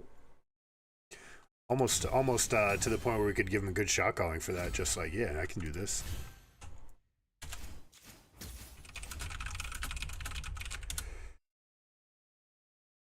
What's up, Kate? How you doing? Jungle Canyon. Well, so compare So you say Jungle Canyon Sovereign, but think about the difference in this game. Your bot lane leashed you and came down. So the only thing that means is that you have to carry. You have to be the carry because they're investing in you. Those 8 seconds, that's really about 5 for you because jungle item is so much better. They lose prio in the bot lane and they reveal your start. So you need to progress the game tempo at a level that the Shaco cannot match. That's very difficult to do, especially against Shaco, right? So in general, you're much better off just leaving that bot lane to go push, let them try to fight for prio early, maybe come down and circle back for a gank. Instead, we end up with a good push, we get a rebound, they come back, Shaco comes in, very easy ganks, and it's just easy peasy, wash our hands, and that's the end of the game. Like Twisted Fate Senna, how are they supposed to play? This is not a particularly good lane in general, and they absolutely need to get jungler attention. This should have been a game where Diana was willing to go this way, but the moment that you leash and you come back, you need to play accordingly. You need to play with safety and say, okay, we're the long range matchup, cannot get engaged on by Rakan. There's a lot of things that we need to do differently. Shout out to Kate. They played really, really well. Shaco as well, pushing the tempo. Cassiopeia was able to get away from most of those ganks. Urgot, it's tough sometimes on this champion, especially that top lane island, all of our presence. We were taking over about 5/8 of the map. We couldn't control that exact top edge. So sometimes you're going to die a little bit, but no problem there. I should have bought Abyssal Mask this game. I'm fairly certain of it now, right? Like the itemization, it's good against 4 of them. Even ADTF deals a significant amount. Magic damage. All of his spells are magic damage. Even the on hit on stack deck, all magic. Obviously, this is all magic. So Abyssal Mask should have been something in my consideration here. Only problem is we don't deal tons back. Cassiopeia only being the only major source of it. And it's only going to be great in a big team fight, whereas their team wants to like isolate. They want to get Twisted Fate, Akali, Diana, Aurelion Soul even. They want to be roaming around the map trying to cover more area than us. We just want to be in an area, lay traps with Shaco, and try to just kind of fight around a small zone with Cass and Caitlyn. So presumably, if we're fighting our way and we're in the lead, Abyssal Mask should be really good, right? Just hovering around Cass. But if she split pushes, it's not as strong. All right, another 2-0. That's 4-0 on the day. We're 2-0 in our best of 3s. So that is a solid chunk of climbing. And when you do it, the reason that we do these best of 3s, several reasons. One is it builds in natural break time into League of Legends. That's a huge important thing. We took a break an hour and a half ago. Just get up, move your body, stretch your eyes, go outside, do exercise, whatever it is, something for your healthy body so that you can have your healthy mind when you play. It builds in those natural breaks. It also allows you to optimize your brain and avoid exhaustion and burnout, where you can say, I really care about the result for these 3 games. And I'm up 1-0. I really want to win this game so that I don't need to go to a 3rd game in the set, right? I don't need to go to the 3rd set in tennis sort of mentality. Let me close this out. Let me play at my absolute peak. And I felt super dialed in right now because I want it. I know I'm playing well. I'm rested. Big deal, by the way. I actually got like 10 hours of sleep last night. But by playing this best of 3 and like wanting to close out, you can optimize without pushing the engine. Think of it of not even like running out of gas. It's more like redlining the engine for too long. If you are totally engaged and you're accelerating on a car, that's what you get when you push the gas down, right? You're going to accelerate. That eventually gets you to a speed that's dangerous, right? Same thing happens for your brain when you're here. When you push up and you try to go and push, you know, your engine will eventually just log and break down, right? And you can have a catastrophic crash in a driving sense. And in a game, you don't realize it's happening, but you can have this part where you just basically drop off a cliff and your performance comes all the way down here. It's not a subtle, slow thing.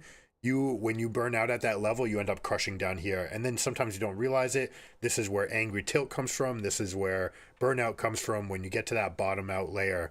And so by playing these best of 3s, it makes sure that you avoid that. I thought you were saying we were going to get dumpstered early. You know what? I don't know about Twisted Fate and Senna. Rakan scales. He has a lot of play and a lot of ply. But I mean, let's look at this replay. Right, just what happens at the very beginning of the game.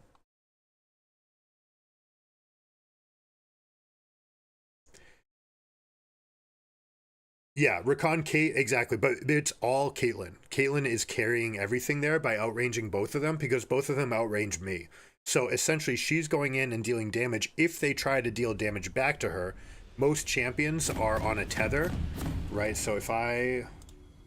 Let me see, I can pull up Epic Pen. Just explain this while we get to this part of the lane.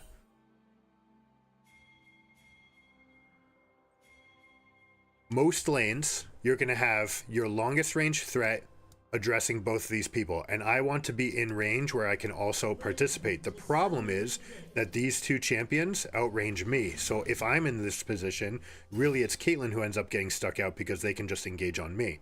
So instead, what I need to do, they're here trying to tether, I need to stay slightly behind the Caitlyn and be in range where if they decide to auto attack back, then we E onto her and go in. That way we're giving no stacks to Senna. So it's a very passive approach and very counterattack, but it does allow Caitlyn to continue pressing the advantage that Caitlyn has in the lane. The rest of it though, I wasn't really sure about because ADTF and being played in the bot lane in his current strength, he is knocked down a notch on this patch. I was not sure. I'm not sure about the Senna Kate lane. Senna has a traditionally awful lane phase, and Twisted Fate sort of gated by his cooldowns at times. And that's something that could have resulted in some problems. Also, with the beginning, what happened here, my Ignite's down, but it's going to be coming up soon enough that I don't really care. We only got the one ward out. We did get 3 wards from them. We didn't end up getting any on this bush, which means that we could have had some issues. But when we're talking about pushing versus not pushing, unleashing versus not leashing, Diana's off by herself. If you're Twisted Fate in this situation, taking this one-sided dumpster of a trade is so bad for your team. Now, we even got locked up in the animation on the queue. I didn't realize Caitlyn would stay here. We could have dealt more damage here. As Senna's moving up, I don't want to give her stacks. What I'm hoping for is to kind of reconvene down in this position. They end up getting something back. Also, because I moved away, I didn't get the Guardian proc. So even on this like tremendously one-sided trade, it could have been even worse for them. But Twisted Fate could have solved that problem by just coming up with Senna. This is good by Senna, controlling and fighting for this bush. This is something that Rakan tends to want to fight for. I don't need to get hit by that. My eyes were on the ward and trying to ping the ward, not on the Twisted Fate. So this is the sort of range I want to keep, right? And it's Caitlyn's prerogative now whether or not she wants to step into this, the 650 that she has versus theirs, right? We're talking about, I believe, 550 for both of them.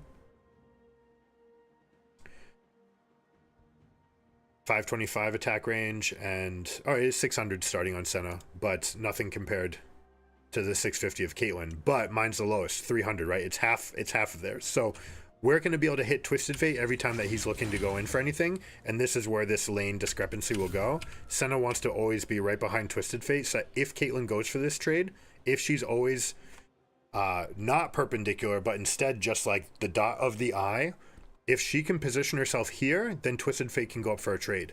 Because anytime Caitlyn goes to hit back, Senna's already in position to line a Q through the Twisted Fate to hit the Kate, getting both halves of the value of that.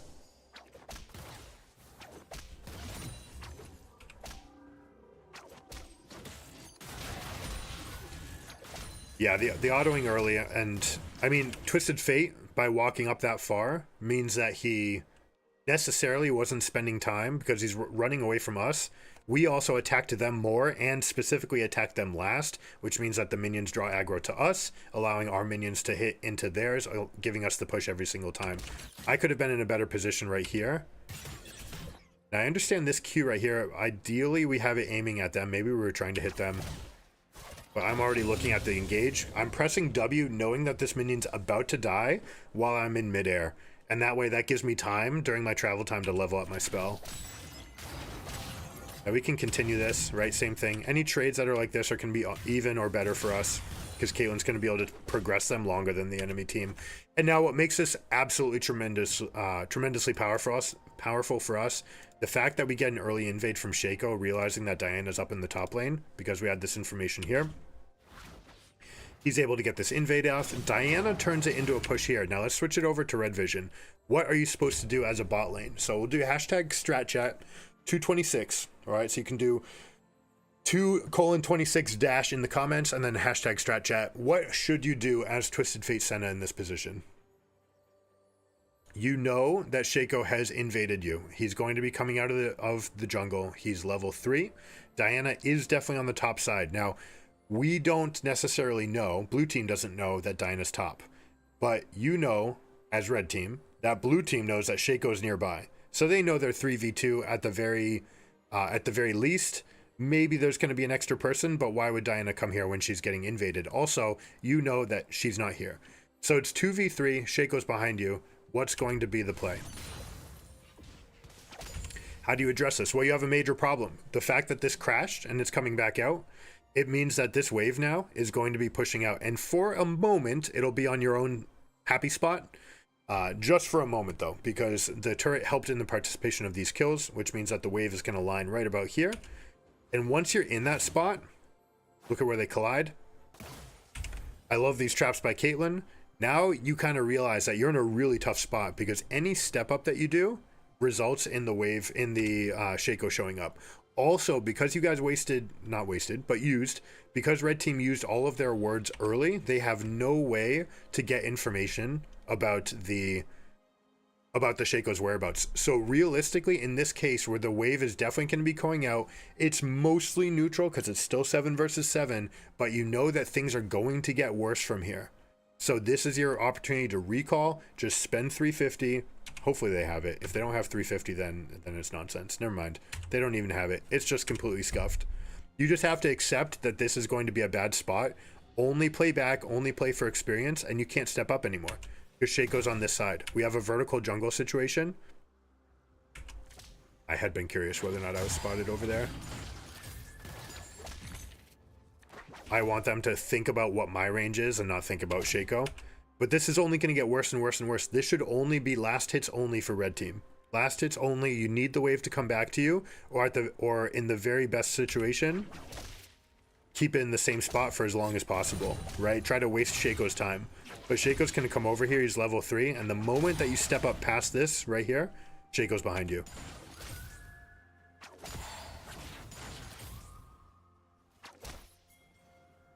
Now, the other alternative is calling for help. Now, that's not possible because of the situations that you have people in. But if you are going to call for help and say, like, let's make a plan in a pro game 90 seconds from now, what are we going to do? Diana can come through mid, help the soul fight through this lane state, push this out, make this into fog, and then rotate down. And once they disappear out of the mid lane, then we can't go for this fight anymore because a prolonged 3v2 would buy enough time for Aurelion Soul and Diana to come in. And most likely we're looking for a 3v2 trade in that spot. Right here, this is the end of it. I don't think they even saw Shaco. They could have, but they didn't. This is a mistake by me, right? I could have just waited for the slow to take effect, wait for Twisted Fate, who needs to flash, and just follow his flash with my own W. So we end up getting very little out of this. What we get is essentially what we already kind of had. Senna's trying to trade back, giving us back that window. We end up getting first blood. They could have just recalled, take the least, come back to a lane state. We both recall, come back, and things are only slightly worse, right? You're down 300 golden experience from missing some of the wave, but it's not that big of a deal. Was it a late cleanse? I thought it was on time. Were you trying to go for the exhaust? They don't have ignite. So root. Yeah, I mean, it's just the root, so you're still going to be hitting them anyways. I thought I heard exhaust come out. It didn't even come to exhaust. Yeah, that was pretty good.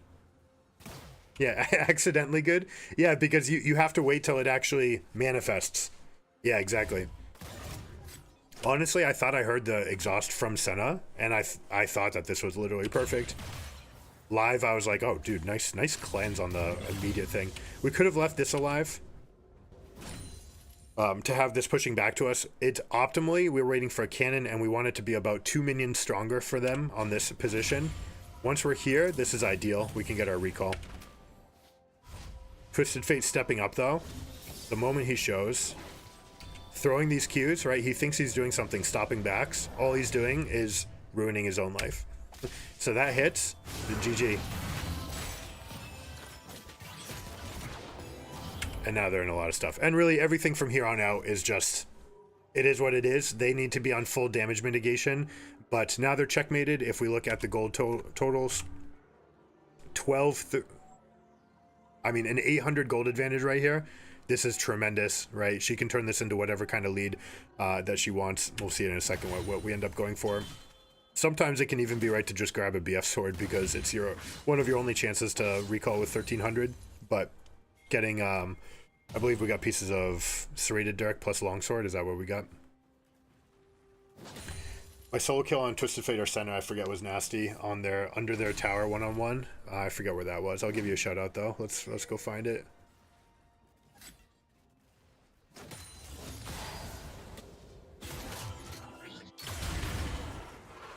Not that one, right?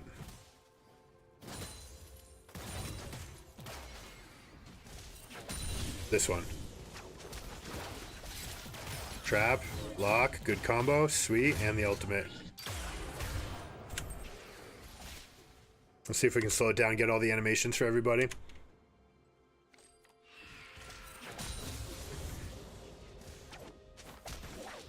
Okay, so we got animation.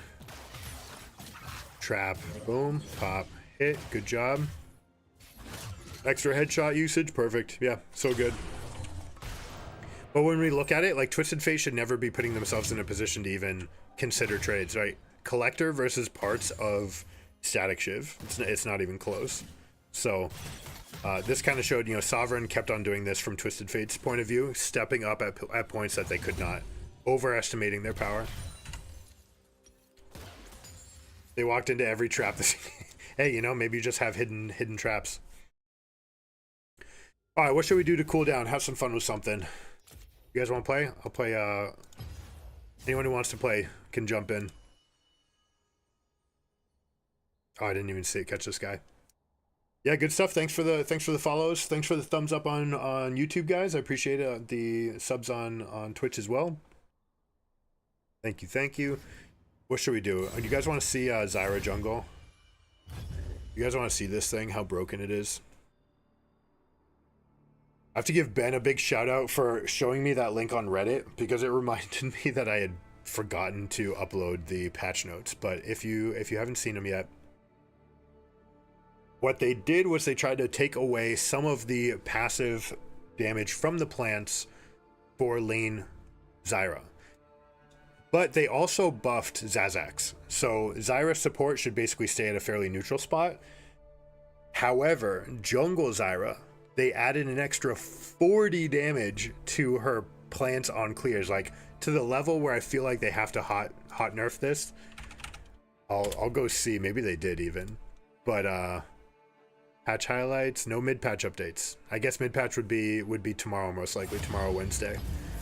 But the clear speed's going to be absolutely insane. We're looking at, there's a lot of variance between the plant spawns and where they can be, and it can change the clear to sub 250, but it shouldn't take longer than 310.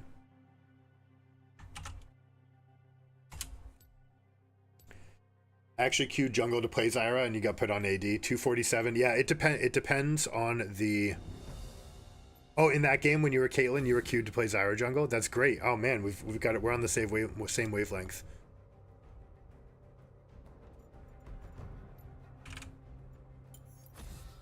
Art can shed light on our fears.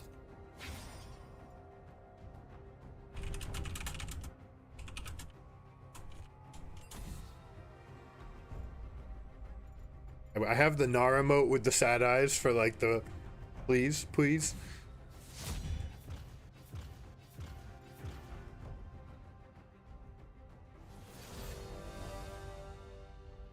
You can take it. I can trade you anything.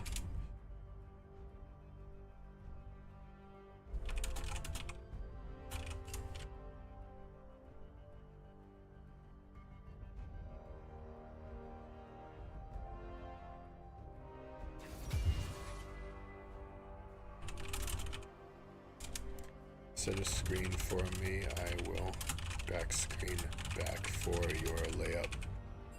Nautilus. Yeah, there we go. Got to talk to someone in their language, B-ball. Although I guess this could be baseball. You got a 247 full clear. That's sick. Yeah, it I hope they're okay with this. Leo?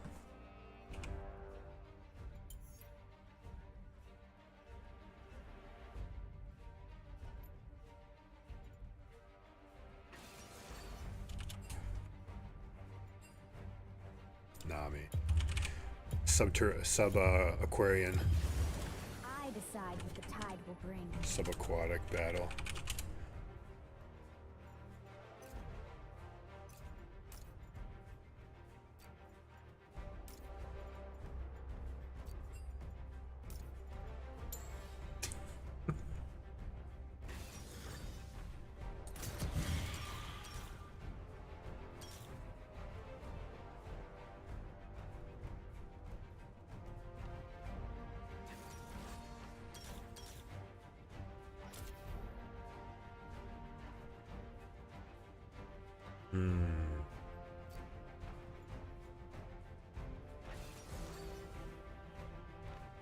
I appreciate these guys already.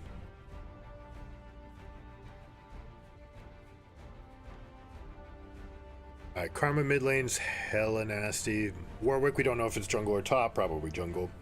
Probably a top laner right here.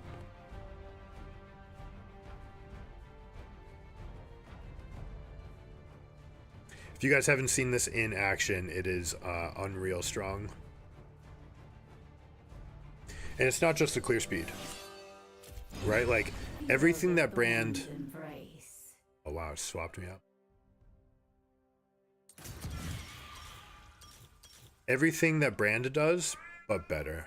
That's basically it. We're going to go here so we can rush Landry's, and then we can go for the Sork shoes afterwards.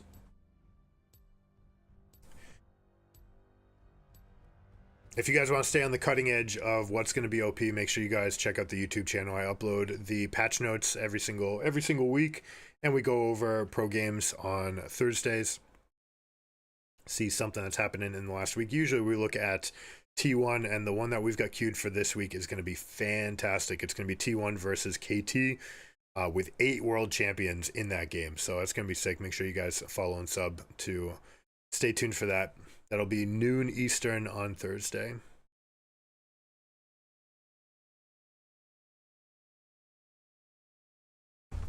All right, I promised you guys a show, so got my Rakan suit. Off, we're ready to roll.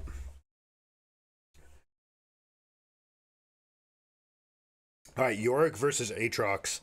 Yorick can actually Q this guy in the face at level 1, and he can start building up ghouls and play pretty aggressively while the Aatrox's heal passive is pretty low. But starting at level 4, 5, 6, 7, Aatrox is highly lethal in this matchup, and you can't even corral him in the with the Yorick W.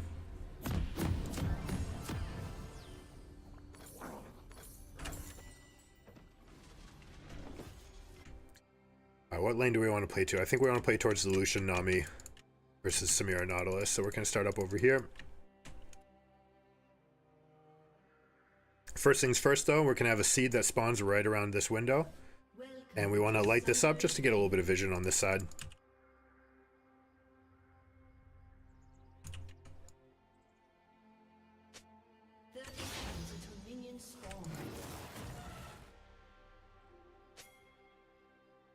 I'm watching for live coaching. Okay, let's do it.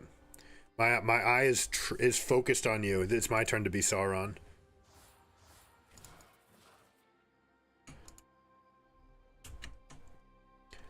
We don't really need this ward. That could be handled just by standing there.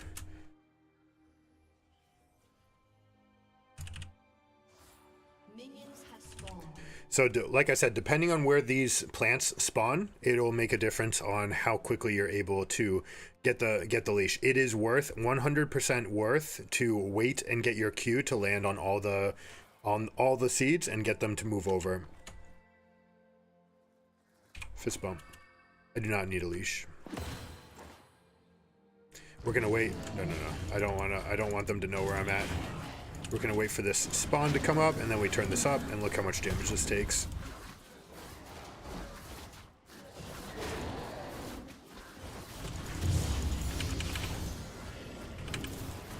So every time that you kill a camp, your W is going to cool down, all right? It's going to give you basically a free stack on it every single time. So what we're going to do, we're going to keep on training with this Gromp. We're going to move him over now. And we're going to hit him with this while these guys hit it. And then it respawns the W. We walk over, do the same thing again. We want them to stay alive as long as possible, so make sure you're taking the aggro and keeping it. I'm actually not going to kite this until we're a little bit later. Once they're lower health, then I'm fine to kite this camp and let them take a little bit of the extra damage, and we'll hit this. You see how much damage the plant deals on the back end there. We're already over at 220.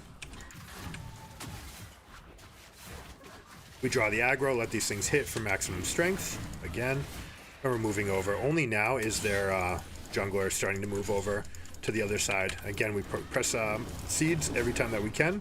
I actually missed a window, could have done it a little bit faster here. Gonna move this guy over here. Look how much damage that thing does. And it draws the aggro, pulls it for us. It's beautiful. We had pretty good seed placements, and we misplayed slightly. We could have actually done this faster. We can just do this. But we're out of the jungle at 3. And we're ready to rock and roll. So I'm looking right here. Guarantee you that they are not ready for this kind of play. We have a good little chunk already, which means that I'm probably... Oh, I missed my combo. But he's dead. Could have given that. Let's get some information on their jungler. The one thing about this, like, look how quickly we ganked. Right? We already got that gank. We could go from bottom into mid and still be in range of the scuttle crab on spawn. Right? Like, how unreal is that? I also misplayed my E-flash. Gragas is looking for a little bit. We're just going to go for an auto attack first. First we slow. If he belly bops, then we get our root. But we don't really want to progress this any further than that. Got the kill. Now I don't have my payback, so I die there. That's me wasting my flash earlier. Also took me a little bit longer, so can even do better than this. You know what? Let's style on these guys. Let's go ham. The other thing about it, because this camp, because you clear so quickly, you actually don't come back. It's not one of those champions that you can come and punish the first respawn. Even if they start Raptors and you're doing one of these Raptors ribbons clears, you're not going to be able to time your clear perfectly. It's going to feel like you're wasting time because of how much time it takes to get to there. Right? You get there so quickly, you end up sticking around. All right, we're just going to reverse our clear and start moving over towards bot lane again.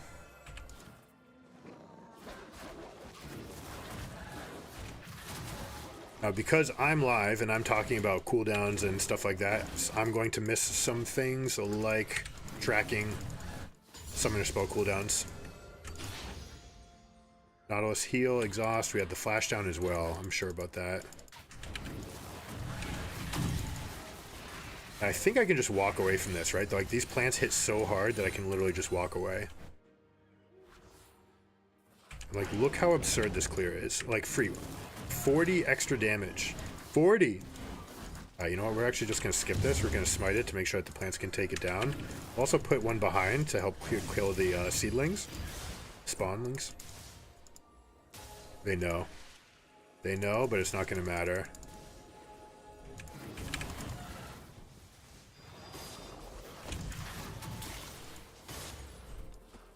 So you know what? We actually bought time against the Warwick as well.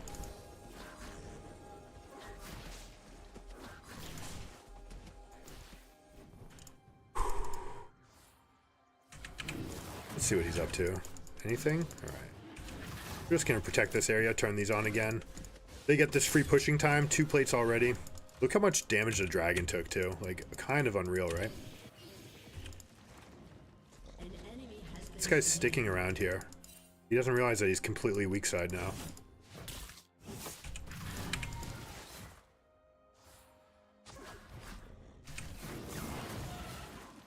He doesn't realize how much damage he's taking. Like, this is unreal. Give to the teammates, and we continue to take this over. I'm gonna wake this guy up. We're gonna stand here where we take the aggro. We don't actually need anyone else to come, but you see we do this. It's very important that we stand where we're going to get hit, not the plant. Although it looks like I've misplaced this one. So you wake up the plant, but then you stand over here.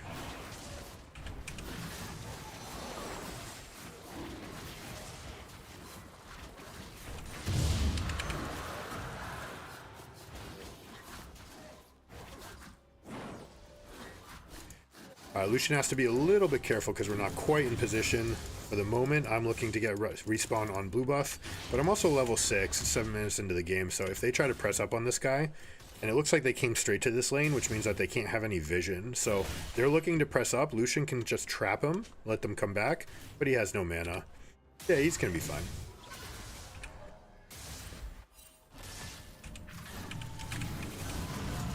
Look at that big, fat chunk of damage. That's an exhaust out from the Samira as well. Okay. Or from the Nautilus. Now we pick the... You know what we're going to do? We're just going to reverse clear and go towards the... Grublings.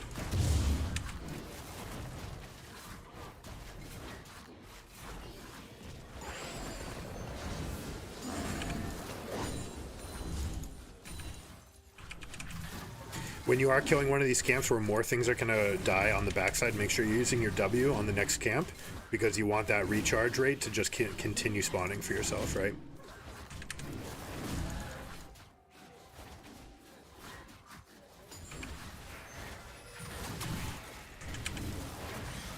We've been spending a lot of time focusing on our camps themselves and not that much on the map and the macro, so we could be doing actually a lot better than what we're doing here.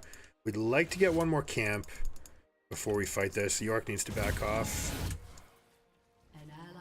We want to get level 7. It's not like critical, but it's something. Yeah, sorry man, I apologize.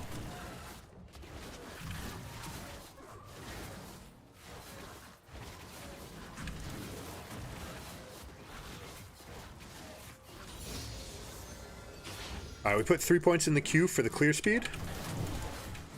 And then you want the rest in the E because you want the root duration to go up. I actually don't think I needed to place that seed there. I think that one plant's going to be enough to take them all down. Isn't that crazy?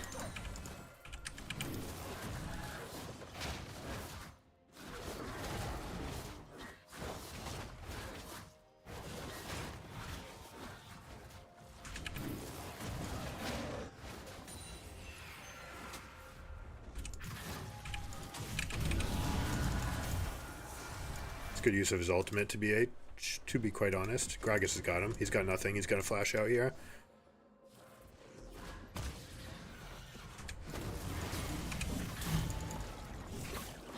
Oh, he's trying to fight his way out. Oh, he has Ghost. I'm an idiot. Wow, I'm a complete idiot. And he used his Ghost. That's on me. Sorry, guys.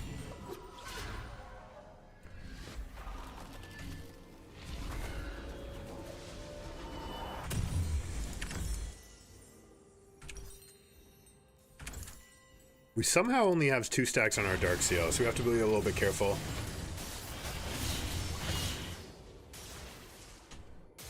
Bot lane's doing great. Diamond Lucian flexing on everybody. I'm gonna actually come and hold this in case we need to. Lucian could actually rotate over and get a little play wherever we wanted to.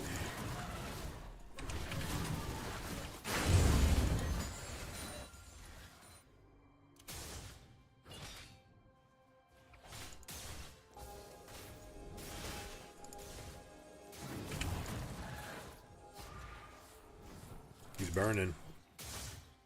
I want my tick.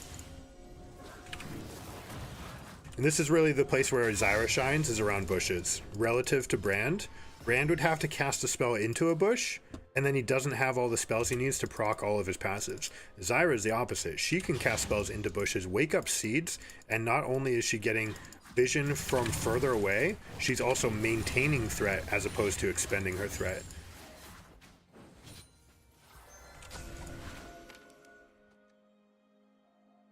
Alright, Lucian's on his way back bottom, so we're going to prioritize sticking around this area.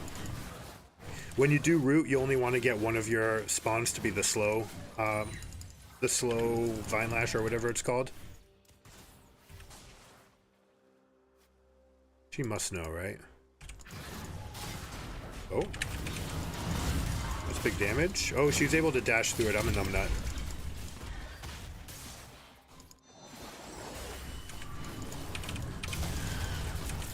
She's dead? Burning? Yeah, burning. We be burning, not concerned what nobody gonna say. Just over. Look at all that treasure. Small thing about casting the W. Always cast it after you cast your spell. Make sure that they don't have a moment to walk over it. Right here, we're going to let them take it. Nami could even let Lucian go for the solo plate. Now, the Smurf move right here is to go kill them in front of their lane, right? Like...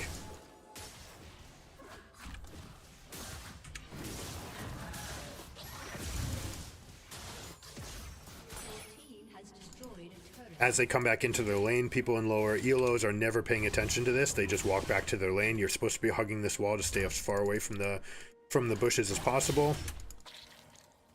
We can give Lucian a time to shine, but we're also going to protect him against this Warwick. Don't think we're going to have it, though. We don't got it.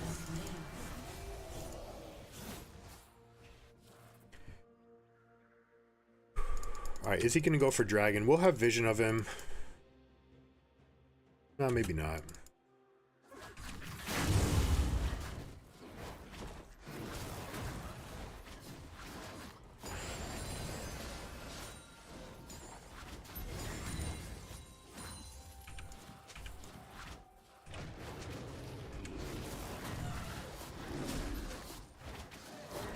Can contest. We have mid-prow. Yep. This is for Lucian. You can take it.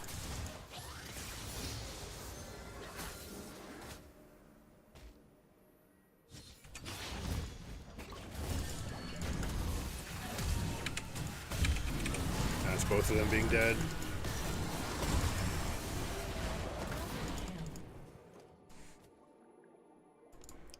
They got womboed with the drink special.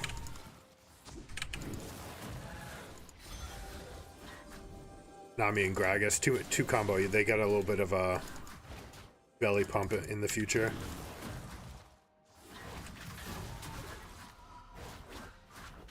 I think that's just dead.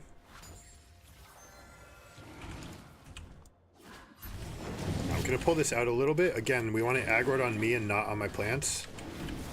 So we're gonna hit it with the spell, and then we're gonna walk in. They can take one hit, it's totally fine as well. But really, we just want them to stay alive, and then we let them take the dying hit if they're gonna come in. Now we can do the similar thing here.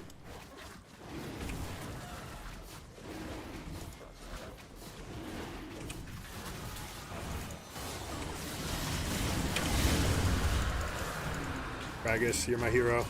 You know you got me. JK. They get Samira though. That's pretty good for us. We're good here. We're good. We win this. We win this. Lucian's really strong.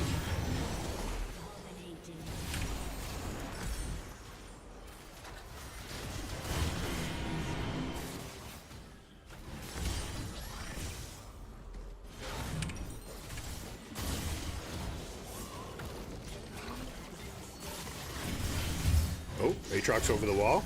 Gragas is like, have some belly foam. This is a game.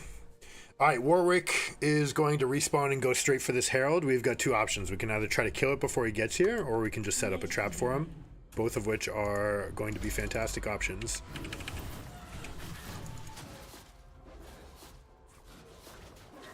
Look at this damage.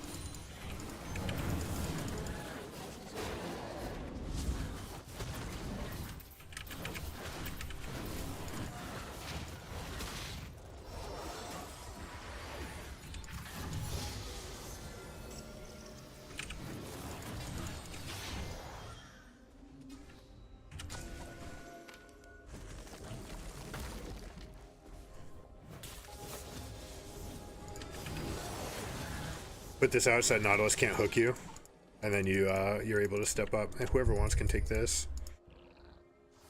I don't think we're afraid of Warwick any longer.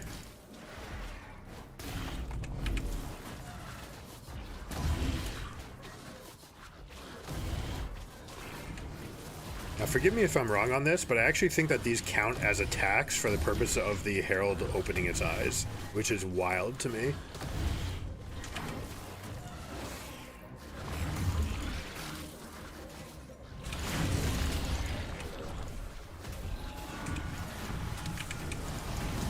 guy needs to ult his way out. Kaboom. Big knock up. There's his ult. He's still gonna burn.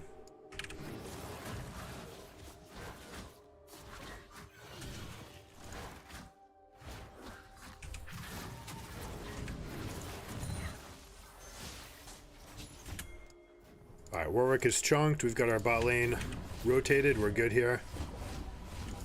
Make sure that they don't see this flank.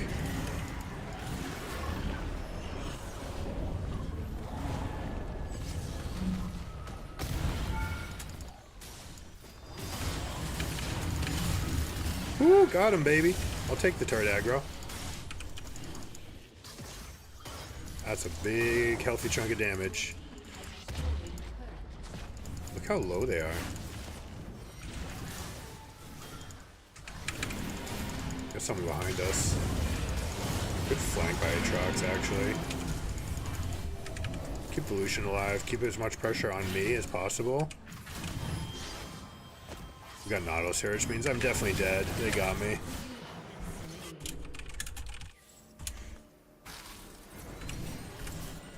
It's not so bad though. We got a ton of money to spend. We got this pushed out. All the others are down. Meanwhile, Yorick's going to get significant pressure on this. He's getting at least this proc off.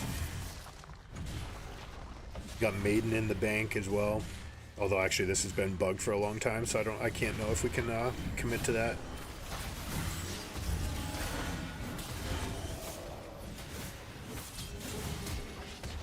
I don't know about flashing out.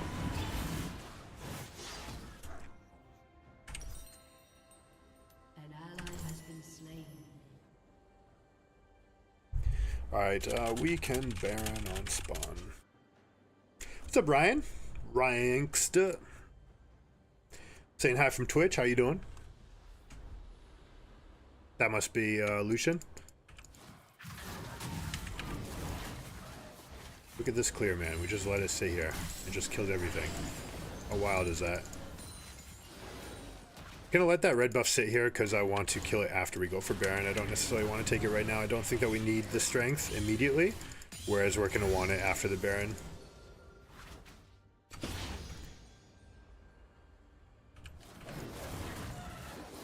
Looks like team wants to set up more on Dragon, so I'll actually start moving over here. York's in position for macro top lane. Do we have an explosion here?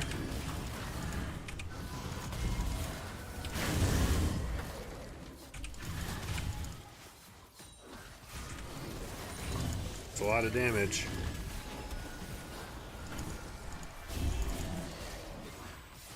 Should be an easy win for us. I tried to give that one over. I just wanted to get a little presence for the rest.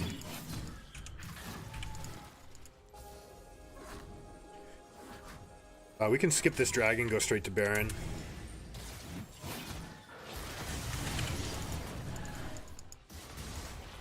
Look at that damage, dude. That's unreal.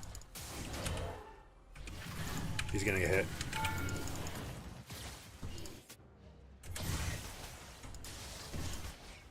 Warwick is a basic level jungler, so he's going to be moving to the dragon, so we can just get this for completely free. Now I want all my spawns to go here for the rest.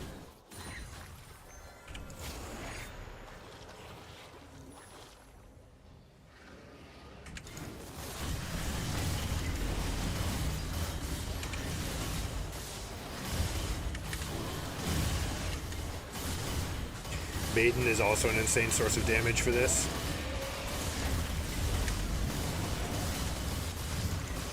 Now we take a deep breath.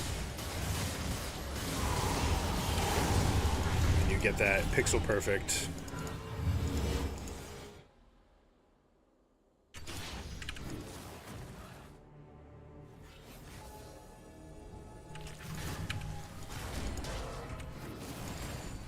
I think I got some amount of them. So now we can split up. It's a really, really nice spot for what's-his-face to be in. We're also going to go for Crypt Bloom so we get the maximum scaling for our team. Now we want the red buff dead. Now it's time. This thing is insanely hard to kill for anyone but the jungler, though. I mean, you can get them if they have enough of a lead like this guy does. It's not that big of a deal, but but it's mostly just my job. I don't mind spending this smite either, so I can just walk away from this camp and start getting back out on the map. Make sure we get it. And now we just flex our lead everywhere. Yorick gets to push up, so we're going to focus our vision on the right quadrant.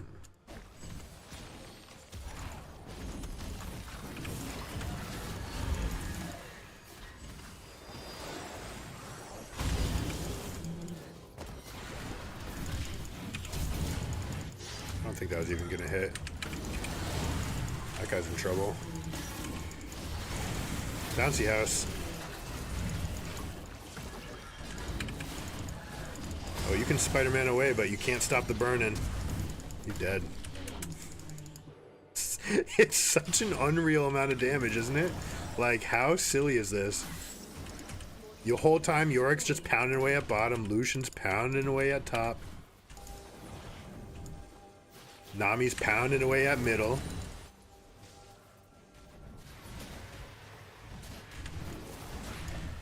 We just keep that up.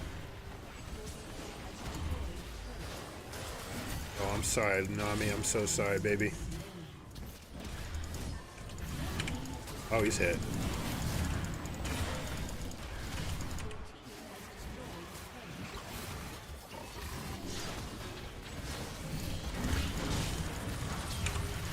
That's a big hit. I do not have my thing. I can zone for my team a little bit, and I've got Zonias.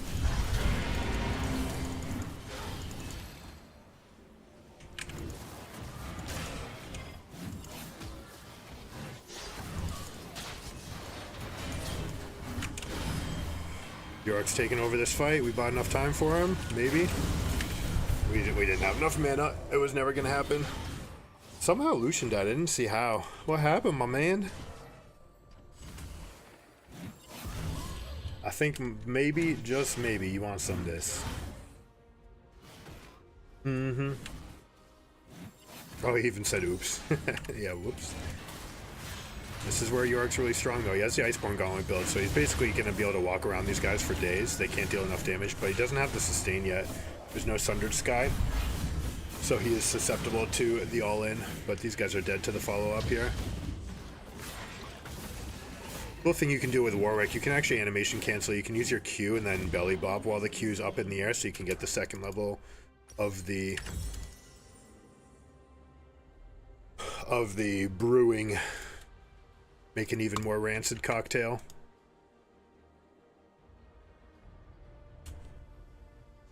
Alright, so Norm's game, if people can have fun doing whatever they want, but if you're looking to climb or you're looking to play in organized play, we've already got the bottom inhib. What we want to start doing is moving our vision into the intersections here on the northern quadrant, because it gives us the most amount of pressure on the map. And they basically can't walk away from anything now. Now you've got supers going in one lane. You've got pressure in both the other lanes. We're together. We're moving through. We control all the vision. We get all the camps, and we kind of suffocate them out. This is maximum damage here. Uh-oh. The thing went down. 2 seconds left on my thing! It's not enough. Feel like we shouldn't have lost that. That's okay. They're gonna take more. Alright, going in any further is like, these guys have real leads. I have a lead because my champion's broken, but I suck. These guys have like legit leads. They are huge.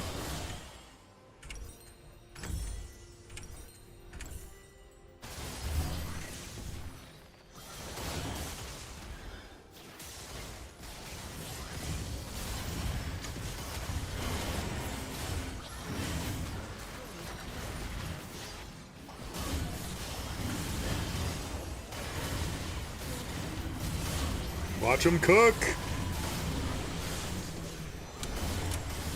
Gragas just sent himself.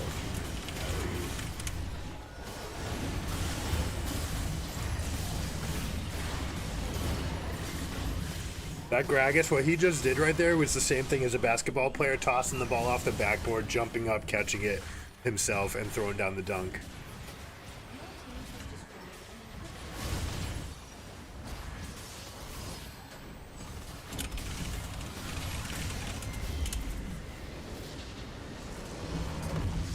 Rally just himself and oop Gragas. An OP. Is he trying to say out of position? Oop. I don't know.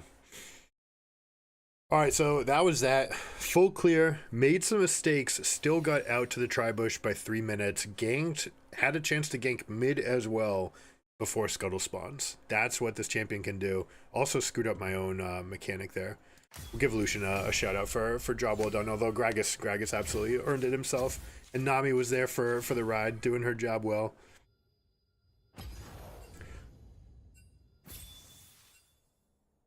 Highly, highly, highly recommend playing Zyra jungle. Free low, absolutely free low. You guys can use it, abuse it, like get as high as you can for the next few days because there's no way this is sticking around. All right, but there is something that I need to check on because I don't know if I'm just slow or if it's just not in the game. I will be right with you. I promise. I will play another game. I got time before the kids get home. Feel the thorns embrace. It doesn't actually matter what we have here, but what we're testing is E-Flash. There is a certain lockout for it, and it should behave like other spells that you can E-Flash and then reposition it, but I'm not positive that that's the case, so...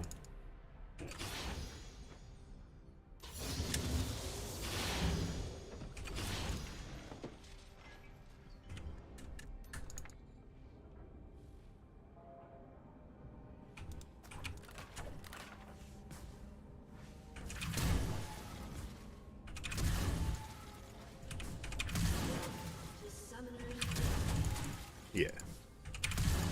Okay. So... Okay. Alright, so it's going to take the new line to the spot that we angled. So there's some spells that go and give you the direction that you have, and then you can reposition to move them the way that Luxalt used to work. Then you have this. If we want it to be targeted here, so we E-Flash, then we can get the new position. Right, so what I'm doing right there, we're casting the E first. And if I'm a little bit late, and this is what's been happening to me being slow, old man that I am, this is being the fast way, right? So you want to walk up, and this can matter for trying to hit someone with a little bit less reaction time. Let's say you're coming out of the bush. You go there, you cast your E, and that way you get the advance coming forward. You can do this on Renata R. Can't do it on Elise Cocoon, because it's actually instant cast, but it puts you in that spot. Ryan, let me play. Tell your Yorick he has a stinky, smelly shovel. I don't know if Yorick, he might be with the 4 stack with those guys. That's a tough matchup though. Starting level 4, Aatrox just like completely pummels him. Well, probably level 3. Level 1's the only time that Yorick has any about the ability to come back. I don't know the Yorick. Yeah. Have you guys found another lobby yet? If you have. If you haven't, then get me in.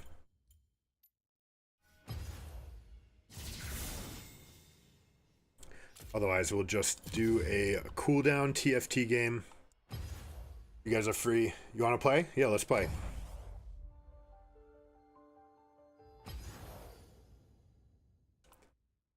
Elard Power from Twitch, Ranksta from Twitch, Tiberius on Twitch. Everybody, what's up, guys? Thank you, Turbo. LOL. Caitlin from last game, well played. Aatrox.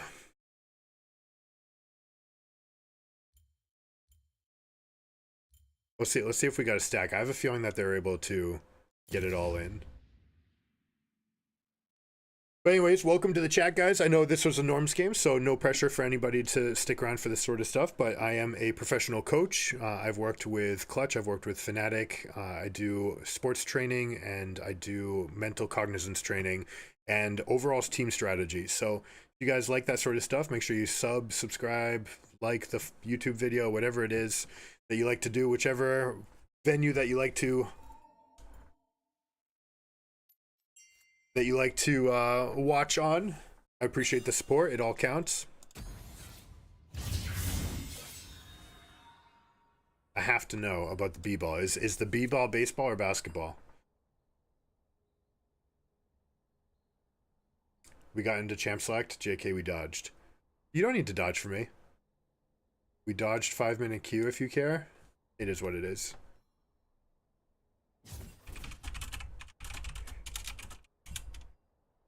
Oh damn! Oh, they died like that kind of dodge. I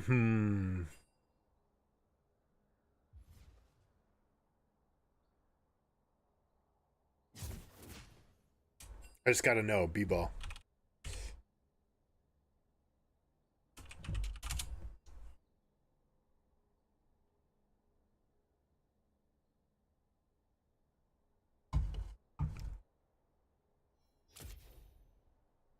Does the Dodger have another account?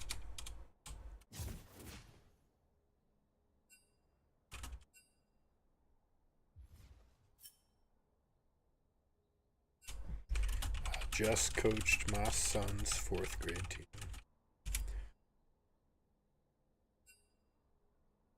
He's semi-pro? That's sick.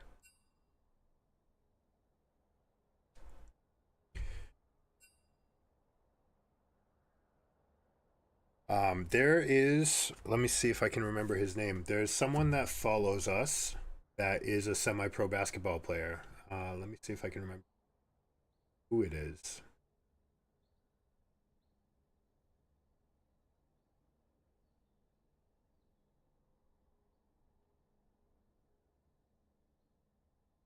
Stu.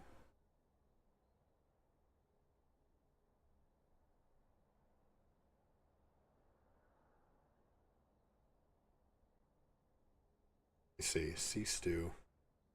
I think this is him.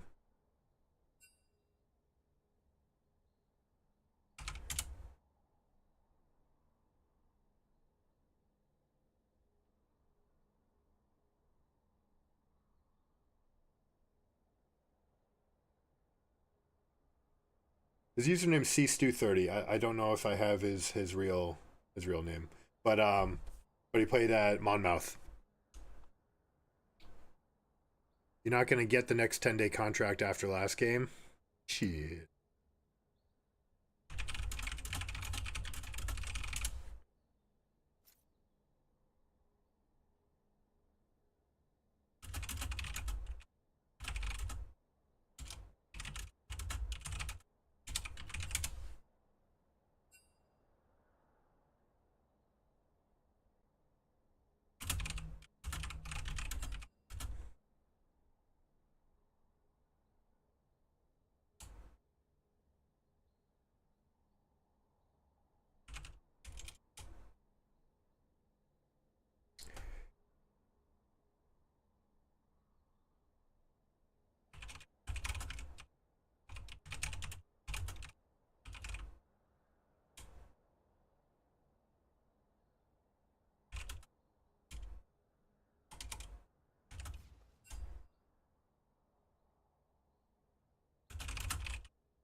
Sometimes they don't.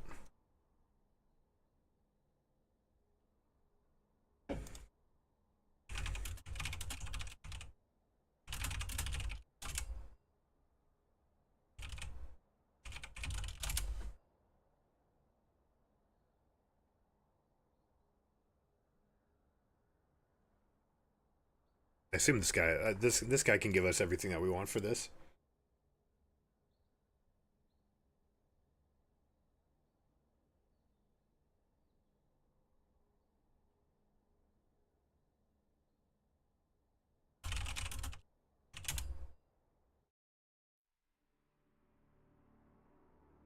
Five stack with not an instant queue? What is this?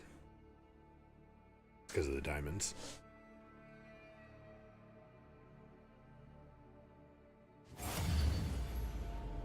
Lakers? He must be trolling them. No, it could be. Could be.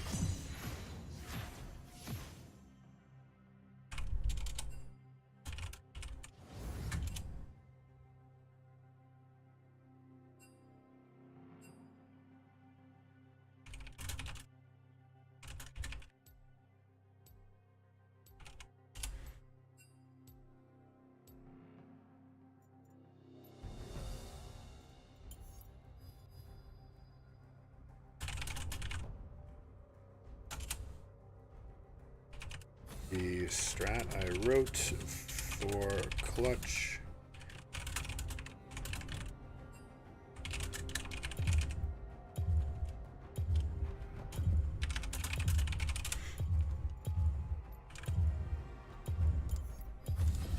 Rakan.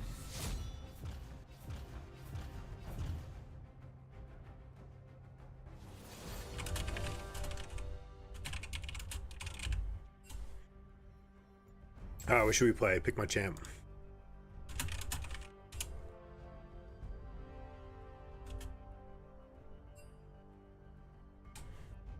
Nice. You guys want to see Darius? I feel weird because I know that some of them were in the chat, so we could just be chatting with them like this, but I also don't know what the delay's at.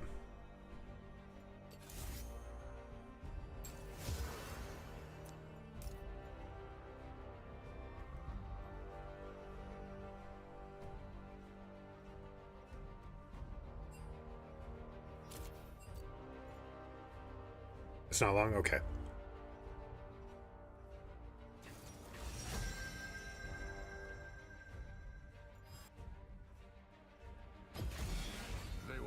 Clutch Gaming 2019, one of my favorite rosters. Which one, though? This is the big question. Which one? Piglet or Cody's son?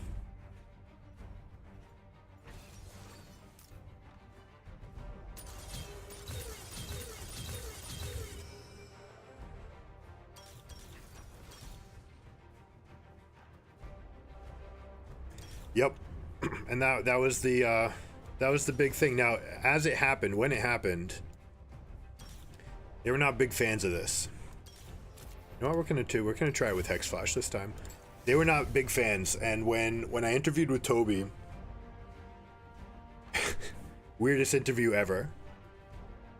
Double booked, so I have to convince him to interview me in an Uber ride on the way to their restaurant where they're gonna have their post game after getting blown out. And this is after finishing 10th place in spring, and I think they're currently 9th in summer. And on the ride is where he's willing to talk to me. And he likes what I have to say on the ride. So after we get out of the Uber, and I'm literally in LA just trying to talk to the guy. Like, I come out there just for that meeting. I was also meeting with Jack from C9. Steve had a wedding that weekend, so I couldn't go meet with him. But after the Uber ride, he's like, okay, like, I like what this guy's saying, and he continues, and then he starts getting into more pressing questions, which ends up being, what would you do with a toxic player? And it's like, all right, positive culture precedes positive results. Always, 100% of the time, you need to have culture before you can expect anything from your players, because if they're not jiving, they're not going to trust each other, and they're not going to be able to play at that level that they need anyways. Okay, what if the player that you want to bench, or sorry, what do you want to do about that problem player? It's like, well, you guys have 10 players on your roster, right? Yes. I would bench them for the sub, and no questions asked. If they've been warned and you've tried to correct whatever behavior, you need to put the sub in. And it doesn't matter who they are.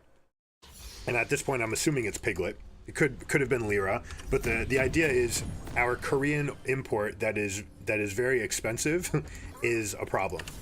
And he didn't like the idea, especially because he signed Piglet to that big deal. But Piglet was a problem. Piglet was a severe problem for that team, and they couldn't get anything going because he was bitching at DeMonte. And the only real fix that they needed guidance for strategy, you know, something to unify around, which at that point we gave them the NA Herald. Back then it was a 10-minute spawn on Rift Herald, but it was a set of rotations that you could do based around the Rift Herald spawning at 10 minutes, which at that Worlds ended up becoming known as NA Herald. So something to unify around, something for them to focus on, and then the concept of just culture above everything. And those two things could be accomplished by benching Piglet for Cody's son, and then giving them something to focus on so that they could really dive into the idea of being a team and doing a team activity. And then it was just a matter of getting them to actually do things together. And once you do things together, you're good. And then that team went on a like ridiculous streak. It was like 12-2 or something over the next 14 games. Went from 9th place to getting into the tournament. And that was the difference. They were able to get in as a qualifier team. We're going to move this camp over to the right so that Darius can go. Good Dariuses know that they can activate their Q right here. Our bleed is also going to continue hitting the damage here, so we can continue and just walk away, start with the next camp. Good Dravens know that they can actually activate a second axe while kiting. So 4 axes, catch to the right, reactivate, and then you're there in time with 2 axes stacked, and you can do full pressure onto these guys, and especially against a lane like Sivir. Sivir has such a weak lane. You can just walk up to her and auto her. So this is not quite Zyra levels of clear speed, but you're going to see it's very fast.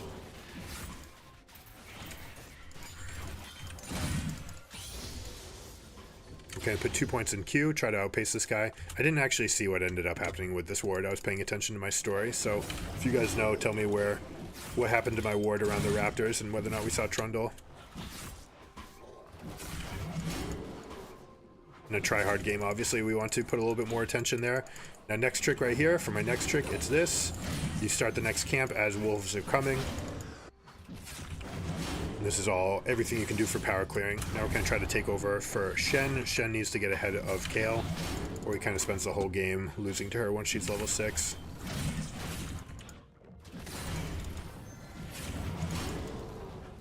And again, we're out real early. Now, early game, I forget the number. I think it's 280 is the number that you can walk away. It's just not enough damage. It is enough to kill them, but not enough to...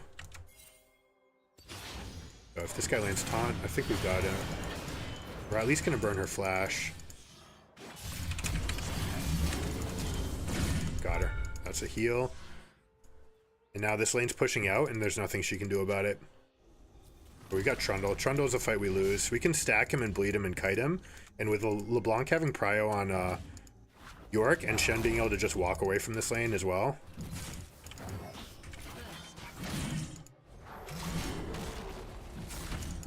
Fortunately, we get this tree here. This is what prio means, folks. Kayle cannot join that fight. Shen can, so we win that for free.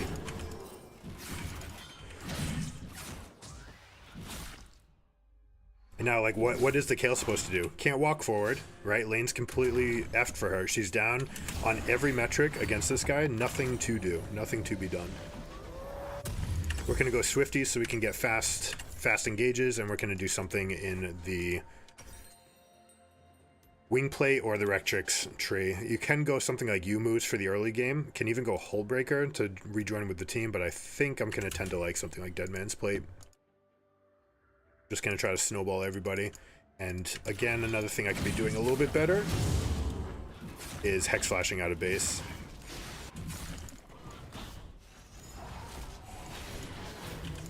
I think he's just going to step back here. Not much to get.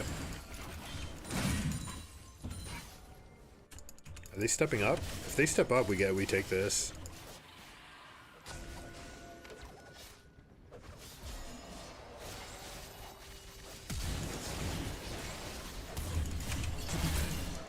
let Draven get that kill. There's actually a lot of minions, so I'm going to help him cull this out just a little bit. I absolutely want him to get the cash out, but I'm just going to put these low. We're not going to try to freeze this because he's low enough on resources. So we'll just help to push the next one.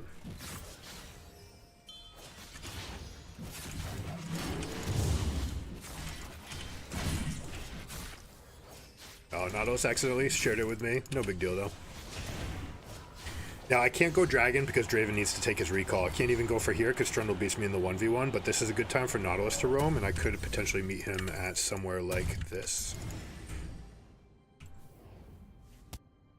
I don't actually know if this is faster since I don't have the Nimbus Cloak. But now we take a revisit on this Kayle. Kayle's flash timer, similar to mine, except I've got this Hex Flash.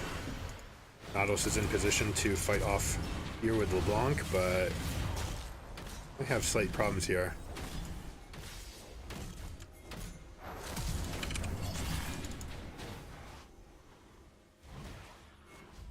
I'm gonna stay with Yorick, stay with the LeBlanc long enough to get this wave back out.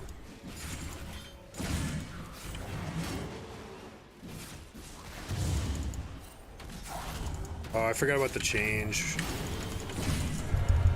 We're in. I got blocked by the thing. Nice. We'll give the kills out.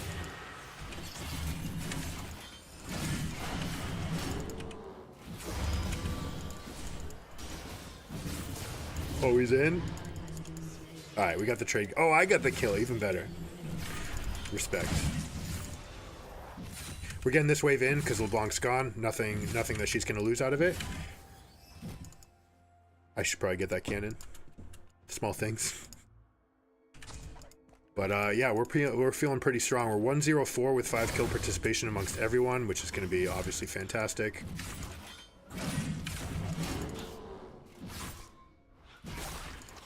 Pick this up.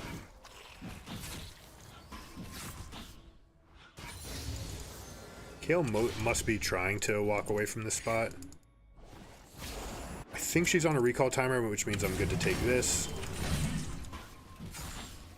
I'm just going to take the 1 and then respawn and come back to it. Let it respawn. He wants more? Okay. Fair.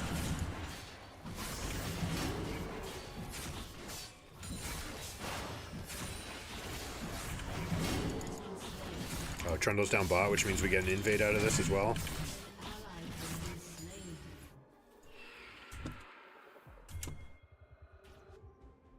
Double kill.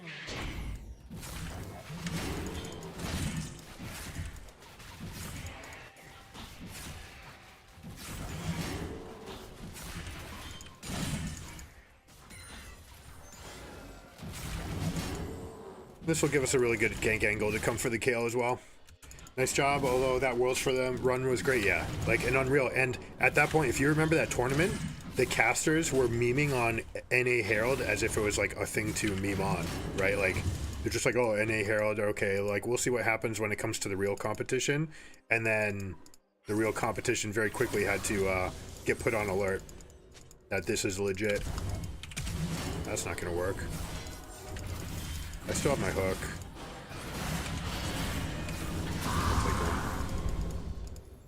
Since we're big, I'm gonna take it. Now, should we have maximum amount of fun here? Maximum amount of fun would be like Yumu's Ghostblade. I think we should go for Yumu's maximum amount of fun. Thoughts?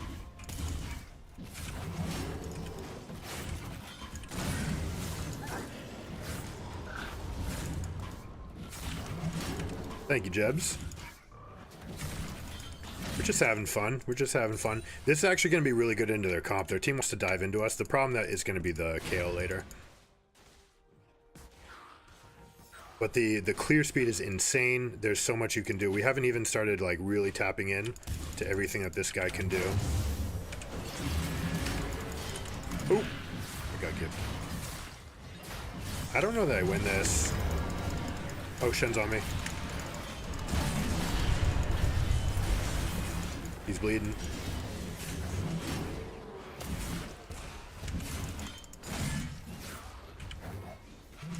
That's my 50 gold. You don't get Maiden. Only person who gets to play with Maiden is me.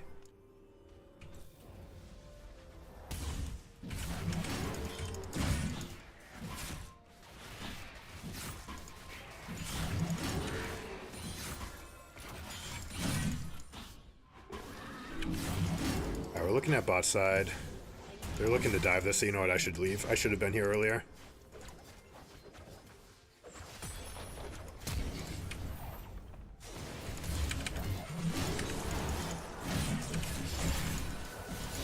That's right. Bad boys for life. Yeah, I started NA Herald. So by the end of that tournament, it was Jin Ash, and I believe Ezreal also sprinkled in. And the entire concept was to play champions that could influence the Herald, because the whole concept was to snowball the early lead at that point. At that point, 10 minutes in, so you're taking the Herald and rotating. The idea was to take the cannon wave on the 8:30 push, crash that, and then go in, start your rotation early, and kind of mess with all of their timings. And at that point, it was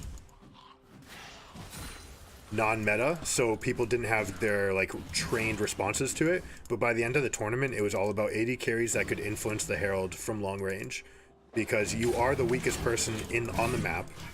From there evolved a okay. Oh, they want this? I don't want this. Oh, they want this. Nice word. I got what I paid for. I reap what I sow. You know what? When you live in a glory hole, every once in a while you get fucked. We're also pretty low. We've sitting on 3,300 gold. Not the most recommended thing in the world. What do we want for a build? We've got options. We've got options. Slowing everybody. Could actually just go for a raw dead man's play. We said Yumu's was maximum fun here. Let's do Yumu's. And I think we can afford an extra one of these and go into this tree, and then we just have the maximum amount of speed.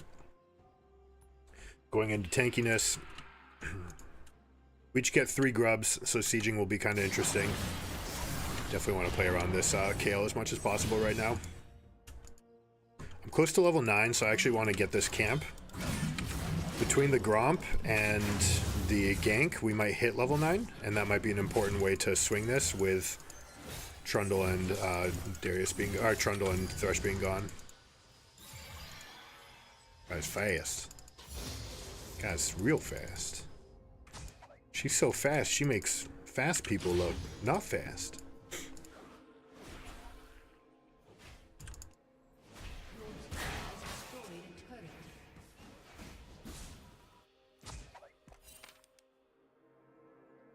He's trying to ward right here, which means that we get to go on this again. I'm gonna leave the red behind. It's not that important for what I'm trying to do.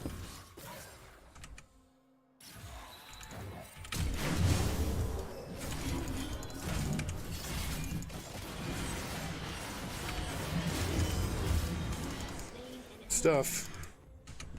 That means the Rift Herald is ours. Nothing they can do about it. Draven can come to the middle of the map. LeBlanc can go take bot side. Orchard can do it.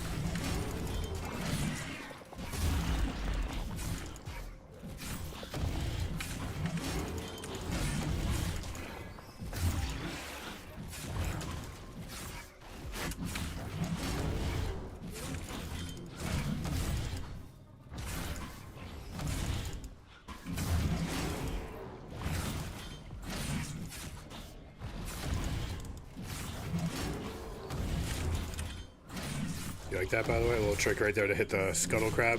Scuttle Crab's now taking a tremendous amount of damage as we progress. And now I can hit both camps. It's going to be lethal for this, and look, that Scuttle's already fairly low for me. Now I take this up, give myself a little bit extra duration. Some people would take it and then take the Scuttle Crab, and the problem with that is that then the Scuttle Crab is going to fade out sooner. Alright, who wants to ride the Scuttle?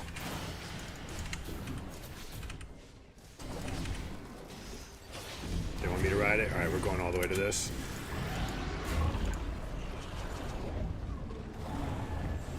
Kale's alive, but she has no no flash and no ult. Can draw aggro for this guy.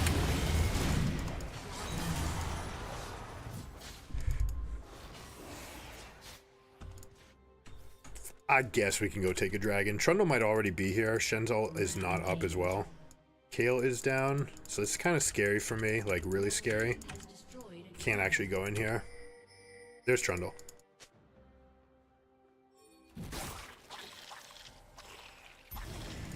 Check out this trick right here. Empowered auto attacks never miss, right? So even when you're being CC'd by the dragon, you can always get that connection off. I'll let this guy tank while he has the shield. The bubble doesn't actually do anything.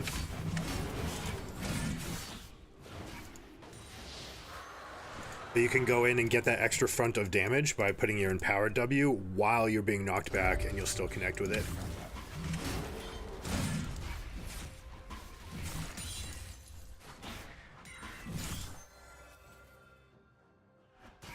Alright, Yorick is looking to aggress onto this Shen. Seems like a good time for me.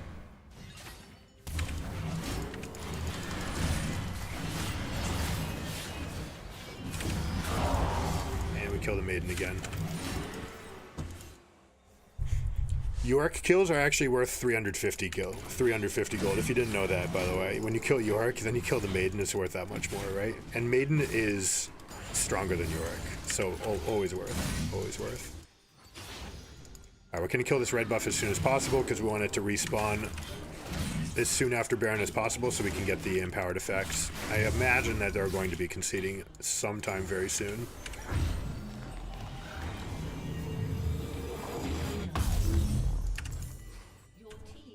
That's a misclick. I knew I was going to surprise you, but I was not intending to be with that. The reason why you get Elixir at this stage in the game is because we're about to snowball out of control. You can just put your money into safe investments, but if you're closing out a game super fast, this is something that even at the pro ranks, they'd rather take the safer approach. They don't want to rely on snowball or potential mistakes. But in this case, in this game, I want to make sure that the next fight ends it, because I don't want to exist in a world where Kale and Sivir are scaling up. Taking jungle camps right here is bad. The only reason I'm doing it is because I'm talking. Ideally, I'd be taking over this area of the map with my teammates. I'm gonna put this down here for later, make my intentions known. This ward can be improved by putting it right here. It's basically a strictly better ward anytime you're playing on offense. But now look how fast I am, right?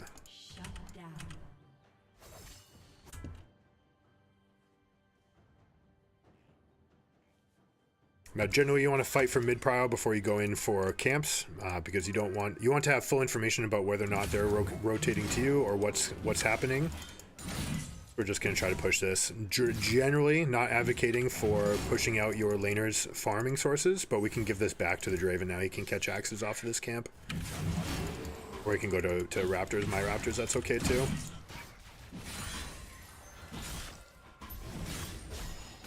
That guy's dead.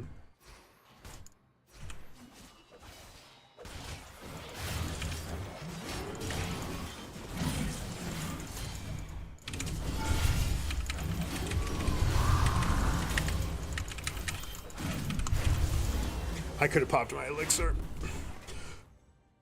Remember I said I would buy elixir to snowball this fight? Whoopsies. It's okay, it's still there. Worst case scenario is you pop it and die anyways, but that wasn't going to happen. I'm surprised that Thresh was able to live that long. I suppose I wasn't playing around how long this would be there. But getting the execute on that guy with my R meant that an R immediately on Sivir was going to be good enough. That damage is permanent. I'm going to go straight over here. Hopefully we can get Draven to come along. And I'm going to start building for the maximum amount of pressure.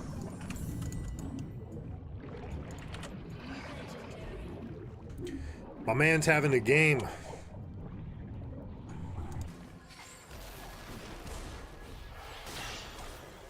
Careful, you don't have a W back.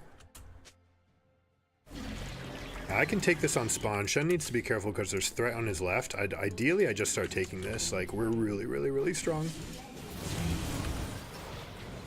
That is a huge chunk of damage.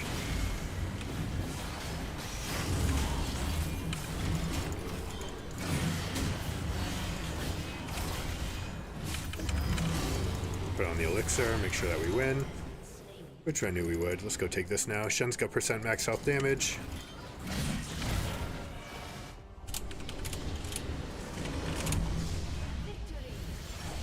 Alright, what time we got? 3 o'clock. That's going to be it for me. Got to go pick up the kiddos from school. I appreciate everybody. Hopefully that was a lot of fun. You guys got to see Zyra and Darius Jungle having a blast